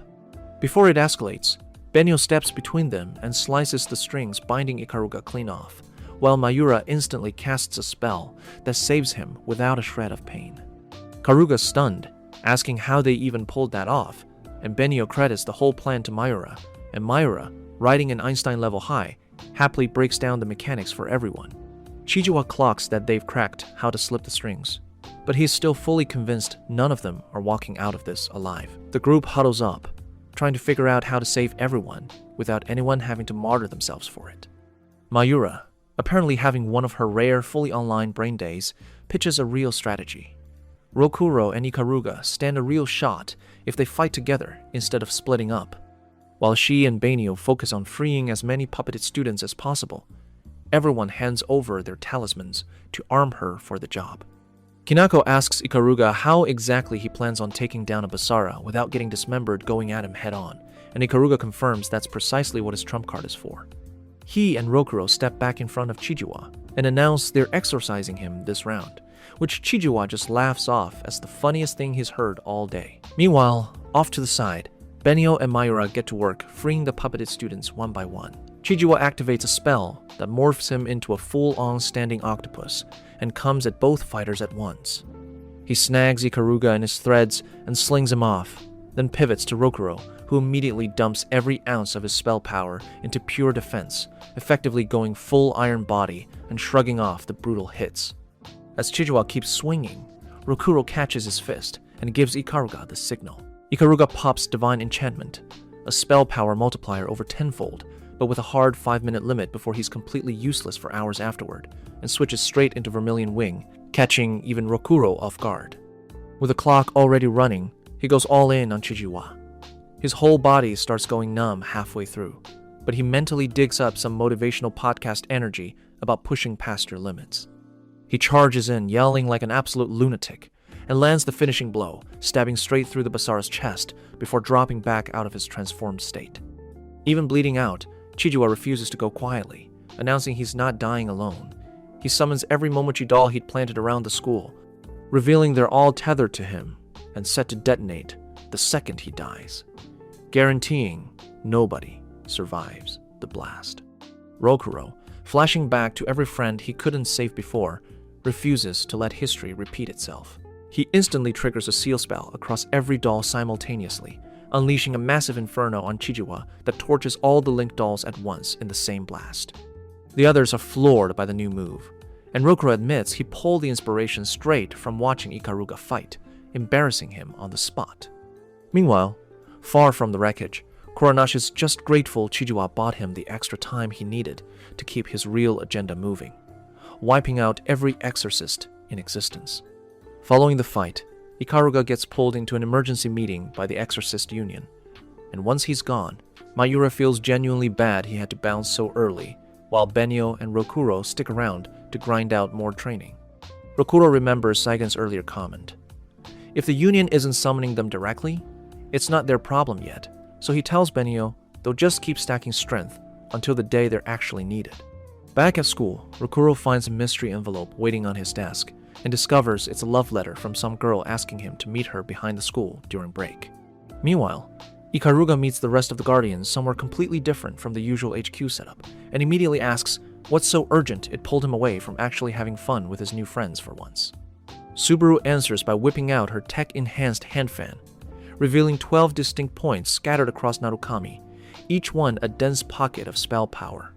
Back at school, Rokuro shows up to meet his secret admirer, mainly to figure out if she's a 10 or a full 0. Benio and Mayura are already stationed behind a tree, spying on the whole thing, with Benio insisting she feels bad about invading his privacy, while simultaneously being dead set on knowing exactly what he's about to do with this girl.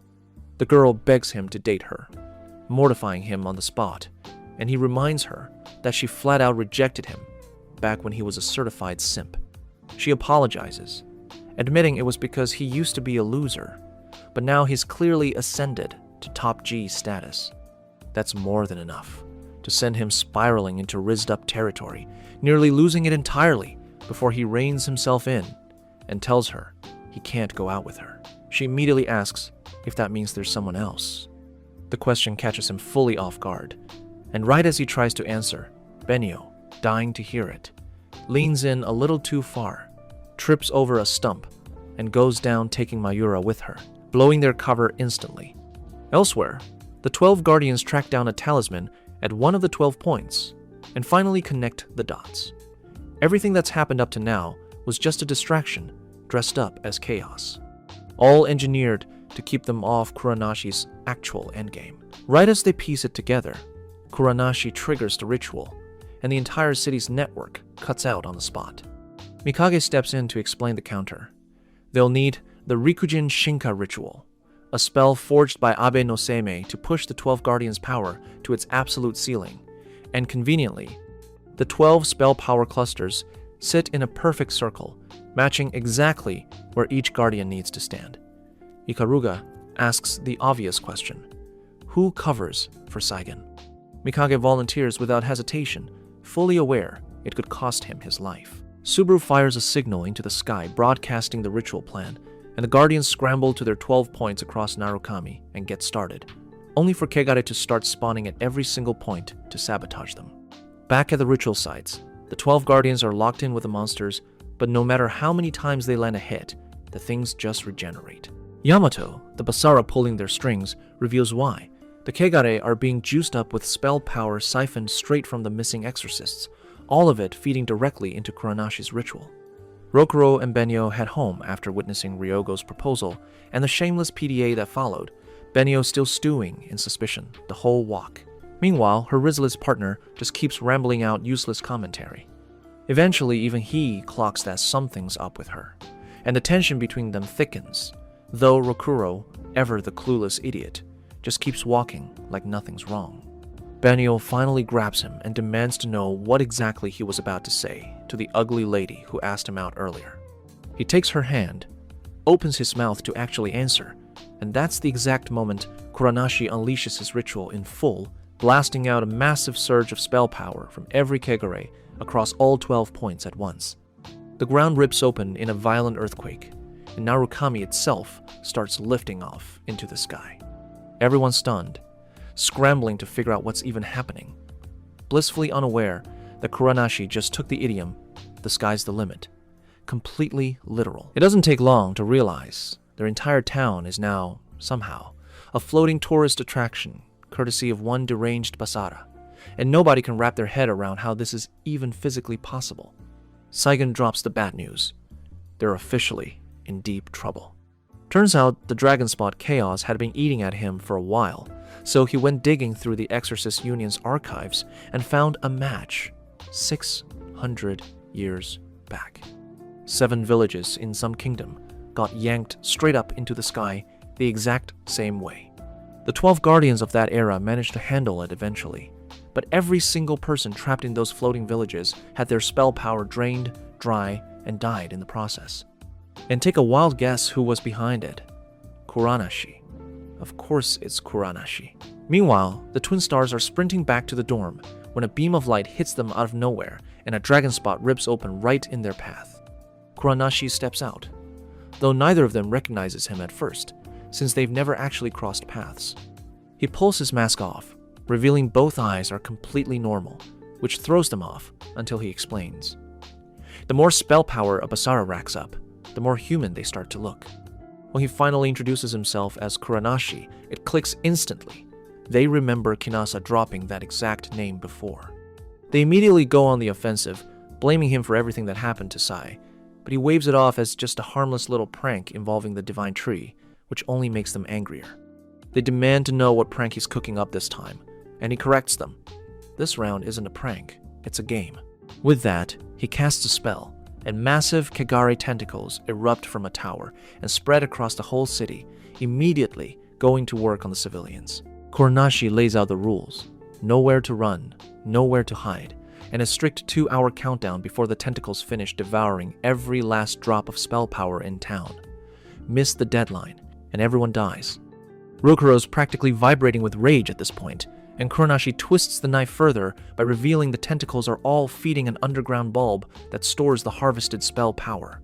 Destroy the bulb, or the Kegare just keep regenerating forever. That's the final straw for Rokuro, who pops his fangs and lunges straight at Kuranashi, only to get bounced off a spell barrier before Kuranashi casually vanishes. Back with the 12 guardians, the fight against the Kegare grinds on. At the dorm, Saigen splits up the assignments. Rokuro and Benyo get stuck handling the absurdly oversized Kegare. while he and Mayura head off to hunt down the underground bulb. Everyone deploys immediately, and the twin stars start hammering away at the tentacles, quickly realizing their attacks aren't making a dent. Meanwhile, father and daughter track the bulb using the silver spoon compass, and after a solid stretch of running, they finally locate it. Except, it's nowhere near that simple, since the Kegare tentacles immediately start attacking, and the more they fight back, the more the tentacles just multiply. One eventually snags Mayura by her massive plot, and with Saigon boxed in, he can't get to her in time, until he unleashes the divine enchantment, the White Lotus Tiger, slicing the tentacle off in one clean strike. Mayura's shocked he can still tap that power, despite no longer officially being a guardian. Saigon begs the Lotus Tiger for one more surge of strength, and unleashes an attack that severs every tentacle in one sweep, only for all of them to grow right back seconds later. Rokuro and Benio keep grinding away on their end even though it's barely making a difference, holding out hope that Saigon and Mayura can pull off the real fix at the bulb. They throw another attack at the tentacles and, once again, it does absolutely nothing. Worse, the Kegare starts pumping miasma out across all of Narukami, shocking everyone in range. Rokuro screams at Kuranashi, demanding to know his actual endgame, and Kuranashi just casually confirms his plans are running smoothly, and this is all just him setting up a little diversion. People start dropping unconscious left and right from the miasma, and with things clearly spiraling, Benio reminds Rokuro that none of this ends until the Kegare's spell power source is actually destroyed. Rokuro puts his faith in Saigon and Mayura pulling through, and the two lock in to keep the fight contained and stop the miasma from spreading any further. Meanwhile, deep in their own losing battle against the never-ending Kegare, Seigen and Mayura get interrupted by Kuranashi himself, who's genuinely surprised Seigen can still tap the divine enchantment at all, though he mentions Seigen's currently capped at maybe 10% of its real power. Saigon isn't interested in taking lecture notes from a filthy Basara and immediately fires off an air fissure bullet, which Kuranashi shrugs off behind a barrier. He teleports behind Saigon for a follow-up strike, then grabs and hurls him straight into a wall. That's when Kuranashi decides it's story time, dragging up Saigon's ugly past, his days in the Exorcist Union's assassination corps, commanding the Ritsu Order, the Amawaka clan responsible for murdering their own fellow exorcists. Then, he pulls out the real gut punch, his own wife, Yukari, revealing that Seigen isekai'd her brother, which absolutely floors Mayura. Cue the flashback. Years ago, the woman who'd later become Seigen's wife wraps up work at her lab, her brother stops by to visit, and later that same night, Seigen shows up in a Halloween mask and unalives him in cold blood. Before disappearing, he casts a spell wiping the memory clean from Yukari's mind.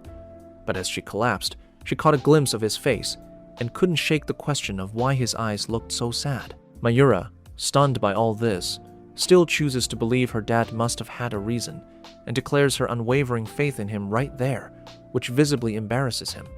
Kuranashi cuts the sentiment short, clarifying he didn't drag Yukari here for a history lesson. This is a game. He asks Seigen point blank to save his wife first, or let her spell power get drained dry. Mayura moves to save her mom herself, but Seigen tells her to stand down and let him handle it. He orders the White Tiger to consume every last drop of his remaining spell power, and activates the divine enchantment one final time. He then closes the gap on Kuranashi in a blink, stabbing him straight through the heart before dropping back into his normal form, only for Kuranashi to heal instantly and slam an already exhausted Seigen straight to the ground. Mayura freezes up, shaking, but pulls herself together, remembering her own promise to get stronger, launching the one measly attack her brain's currently equipped to handle. Kuranashi blocks it without effort and knocks her down too. She gets right back up anyway, and Seigen begs her to run and stop doing anything reckless, but she refuses, insisting she'll do whatever it takes to protect both him and her mom, openly declaring how much she loves them. Kuranashi dismisses the whole speech as sentimental garbage and attacks again, flattening both of them a second time. Seigen tells her to leave once more, but this time she says she's genuinely glad she's fighting for her parents, a line that hits Seigen hard, dragging up a memory of Yukari once showing him that exact same kind of love. That's when he notices the White Tiger talisman glowing, snatches it up, and hands it directly to Mayura, begging the White Tiger to lend her its strength instead.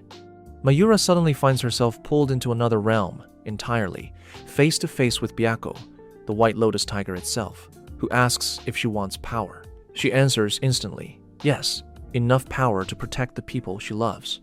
She transforms into her own divine enchantment form and closes on Kuranashi at a speed that genuinely amuses him, right up until she busts straight through his barrier, catching him completely off guard.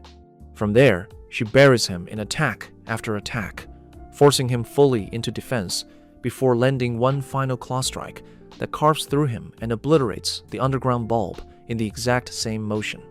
With that, she gets to her mom, and Seigen commends her for pulling it off. Kuranashi reappears just long enough to call the whole thing a suitable diversion before vanishing through a dragon spot. Back on the front lines, Rokuro and Banyo notice the Kegare tentacles have finally stopped regenerating, confirming Seigen and Mayura got the job done, meaning the rest of this mess is now entirely on them. Meanwhile, the 12 Guardians are still locked in with the Kegare, cutting them down over and over with zero permanent results, but the things just keep regenerating. And it finally clicks that this entire mess was engineered by Kuranashi from the jump, which means the actual save is now squarely on the Twin Stars. Locked in with the giant Kegare, Rokuro, and Benyo, clock that the eyeball is the real core of its spell power.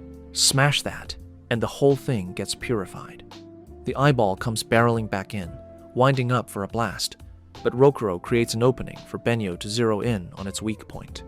She lands to hit, sending it flying, only for it to come right back a few moments later. They go for resonance to finish it off for good, but it blasts them out of the air first. They realize it's still regenerating, even without the bulb feeding it, and while they're piecing together where the fresh power is coming from, the eyeball drops directly overhead and unloads a full inferno on them. Meanwhile, Mikage decides they're out of time to overthink it, so he isekais the Kegare in front of him and signals the rest of the Guardians it's go time on the Rikujin Shinka ritual. The moment they get the signal, they throw everything they've got into finishing off every monster simultaneously, then dive straight into the ritual itself. Up on the floating island, the Twin Stars barely manage to slap up a barrier in time to block the inferno, though it starts cracking not long after. The Kegare would have cooked them alive right then, but it burns through its spell power and has to retreat to recharge, and that's when they spot it. The thing's been pulling fresh power directly out of the air, which means recharging is going to take real time this round. Seeing their opening, they start climbing straight up the Kegare's body, fighting off tentacles the whole way that clearly don't want to let go. They hack through and keep pushing upward, but Rokuro loses his grip. Benyo catches him instantly, refusing to let the story end there since she still needs to hear what he was about to say to that ugly girl. She swings him upward, launches him higher off her legs, and lands him right on top of the Kegare before pulling herself up to join him. There it is, the massive eyeball, the true core. They activate resonance, fuse it with Benyo's blade, and drive it straight through, finally putting the thing down for good.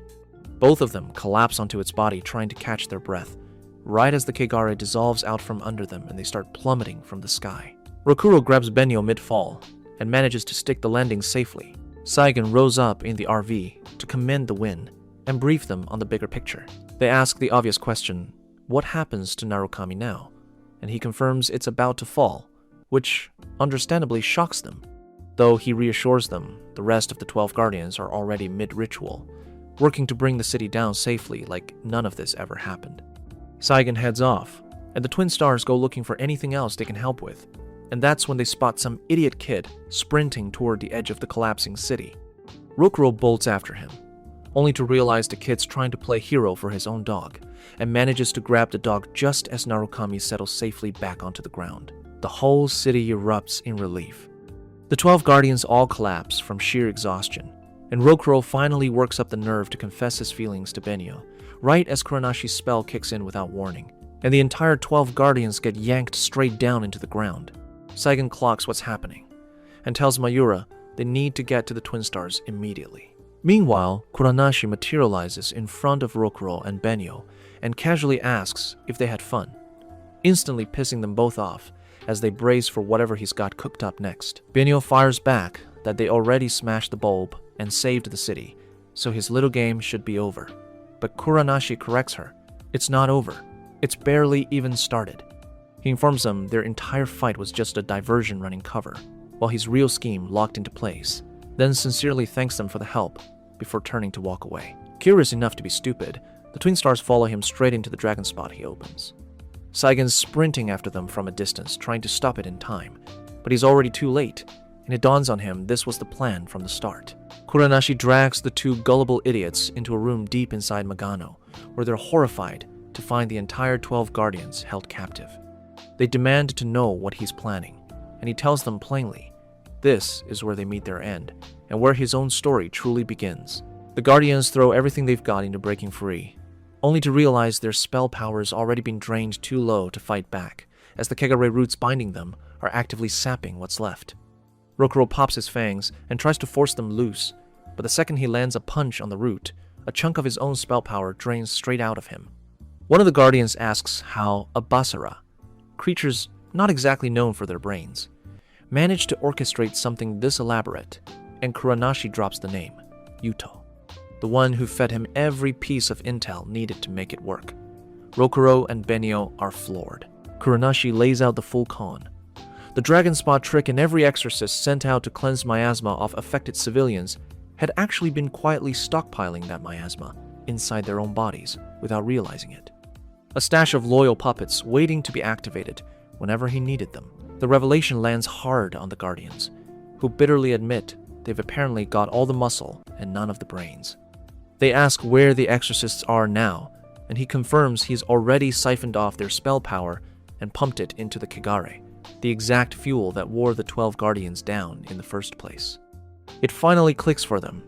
They've been dancing to his tune the entire time. Kuranashi turns to the twin stars and admits the only reason they're still breathing is because he wants their spell power properly refined before he feeds on it. Rokuro loses it and throws a completely pointless attack, and Kuranashi slams him into the wall for it, restraining both him and Benio with Kegare roots and forcing them to watch what comes next. He begins draining the spell power of every single guardian, one by one, until each of them turns to stone in front of the twin stars. Kuranashi then channels all that stolen power into a full transformation, emerging far stronger than before, and releases the twin stars just to invite them to fight him properly. Rokuro and Benio pop resonance and throw everything into what should be a devastating strike, except against Kuranashi's new level, it barely registers. He tears into them using the individual spell powers of each guardian, one after another, overwhelming them completely, then grabs them both, ready to isekai them for good. That's when Tadara suddenly reveals his true form as Toda, catching Kuranashi off guard. The spell simply didn't take, since Tadara's both Shikigami and human at once. Tatara goes on the offensive with a barrage of brutal strikes, and Kuranashi has to lean on Narumi's stolen barrier spell just to survive them. Still, Tatara keeps up the pressure and eventually lands a clean hit, triggering an explosion. The twin stars, briefly hope, was the finishing blow. Kuranashi answers by launching Tenma's own weapon straight through Tatara's chest. In response, Tadara triggers his trump card, transforming into his divine enchantment, the Phantom Snake Coil, and charges Kuranashi one more time, wrapping around him, tearing pain into him, and sacrificing himself in the process to lay the curse of deterioration on him. Kuranashi survives, though not without real damage, and immediately retreats to where Yuto's waiting, absorbing him whole to heal up. It works. He comes out stronger, spell power pouring off him in waves, until suddenly he starts swelling like he's about to burst, and the horrifying realization hits. He wasn't the mastermind at all. He's been Yuto's puppet the whole time. Yuto tears his way out of Kuranashi's body right in front of a stunned Rokuro and Benio. Yuto tells Rokuro just how badly he's been anticipating this reunion since they last clashed 2 years ago, and Rokuro fires back that he's been counting down too, every bit of training. Every fight since then was in service of getting strong enough to finally take him down. Why? Yuto sighs, disappointed. Rokuro's still stuck dragging his weak-ass sister around, but they shut that down fast, reminding him they made a promise to get stronger together and take him down together, because that's what being the twin stars actually means. Amused, Yuto waves them in and tells them to show him exactly how strong they've gotten. Rokuro swings for the fences, and Yuto dodges every single one without breaking a sweat, though he does throw out a genuine compliment on how much Rokuro's grown. Wanting to flex a little of his own progress, Yuto moves to strike back, but Benio cuts in and interrupts him, clearly annoying him. She lands a few kicks, Rokuro fires off a flame attack, and Yuto shrugs it all off behind a barrier. They follow up with a resonance-boosted blast, and that gets blocked too, leaving them both stunned that nothing's landing. Benio calls it, Yuto's spell power has jumped several times over compared to 2 years ago. He confirms it without hesitation, crediting the combined power he pulled from Kuranashi, plus everything he'd already absorbed off the Exorcists and the 12 Guardians. Rokuro asks if Kuranashi had actually been helping him this whole time, and Yuto just laughs. Kuranashi was trying to use him, so he simply flipped the script first.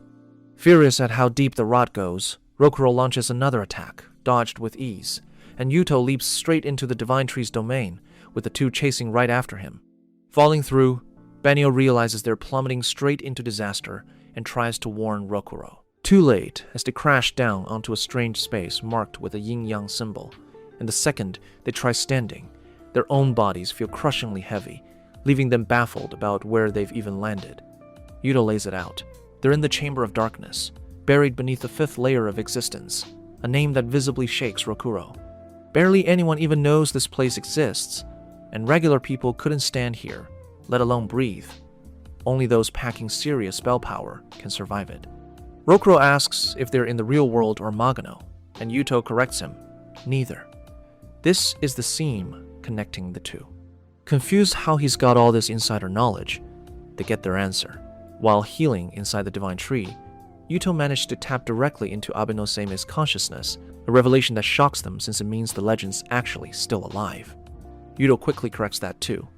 Alive, past tense, right up until a few minutes ago, when he personally absorbed his spell power.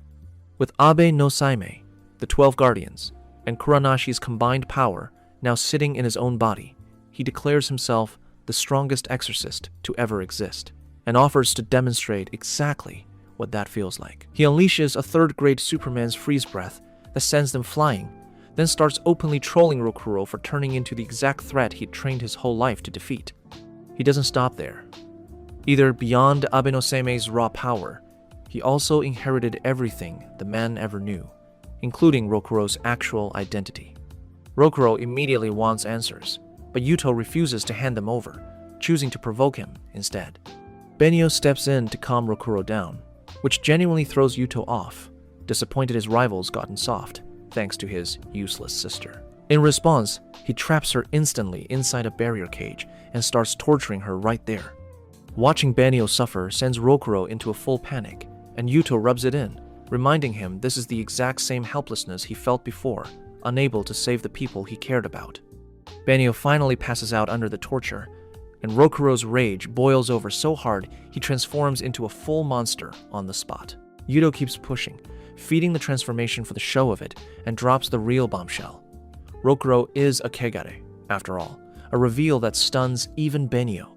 Rokuro keeps escalating, Yuto watching with open delight, right up until, just before he tips over the edge completely, he suddenly snaps back to normal, and Arima appears out of nowhere, catching Yuto fully off guard. Arima instantly casts a barrier dispersal spell, neutralizing the cage holding Benio, then summons a Shikigami to whisk her to safety before Yuto can react. He tears open a portal and escapes with both twin stars in tow, leaving Yuto amused but completely certain their paths are far from over. A few days later, Benio finally wakes up, and everyone's thrilled to have her back in one piece. Meanwhile, Arima sits down with Jisama and Saigen, both stunned he's even alive, and they press him for answers. He reveals he pulled off the Pursuit of Ages ritual, a claim that stuns them both, since Saigen points out there's no way he did that solo. The ritual only activates if someone pushes the caster right to the brink of death first. The second he says it, it clicks. Arima must have used Kuranashi to get there. Arima confirms it outright. He let Kuranashi have his little moment of victory purely to complete the ritual. While his body was out of commission, his soul detached and traveled back roughly 1,000 years to ancient Kyoto, where he witnessed, in full detail, the plan Abe no Seime set into motion. One that would take over a millennium to fully play out. Here's the lore dump.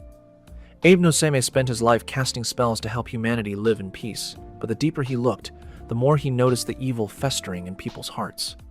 And he started treating that evil as the true root cause of every disaster threatening the world. Quick context. The world runs on two balancing forces, yin, which destroys and spreads, and yang, which creates and concentrates, cycling endlessly through creation. Eventually, humanity's evil feelings started manifesting physically as beings of pure yin energy, the Kegare.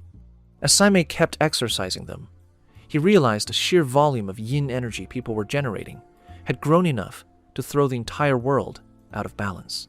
So, he went underground, right beneath what would eventually become the Exorcist Union HQ, and used his sorcery to spin up an entirely separate world, planting a single seedling in its heavens that would eventually grow into the Divine Tree. The Divine Tree absorbed humanity's evil feelings directly, and Seimei took the resulting yin energy and sealed it inside this newly created world, hoping it would let the real world hold its balance intact. Except, humans and peace have never really gotten along, so the yin energy just kept piling up over time, and that sealed-off world slowly warped into a landscape of ruin, twisting into what we now know as Magano. It didn't stop there either. The ongoing yin energy kept spawning Kegare inside Magano, each one packing more power than the last. That's exactly why Seimei formed the Exorcist Union and armed the 12 Guardians to fight back, a war that dragged on for generations.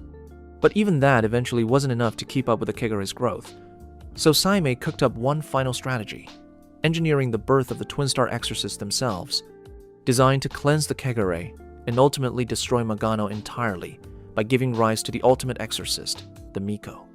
Jusama finds the whole thing genuinely terrifying, admitting he now sees Abe no Saimei less as the legendary good guy and more as some kind of monster in disguise.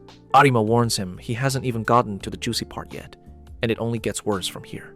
Following that, Arima sits down with Rokuro to walk him through everything that went down beneath the Exorcist Union HQ. Rokuro learns exactly how critical it is that he gets cultured with Benio to bring the Miko into existence, though his mind's stuck on something else entirely. The red-eyed monster he transformed into back there, and whatever connection that has to him possibly being an actual Kegare. Arima confirms it.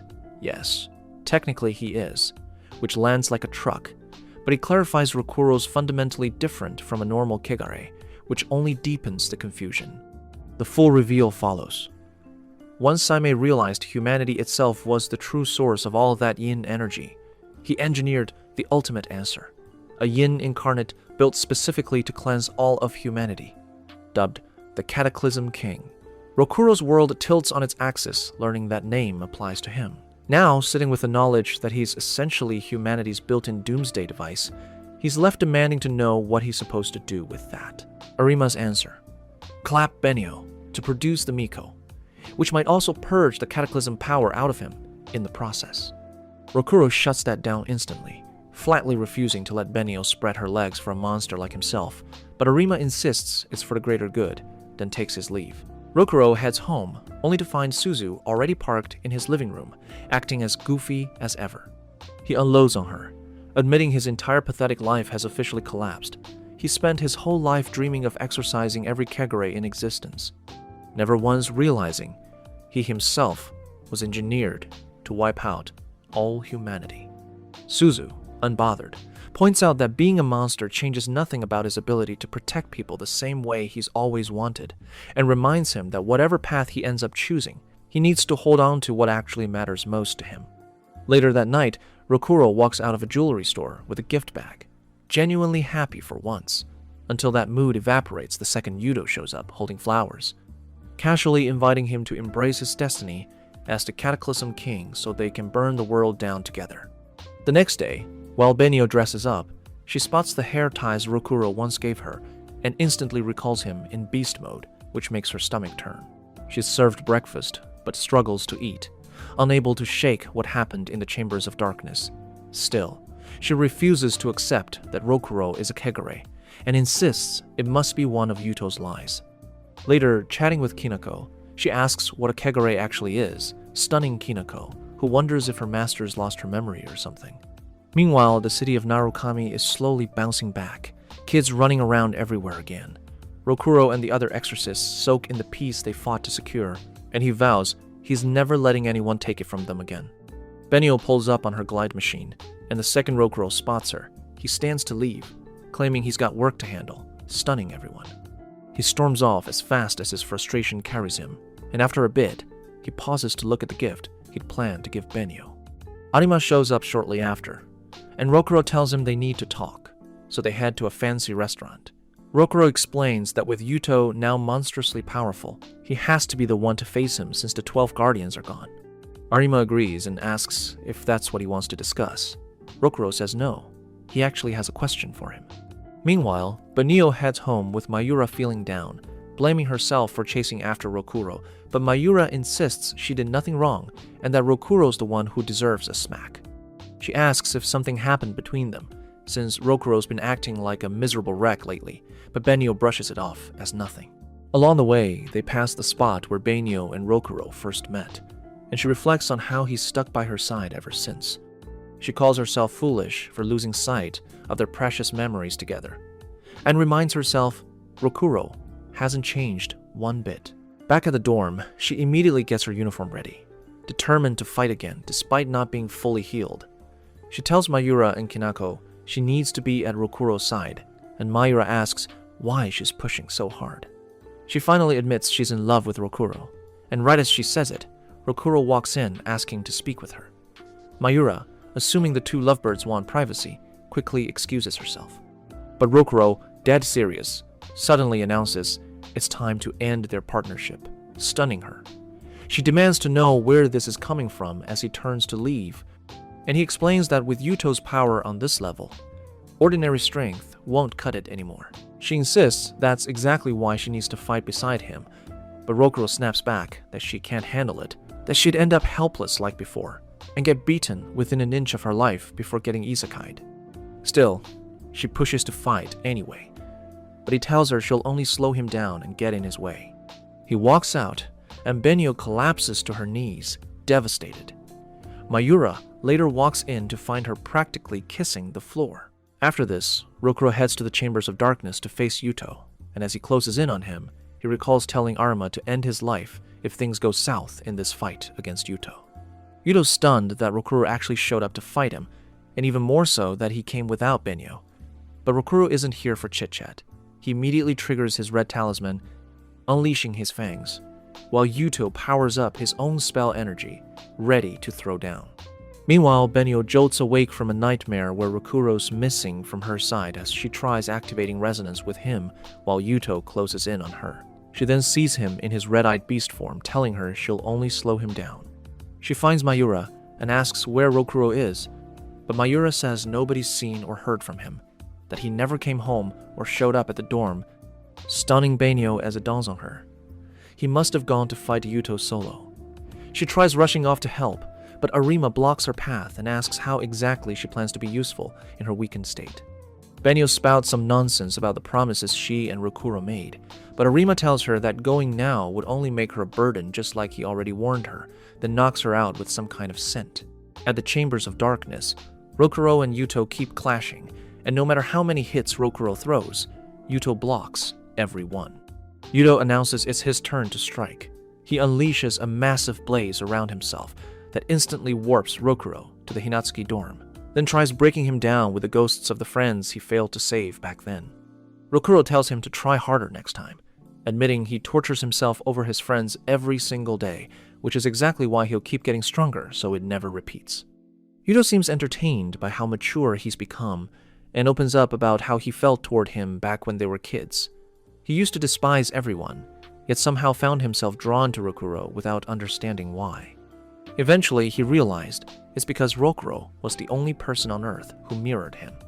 Rokuro's confused by that statement, and Yuto explains that fate bound them together, which sends Rokuro charging at him instantly, unable to stomach hearing any more of it. Yuto starts handing Rokuro a beating while laughing through it, leaving Rokuro puzzled and demanding to know what he's even fighting for.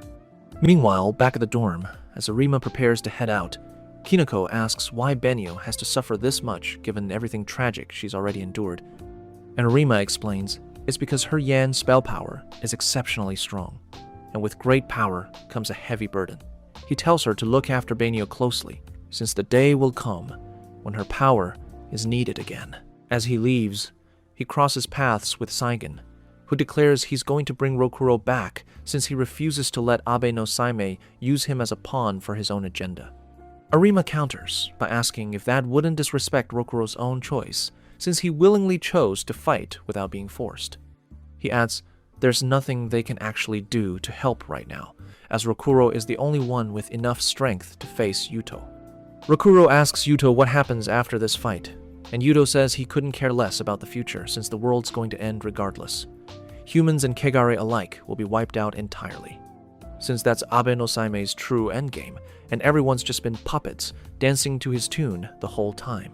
The two keep trading venomous words, and after a bit more back and forth, Yuto shifts into his full Kegare form, telling Rokuro he doesn't care who wins between them. He just wants an all-out fight. He tells Rokuro to bring everything he's got, and Rokuro suddenly feels a pang of guilt over betraying Benyo and breaking his promises to her. Still, he's resolved to protect the world he calls home no matter what. He shifts into his true form, remembering Arima placing the burial ritual spell on his heart, so that if he ever loses control and becomes the Cataclysm King, his heart will simply stop. The two monsters throw down with everything they've got, and now Rokuro's actually landing real damage on Yuto, a stark contrast to his weaker days. Yuto notes they're finally on equal footing, but Rokuro strikes fast before he can finish the thought, proving they're nowhere near equal since he's already surpassed him with his cursed Kegare strength. Rokuro unloads a barrage of hits on Yuto, who doesn't even bother defending, instead egging him on to hit harder while soaking up every blow. Rokuro grows more furious, his eyes burning redder, leaving Yuto wondering if this marks the opening act of humanity's downfall. Meanwhile, Arima arrives at the site where the 12 Guardians were stripped of their power and finds Mikage there, alive and unharmed. Mikage asks if Arima's come to stop him, claiming the situation has spiraled past anything the head exorcist can manage, especially given he's nearly drained of his own spell power. Arima tells Mikage he clearly doesn't grasp who he's addressing and asks if he needs to be taught a lesson, but Mikage fires the same question back before revealing himself as the ancestor of all exorcists. Abe no Seimei himself, catching Arima off guard. Meanwhile, Rokuro keeps pounding Yuto until the impact sends them crashing into Magano. But he soon realizes Yuto's baiting him into turning into the Cataclysm King, so he stops mid-attack. He tells Yuto he refuses to become that monster, since he's only fighting to shield everyone who stood by him. He adds he has no intention of killing him either, just wanting to stop him before he goes any further down this path. Yuto takes this as an insult to his pride, so he pushes things further, shifting into another grotesque form.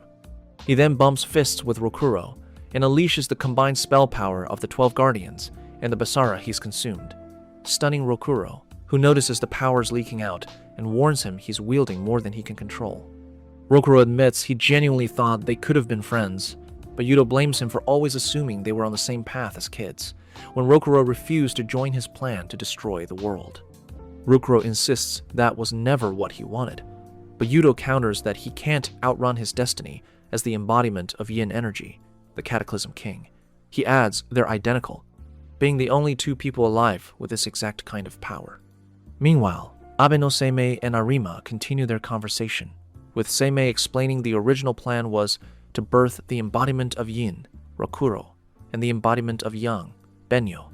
But an unexpected twist occurred when the child meant to be the pure yang turned out to be twins, creating an imitation yin vessel, Yuto, meant to balance the yang.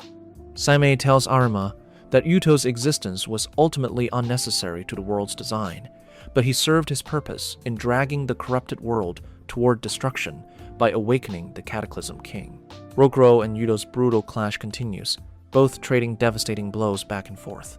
Rokuro eventually lands a critical hit that fractures Yuto's Kegare body, then turns to leave, saying he's got friends waiting for him back home. But Yuto taunts him and tears open a portal, suggesting they take the fight to the real world so that everything Rokuro's fought to protect gets destroyed instead. Terrified by this, Rokuro charges at Yuto immediately to stop him from crossing over. Fury takes hold and he unleashes brutal attacks aiming to isekai him. As he does, his eyes glow even redder, and his memories of his friends start slipping away. He then snaps completely and delivers a final devastating blow, driving his hand straight through Yuto's chest. Afterward, Rokuro begins morphing into the Cataclysm King, His heart suddenly ruptures from the burial ritual, but it reforms itself instantly, shocking Arima, who realizes he somehow overpowered the ritual. Abe no Seimei declares this is the end, and a new world is about to dawn. Meanwhile, Rokuro transforms into a blazing Kegare form, growing larger and larger by the second. The Cataclysm King plants himself dead center of the city, and everyone's left gaping in horror at what the actual hell this thing is. Benio suddenly jolts awake back at the dorm and rushes to the living room to find the others watching news coverage of a colossal Kegare in Kyoto. As everyone tries to make sense of it, she announces that it's Rokuro, leaving them stunned. She sprints out immediately and hops into the RV, piloted by Kinako, launching a mission to bring him back. Meanwhile, Arma readies himself to sacrifice everything by casting spells as the last powerful exorcist standing, but Abe no Seimei dissolves them and strips away all his talismans, cutting off any tricks he might pull. He tells Arma not to throw his life away pointlessly since his spell power won't accomplish much anyway, given that everything Yuto absorbed now lives inside the Cataclysm King, obtained the moment he defeated him. Suddenly, a halo materializes above the Cataclysm King's head, blasting waves across the entire planet that begin draining spell power from every weaker being, turning them into stone. Benio sprints as hard as she can, passing rows of stone statues along the way, horrified. She quickly realizes the Cataclysm King is harvesting everyone's spell power, leaving only the strongest untouched. Watching from a distance, still struggling to accept how things have unraveled, Arima appears beside her and tells her they've all been manipulated by Abe no Seimei. He points toward Mikage and reveals he's actually Seimei's stand-in, a Shikigami, leaving her shocked. He explains all of this is orchestrated, so Seimei's true body can be resurrected. And since Arima's own power is nearly spent, there's nothing left he can do to stop it. As he tries asking for her help, she immediately dashes towards Seimei, screaming at him to give Rokuro back. Seimei approaches calmly and explains the millennium-old grand cleansing ritual has now begun, designed to funnel spell power from billions of people into the Cataclysm King, so his true body can be reborn. Hearing this, Benio warns him the survivors will despise him for it, but he counters that once he returns, he'll strip all yin from them, eliminating rage and sorrow entirely, leaving humanity in total peace. Confused by what he means, she watches as he shows her a vision of the world he intends to build, one where everyone lives in harmony, free of sorrow or desire, meaning Kegare will never be born again. Benio tells him this sounds more horrifying than beautiful, but Seimei insists she's simply grown too used to this broken world. She concedes the point, but insists she still wants to feel every emotion, since they're what gave rise to her love for Rokuro. She begs him to return Rokuro to her, and Seimei explains the Cataclysm King is only necessary to complete the ritual, and once he's served his purpose, he'll revert back to his human self. However, he adds that Benio won't be around to witness that moment, stunning her. He clarifies that finishing the grand cleansing ritual requires her and the divine tree, since his yin nature intensified during his time inside the tree and now needs her yang energy to balance it. Benio asks how exactly she's supposed to provide that, and he tells her she must merge with his true body, leaving her shaken. She asks for time to think it over and heads home to be alone. Eventually returning to tell Kinako, she's decided to go through with what Seimei asked, shocking her. Kinako starts scolding her for even considering it, and Benio breaks down crying, admitting how brutally hard this decision was to make. After this, as Benio gets ready to leave, she slips on the hair tie Rokuro once gave her before departing with Abe no Seimei to offer herself up for the grand cleansing ritual. Meanwhile, Arima pours every ounce of strength into holding himself together while trying to forge new talismans. Abe no Seimei carries Benio down beneath the fifth layer of existence, and as he prepares to begin the ritual, she encases him in a cocoon, causing the massive yin-yang symbol circling the divine tree to shift and realign. The divine tree then stretches further into the sky, growing right through the Cataclysm King.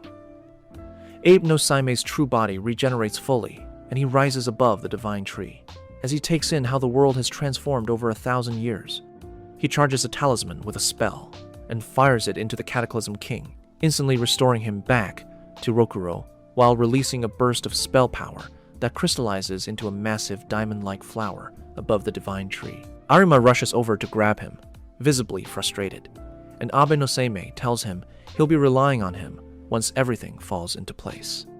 Afterward, Rokuro comes to, and the moment he realizes he turned into the Cataclysm King and petrified everyone into stone, despair crashes over him as he questions what the point of surviving even is, if he couldn't prevent this disaster. Kinako appears furious at this and tells him he's alive because Benyo went straight to Abe no Seimei to bring him back, stunning him.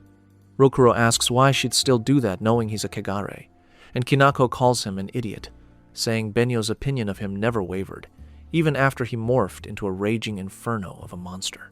Kinako then hands him the hair tie Benyo left for him, but Rokuro's still lost on what happened and asks what he's supposed to do now.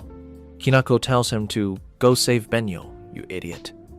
But Arima warns that this is basically impossible, since Benyo's likely trapped inside the same cocoon Seimei used, and nobody besides Seimei himself could break it open, especially since Seimei's already drained all of his spell power. Rokuro grows frustrated at having to deal with all this, and Suzu suddenly shows up, telling him there's no room to wallow right now.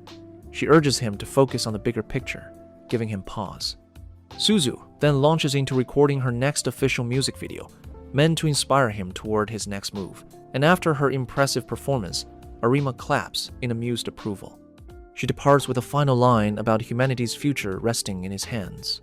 Afterward, Arima asks what he took away from it, and Rokuro says he found hope, however faint it might be. Following that, Arima channels what little spell power he has left into Rokuro to aid his mission to rescue Benyo. And right as they're doing this, Abe no Seimei appears, asking Arima if he's finally ready to serve under him, but Arima refuses. Seimei then informs them the flower will soon bloom, and once it does, the divine tree will spread its nectar across the world to purge the chosen ones of their yin energy. Arima argues that it's worry and pain that fuel passionate love, strengthening the bond between couples. He adds that Seimei's vision strips away all worldly desire and will leave no room for future generations. Seimei dismisses this, claiming such things are entirely unnecessary since everyone will simply follow the ideal path programmed into them, choosing to be together when the moment calls for it. Fed up with this nonsense, Rokuro charges straight at him, only to find it was merely Abe no Seimei's familiar all along. Shortly after, Mayura and the others show up, stunned to see him back. Mayura asks about Benyo, and Rokuro fills them in on the situation, leaving them shaken. He declares he's going to save her no matter how impossible it seems, and they all pledge their support. They set off on the mission in the RV, and as they approach the divine tree, it unleashes a barrage of attacks against them, though Kinako's protective barrier shields them from harm. Still, a spinning blade suddenly slices the vehicle clean in two. They keep pushing forward on foot, each one sacrificing themselves so the others can advance, until only Rokuro remains. He keeps climbing up the divine tree, and after a while, activates a set of talismans that supercharge his speed, turning him into an absolute blur. Rokuro finally reaches Benyo, and the moment he spots her trapped in the cocoon, he triggers the talisman Arima gave him beforehand, the one supposedly capable of nullifying any spell, except it doesn't work on the cocoon. Abe no Seimei senses the Cataclysm King attempting to crack the cocoon open, but Arima suddenly appears to keep Seimei from intervening. Rokuro then plays his final card. He pulls out the hair tie Benyo left behind and casts a spell on it, which Abe no Seimei instantly recognizes as a substantial surge of spell power. Arima explains that Benyo gave Rokuro one of her hair ties, something most people would read as a farewell gift from the girl who loved him, but Rokuro suspected there was more to it and staked everything on that single gamble. Hearing this, Seimei realizes Benyo had linked the two hair ties with a strand of spell power to weaken the cocoon, potentially shattering it entirely. She'd come up with the idea after seeing Seimei trapped in a cocoon himself, recognizing she was headed for the same fate. Meanwhile, as Benyo triggers the spell, her hair tie suddenly lights up, sending a beam of light connecting straight to the one in Rokuro's grip. Seimei moves to intervene, but Arima refuses to budge and summons a Shikigami immediately. Seimei summons his own in response, and the two clash. However, Seimei's Shikigami obliterates Arima's in seconds. Seimei then turns on Arima directly, ordering his Shikigami to burn him alive too, but Kamui suddenly appears and strikes it down. He launches straight into an attack on Saimei, who fires back with magical bullets and asks why he'd bother saving the head exorcist. Kamui denies saving him at all, and Arima reveals Kamui's only real interest lies in fighting strong opponents, catching Saimei off guard. Still, Kamui admits that beyond wanting a fight, he's also not thrilled about Saimei trying to take Benyo. He charges again, but Saimei sidesteps the attack. Kamui then shifts into beast form and starts brawling with Seimei's Shikigami. Arima jumps into the fray too, while on the other side of the divine tree, Rokuro keeps channeling the spell. The cocoon starts fracturing slightly, and Rokuro activates a talisman from Saigen, unleashing his fangs to widen the crack until the cocoon finally shatters, freeing Benyo. They exchange heated words for a moment before Rokuro suddenly leans in for a kiss, catching Benyo completely off guard. Arima crashes down beside them shortly after, and the three move to confront Seimei, only to be stunned finding Kamui already locked in battle with him. Kamui, clearly enjoying himself, unleashes another attack that lands mostly ineffective hits, but Seimei blocks him and blasts him away with spell power, prompting Kamui to step back for a breather. Abe no Seimei spots the two and voices his surprise they didn't run, and Rokuro tells him they've been entirely focused on how to stop him, but Seimei insists it's a lost cause. They attempt to trigger resonance, but Seimei suddenly pins them down and begins inflicting pain on them. However, Rokuro abruptly unleashes his Kegare power, freeing them both instantly, stunning Seimei that he still has that kind of strength left. He warns them that no amount of resistance will save them now, and just then, the flower above the divine tree begins to open, releasing one of its petals. Seimei explains that the nectar of kindness will soon blanket the world, leaving humans incapable of evil once their yin energy is drained, leaving only yang energy trapped inside them. The twin stars grab the hair ties and load them with spells, activating resonance, which instantly generates massive petals to shield the giant orb above, but Seimei dismisses it as futile. Still, the two refuse to quit.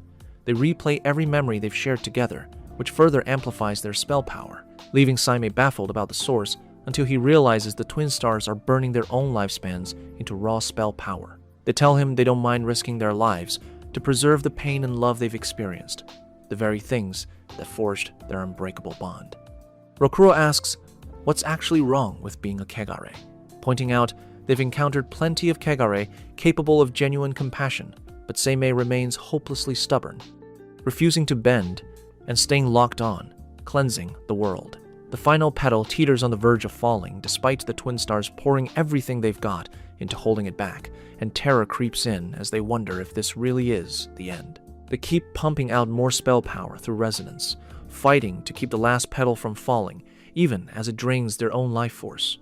Seimei reminds them of their original dream to purge every Kegare and build a world free of conflict, but they counter that a world where nobody feels anything at all is far worse.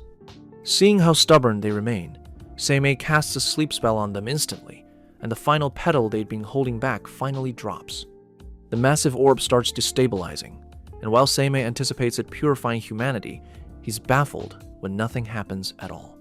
He then spots a branch of the divine tree beginning to glow, and while Rokuro and Benyo lie unconscious, Sai appears before them, cheering them on and urging them not to give up, catching them both off guard. Suddenly, every one of the 12 guardians materializes too, showing their support. Then exorcists across Japan and every loved one they have start appearing one by one, rallying behind them. The twin stars immediately reignite resonance, now with an even greater surge of power, stunning Abe no Seimei as he realizes they're channeling the combined spell power of everyone the divine tree absorbed. The star-like orb above suddenly seals shut, retreating back into its petal form before violently bursting open, releasing everyone's spell power back out across the globe. People instantly begin returning to their true forms, and the 12 guardians come back to life too, impressed the twin stars actually pulled this off. Abe no Seimei, stunned, asks how they managed it, but Rokuro barely registers the question, and instead blurts out something completely unrelated, confessing his love for Benyo, with Benyo doing the same right back. Seimei tells them their bond marked the very start of his plan unraveling, calling it perhaps a sign from the greater will of heaven itself. He adds that this bizarre chain of events must mean he should place his trust in humanity once more. He announces he'll wait another 1,000 years to see if the world improves. As he prepares to depart, the twin stars tell him that although their purpose is to cleanse and purify corrupted Kegare, they've now chosen to embrace impurity and sin as well, vowing to work hard toward growing more yang and turning this yin-dominated world into something better someday. Abe no Seimei finally departs, and the twin stars happily reunite with everyone they love. Afterward, Ryogo and Kaibara tie the knot, and once home from the wedding, Rokuro finally reveals the gift he'd been holding onto for Benio. Then they lock lips and live happily ever after. Comment "Powerful Twin" if you watch this recap to the end. And if you enjoy anime recaps like this, subscribe to the channel and watch this next video.